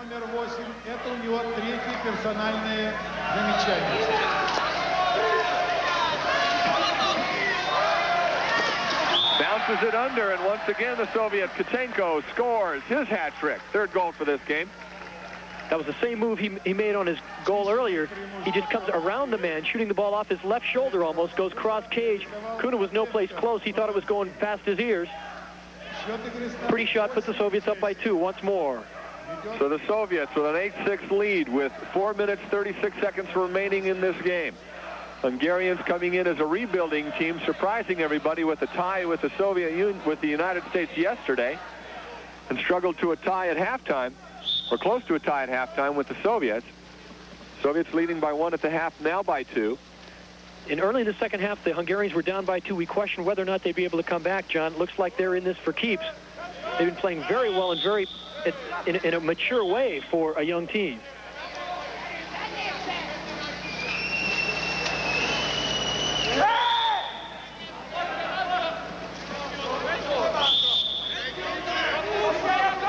Sharnoff looks like he's coming out a little bit, and Toth tried to fool him on it, but Sharnoff looked like he was baiting him.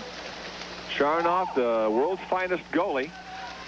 He's 28 years old, from the town of Gorky, 6 feet 4 inches tall, 192 pounds. Played excellently this game. You know, John, he's never out of position. He's always in the right place. The ball might go through, but it's not going to be his fault. Well, it's always the goalie's fault. So the Soviets setting up on a 6-6. You can expect a lob in. They found an open man. That's good defense by the Hungarians. Shot clock winding down. Katenko tries the same shot to bring it around cross cage, and this time Kuna's all over it. So with the clock ticking at 4 seconds on the shot clock, the Soviets took the pass, tried the shot. Imre Toth now with the ball for Hungary. He's going to see an open number 11, Doci, on the far side. 3 minutes, 28 seconds remaining in the game. Shot blocked again by Sharnoff. Doci, I think, maybe trying to pick up a little too much slack. And we have an open driver, Evgeny Grishin, driving down the left side all by himself. Now he's going to get some challenge from Istvan Doci. He's looking for an open man. That was a nice counter rotation by number 5 Naumov that time. Instead of everyone moving down to the 2-meter line, he came back out to accept the pass from Grishin across. Hungarians doubling up on the 2-meter man now. Shot goes wide. You can see the look on Smirnov's face. He didn't like to miss that one. So with 3 minutes remaining to play in the game, the score is the Soviet Union 8, Hungary 6. We'll be back with the conclusion of this exciting match in just a moment.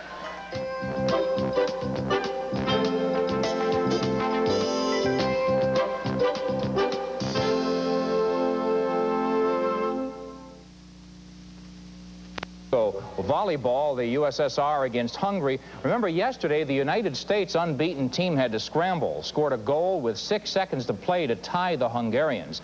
The U.S. will be in action later tonight on our primetime coverage of the Goodwill games, playing West Germany. We'll have that game, women's 10-meter platform diving, and the thrilling beginning of motorball. We chuckle, but Soviet officials here say they had 100,000 ticket inquiries for the matches. The Motorball Stadium seats 2,000. Now, though, it's back for the exciting conclusion of the water polo match between Hungary and the USSR. Hungary in front of the Soviet cage takes a backhand lazy shot right into Sharnoff's arms. The Soviets leading 8-6 now with 2 minutes 30 seconds remaining to play.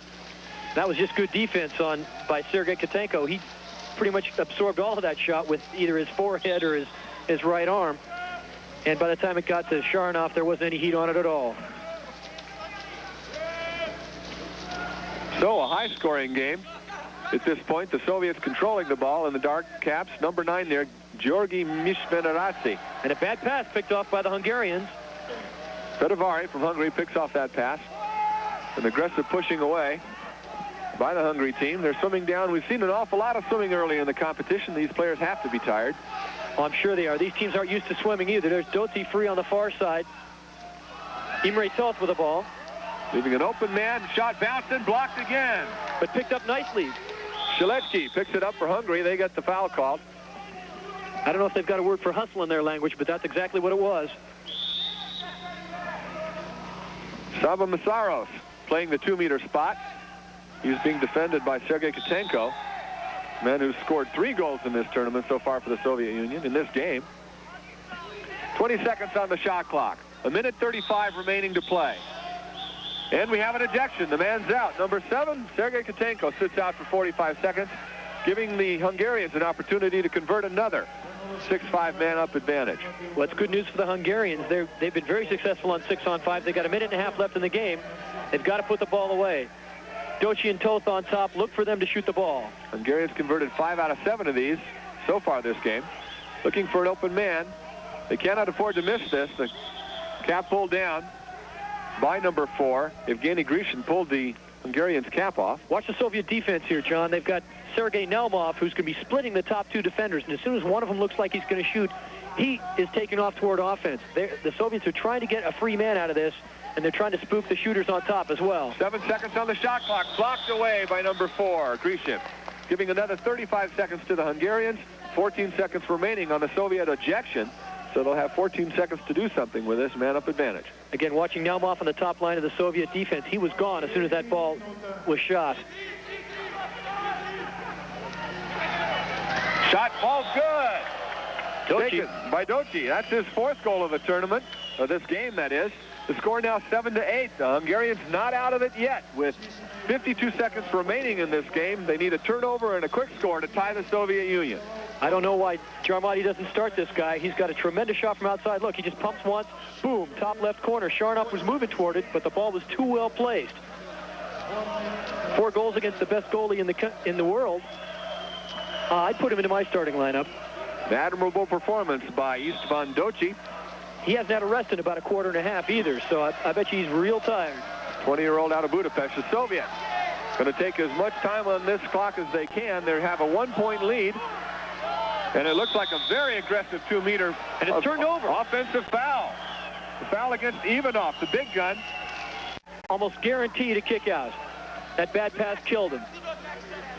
So the Soviets playing a waiting game now with 23 seconds on the shot clock, but only 15 remaining in the game.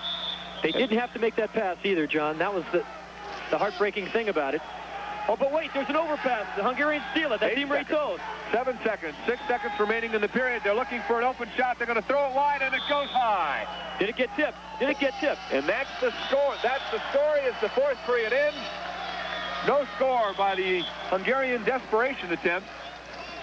The officials calling for the ball. That's the end of the game. At 4th period, the score. Finally, Soviet Union has 8. Hungary has 7. I think there was time on the clock when that ball went over his head, and the clock kept running, John. There's a couple seconds left here. Papajan of France says, tie your caps, boys. We still got a couple seconds to play. So they're resetting the clock now with a couple of seconds remaining. You can expect a rapid shot. The score still 7-8. Well, the shot was blocked. We thought for a second there that the Hungarians were going to get the ball back. It looked like a tip from here, but again, we're a long ways away from it. So once again, with a very exciting climax to this competition, the Soviet Union nips Hungary at the wire. Final score, 8-7. Well, Chris Dorst, a very, very aggressive, physically brutal game by both teams.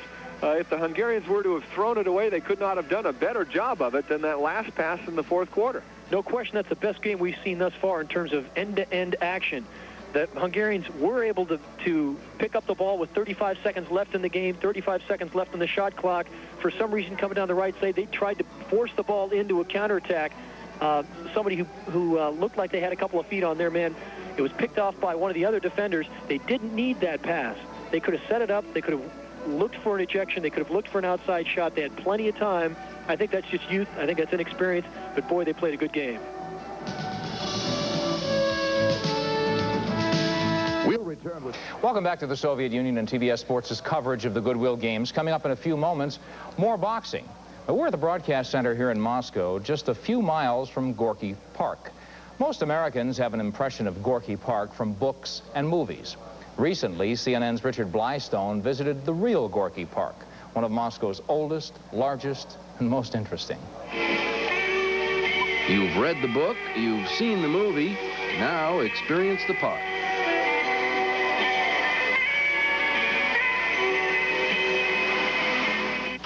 Fiction has given the name Gorky Park a sinister ring, but Muscovites know it quite differently, especially in the summertime.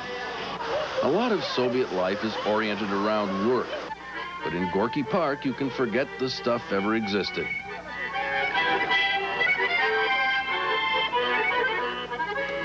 It's 250 acres dedicated to bows and boats and ball caps and bouncing, or getting in some early practice for a career in gymnastics, or for conquering Moscow traffic. This kid deserves a medal for trying not to hit people. Come on, Dad, another round. It's only 30 cents. 50,000 people visit Gorky Park on a nice day, and here it looks like all 50,000 of them are waiting for a ride on the Ferris wheel. After queuing up all week for everything from vegetables to vodka, you'd think they'd give it a miss. But Muscovites know where there's a line, there's something worth having. At the soft drink stand, the line is shorter, and success, when it comes, is sweet. This ice cream is pretty good, but you better check. Mom's might be better. Oh, decadence, where is thy sting?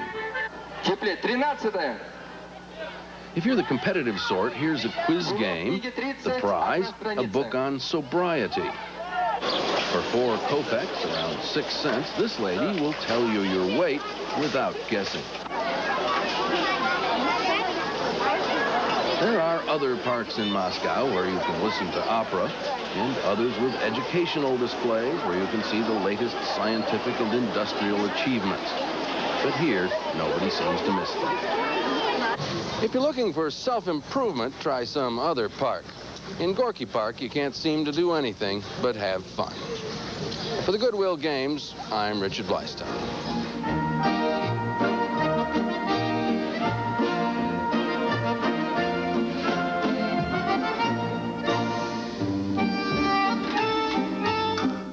Welcome back to Moscow, and up next, boxing. We've got lightweights for you, 132-pounders. American Terry Southerland fights Tommy Tobin, the Irish national champion. And luckily for the United States, Southerland is not just finished his stint in the Navy on April 3rd, so he is not affected by the U.S. State Department's ban on several boxers who are also still members of the military. So, Terry Southerland against Tommy Tobin. And for the call, let's go out back to the Olympic Sports Complex. Skip Carey and Paul Horning. These are lightweights, 132-pound limit. From the U.S., Terrence Southerland. From Ireland, Tommy Tobin. Southerland in the blue trunks, Tobin in the white. Southerland from Cincinnati, Ohio, 21 years old, 5'9", Skip, and he's also one of the substitute boxers, I guess, and a late arrival. We don't know what kind of shape he's in. Our coach, Roosevelt Saunders, says it's just a question mark. 2 USA fighters already have lost today, and Mr. Southerland has his hands full in meeting the Irish champion, Tommy Tobin. And here we go. 132-pound limit. Again, Southerland from the U.S. is in the dark trunks. Very erect style for Southerland. He just got out of the Navy. Yes, sir, in April. And they asked him what his record was. He said, I've won 135 and lost 14. So I guess we're going to take his word for it. Not too shabby. Gabriel Dancev of Romania is our referee. Southerland's supposed to have a good right jab. He's only had 1 international fight, as I said. He works as a consultant at a marketing firm in Cincinnati. How can you be a consultant to a marketing? What do marketing people do anyway? They consult their clients, I guess. I guess so. Hey. Referee Dancev had a problem there, but got it straightened up.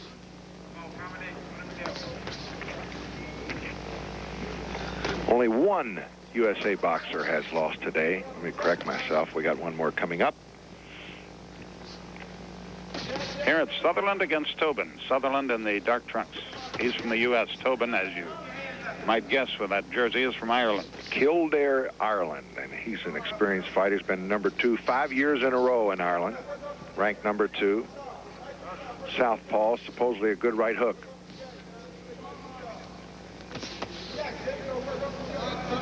The right jab from Tobin. Really not a whole lot of action here, folks. Tobin, 23 years old, 5'6". Irish champ in 1986. The height and reach advantage go to Southerland here. And he's got nice size, 5'9". A minute 5 left in the first round. Paul Horning, Skip Carey with you from Moscow. At the boxing venue at the Goodwill Games.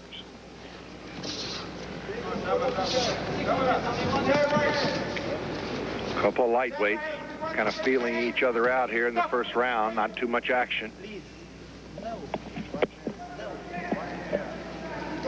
Gabriel Dancev, the referee, with another caution. Left hand by Southerland is, rather by Tobin, is blocked. But that one got in.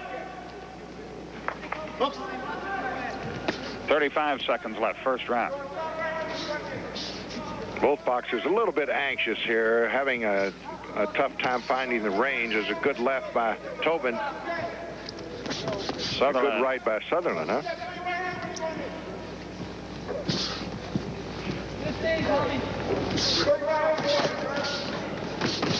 Oh, good right hand by Southerland. But Tobin comes right back at him. 5 seconds left in the round. More action coming up from the Goodwill Games in Moscow. We'll return with more. Score the first one, Paul. Not a whole lot happened. No, not much. I still think that the Irish boxer had a little bit edge in the first round. That's Tommy Tobin. He's in the white trunks. And Terrence Southerland from the U.S. Southerland, one of the replacement boxers after the State Department blitz. That's right. Late addition for Mr. Southerland. Oh, good right hand by Southerland. And another. The right over the left jab has worked out nicely for him. Remember, though, the strength of the punches is supposedly not counted in international boxing competition. Oh, Southerland coming on.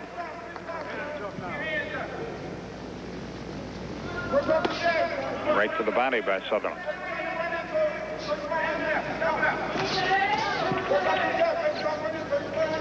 Right hand lead. Right hand left push. Tobin is stalking him, but I like the way Southerland has fought to this point.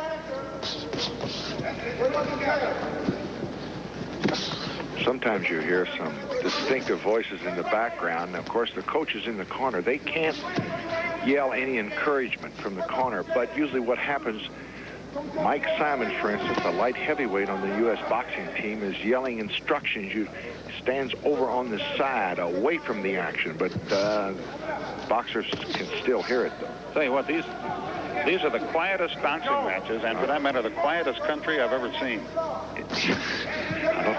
I don't think you yell or get out of line here too often, but I tell you, it's almost like, Skip, when we're working these games, it's almost like you want to whisper. Yes. I mean, like the Masters of the U.S. Open. Wow. A minute left in the second round, and eventually somebody's going to probably hit someone here.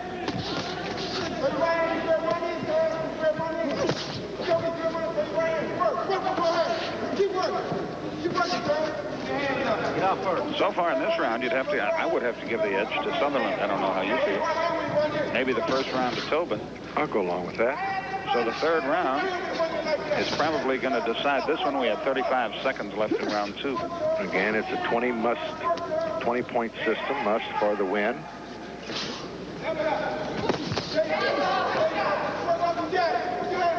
$20-19 to the loser, 18, and you really get outboxed. 17 is almost getting carried out, really. 10 seconds left in the round. Well, most of the rounds are scored 20 for the win and 19 for the loser.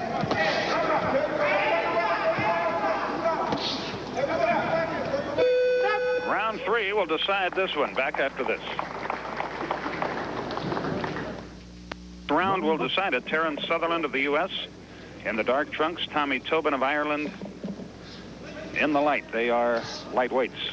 And we only had 10 lightweights in this division, so the first, we only have 4 fighters in the first round. 6 boxers got buys, and they all advanced to the quarterfinals. Romalis Ellis is the other lightweight fighter in this division for the USA.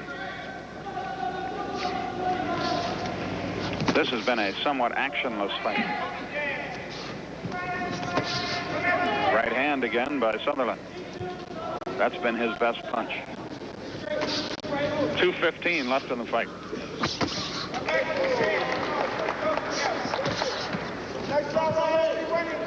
Tobin missing badly there. Again, the right hand from Southerland. In the Soviet Union, you know, we had about 5,000 boxers in the United States, both amateur and the pro. Here in the Soviet Union, Skip, they have 500 registered fighters, boxers, that do that for a living. So, and that's almost astounding just to feel. And there's more wrestlers registered and do that every week. There's somewhere like 700,000 to 800,000 people in wrestling here in the Soviet Union. Your knowledge is amazing. Wow. Well, I tell you, when I was told that, that's something you don't forget. 1:20 left in the bout. Southerland wants to throw that right hand. There it goes. He's got to come on now. The last minute of this fight, he's really got to be impressive. These judges know that Tommy Tobin, of course, is very experienced in international circles. He's the Irish champ. 45 seconds left.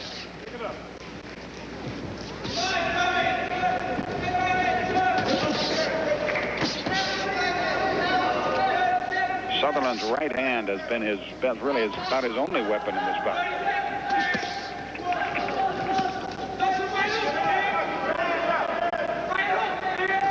Who landed the most punches? That's how you decide these things. And later on today, we're going to be taking a look at Bernard Price, another highly regarded USA boxer. He'll be in action along with Johnny Vasquez, who has an excellent chance for a medal. Also Parker White of the USA and Harvey Richards. We'll be back to see who won this one right after this. We'll return with more. Southerland of the USA pulled it off. He's one of the last-minute additions to the squad. He's fighting the experienced Tommy Tobin out of Ireland. The referee is Gabriel Dancy, and we'll see whose hand he raises here. Could it be that Terrence Southerland has I like his moved in here? That was kind of a tough fight as far as we were watching, and I would think, yes, he did. All right. Terrence Southerland, a surprise here, beating the Irish champion. One of the additions of the boxing team, Roosevelt Sanders, you saw there in the corner of your screen. He told me earlier, Skip, he'd be happy if one of the fighters won today. Let's swing over to Paul Horning, who's with our winner, Terrence Southerland. Paul? Winner of his first match, Terrence Southerland from Cincinnati. And Terrence, one of the late arrivals for the United States boxing team. It was a good win, 5-0. Every judge gave you the fight. Congratulations. I know you feel good about it. I do. Thank you, sir. Tell me a little something about Moscow. Many people back home always ask me, what did I feel about Moscow? How about you? How about this young man? I'm sure this is your first time in this country. How have you enjoyed it? I enjoyed it so far. You know, there's a lot of beautiful things here, cathedrals, and it's a lot to see. It's a lot of history here that I didn't know anything about, you know. So I really wanted to see what the Soviet Union was about. And you found, how about the food? That seems to be always the topic of conversation. The food is rough. It's hard. It's a lot different than what we're used to, you know, but other than that, it's pretty nice. Well, how about your surprise win today? Now you move on. I know that's got to give you, were you expecting kind of such an easy time? Well, I wanted to fight. You know, that was something I really wanted. I want this tournament. You know, so I want to work as hard as I can. The fight, I don't know, it was the first one as far as international competition. I feel good about it. Now I want to advance a little further. Well, this young man is from Cincinnati, and we can be proud of it. Thank you very much, and good luck to you the rest of the way. Thank you, sir. Thank you.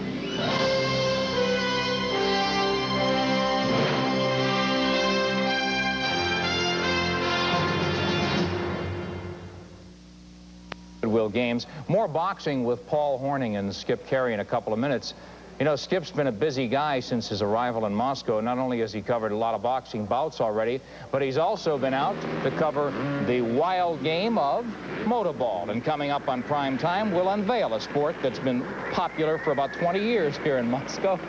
Motorball, a polo with horsepower of a different kind, the mechanical rather than the animal variety. Motorcycles, 250 cc's of horsepower is the maximum. They play on a soccer field. The goalie's the only guy who has all the security of a Banana Republic dictator, I think, because he doesn't get to sit on a motorcycle. They play with this tremendously big beach ball, as you saw, weighs about 33 pounds. Not Skip Carey, the ball. But anyway, Skip Carey will bring you the action tonight on our primetime coverage as motorball sweeps the scene.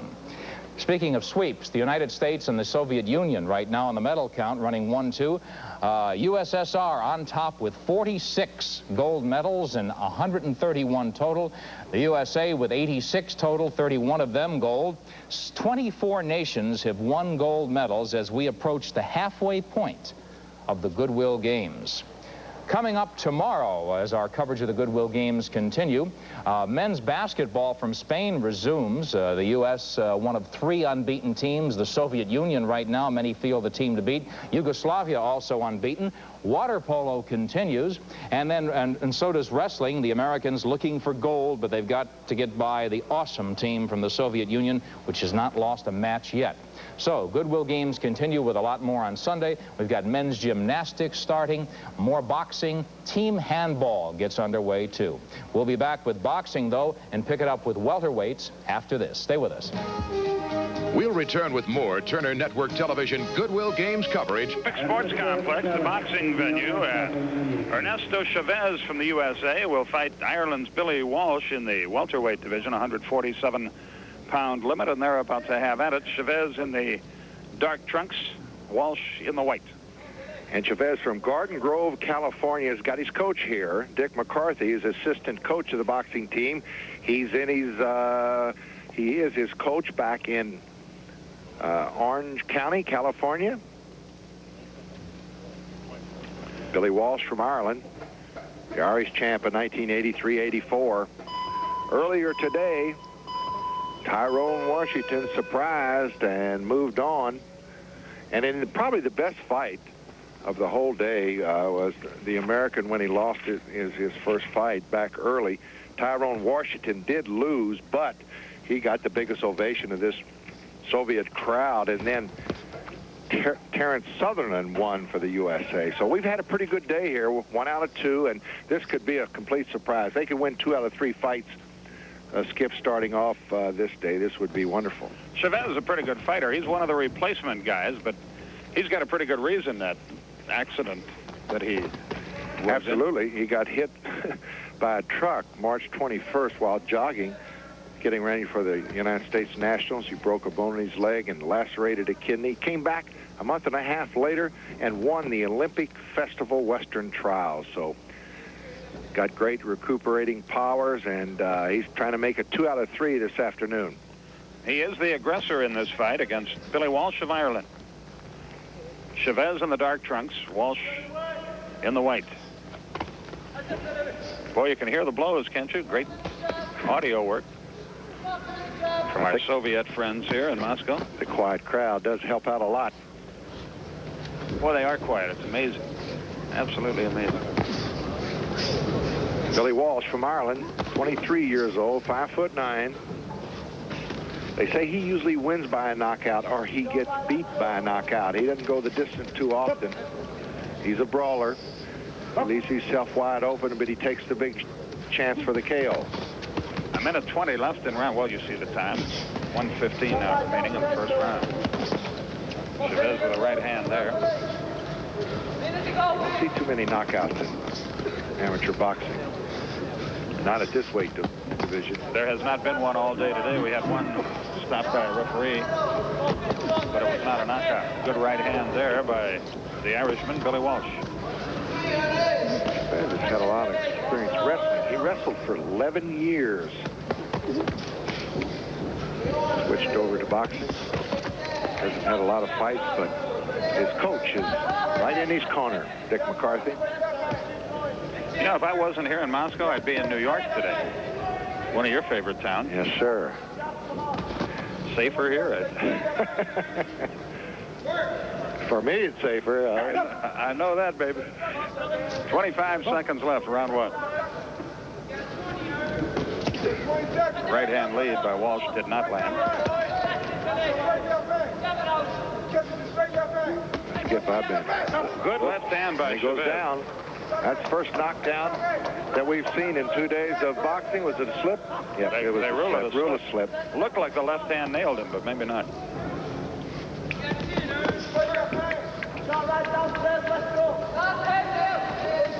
Good right hand by Walsh. And the first round is history. We'll be back after this. These are just getting underway. I liked Chavez in the first round by a slight margin. What about you, Paul? I might have to go along with you, although Mr. Walsh, a lot more experience in international circles from Wexford, Ireland, the two-time Irish champion. So let's see if Ernesto can hold up. This would really be get the U.S. boxing team off to a great start. He could win this fight. It would be 4 out of the first 6 that have advanced. And today we've seen all the late arrivals, the substitute fighters, put on the boxing team. And they have acquitted themselves well. And Tyrone Washington, even though he lost, he got the biggest hand here of anybody. Chavez with the right hand.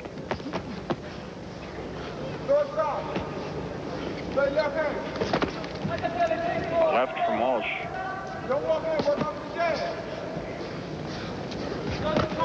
Right hand lead by Walsh, but Chavez fights out of that very nicely. The right by Chavez missed.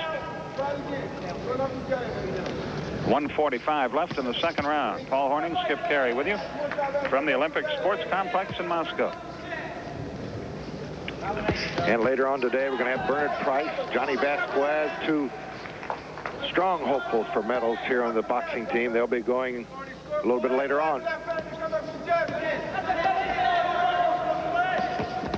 Good right by Chavez. Southpaw style.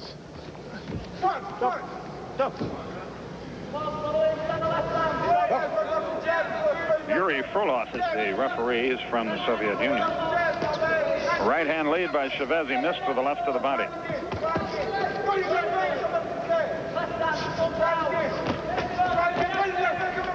Good left hand by Chavez. He's doing all right here.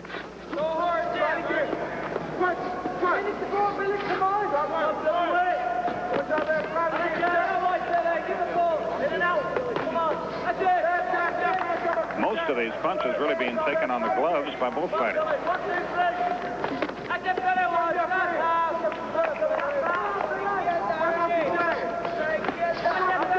There was a good right hand by Walsh.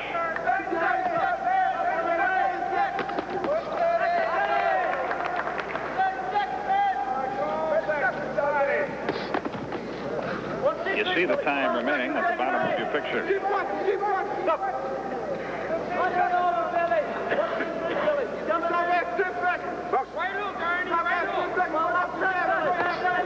Good right to the body by Walsh. Chavez with a left and a good left hand by Walsh. That right missed by Walsh. Back with the third round in a moment.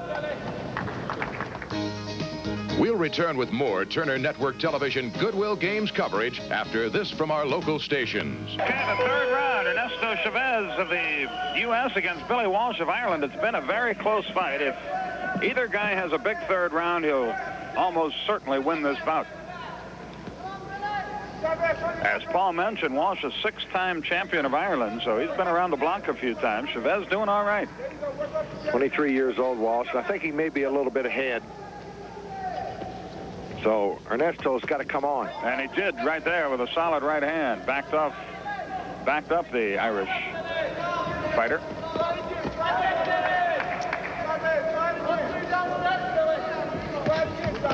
Good left hand by Chavez. He hurt him there.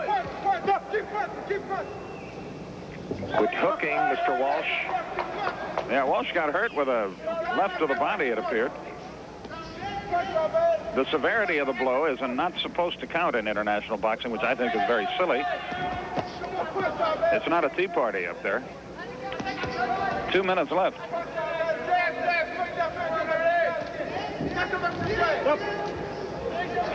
Little slip. Yeah, that's a slip.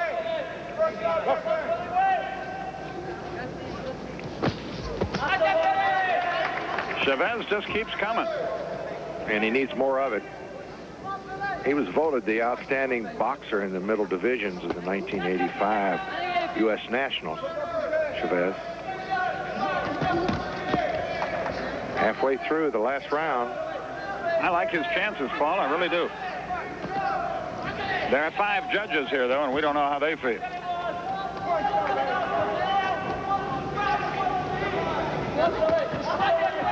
Good right hand by Chavez again.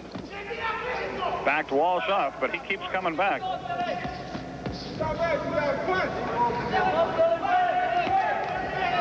Left hand by Chavez. Good counter punch with a right by Chavez after Walsh missed. Left hand by Walsh scored. We're in the final minute, and that might decide the fight.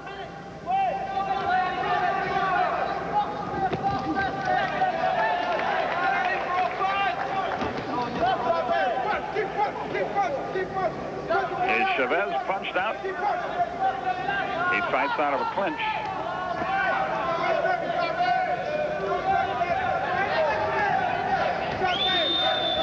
The USA champ starts here trying to give him that little extra oomph. Good volley there by Walsh. Yeah, I think he's built up a pretty good lead. 10 seconds left. Left hand by Chavez. Good right hand by Walsh. He's closing strong. Chavez tries to fight back, and it's history. Back with the decision after this.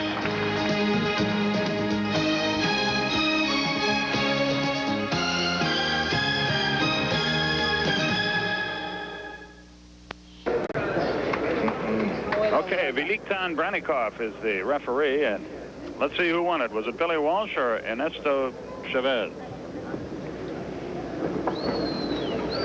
Did the kid from the States pull off an upset? Did he? Come on, there he did. That third round was decisive, and Chavez has really surprised 2 substitute boxers here today. How about that? With the win, Terrence Southerland USA, and now Ernesto Chavez. 2 out of 3 today. That's fantastic. Well, it sure is fantastic, considering this was a patchwork, put-together, last-minute team from the U.S., many of the members. Not bad. The Americans win 2 out of 3 bouts so far today. We'll be back to tell you what's ahead. You'll be seeing a lot more boxing and more later on. But first, we'll tell you about, as part of a cooperative venture between the Goodwill Games and Samantha Smith Foundation, we asked children from all over our country and the Soviet Union to submit artwork depicting their idea of world peace.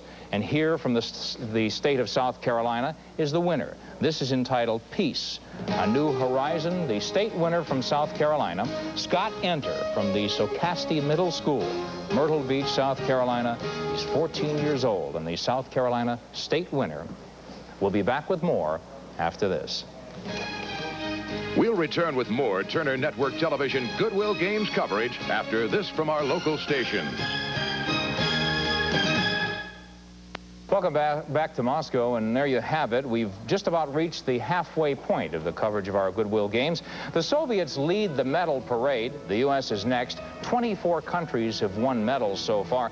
And coming up on our prime-time coverage of the Games, women's 10-meter platform diving. The Soviets are a formidable group led by Angela Sayedlevich and Olga Blanova. But the U.S. has Michelle Mitchell and Wendy Weiland waiting, so that should be interesting. So far, it's been a day and night in the Soviet Union that took us from boxing in Moscow to yachting in the Baltic Sea. For now, I'm Nick Charles, so long from the Soviet Union, but there is a lot more coming up tonight. Motorball, women's diving, more boxing as the Goodwill Games continue on Turner Broadcasting.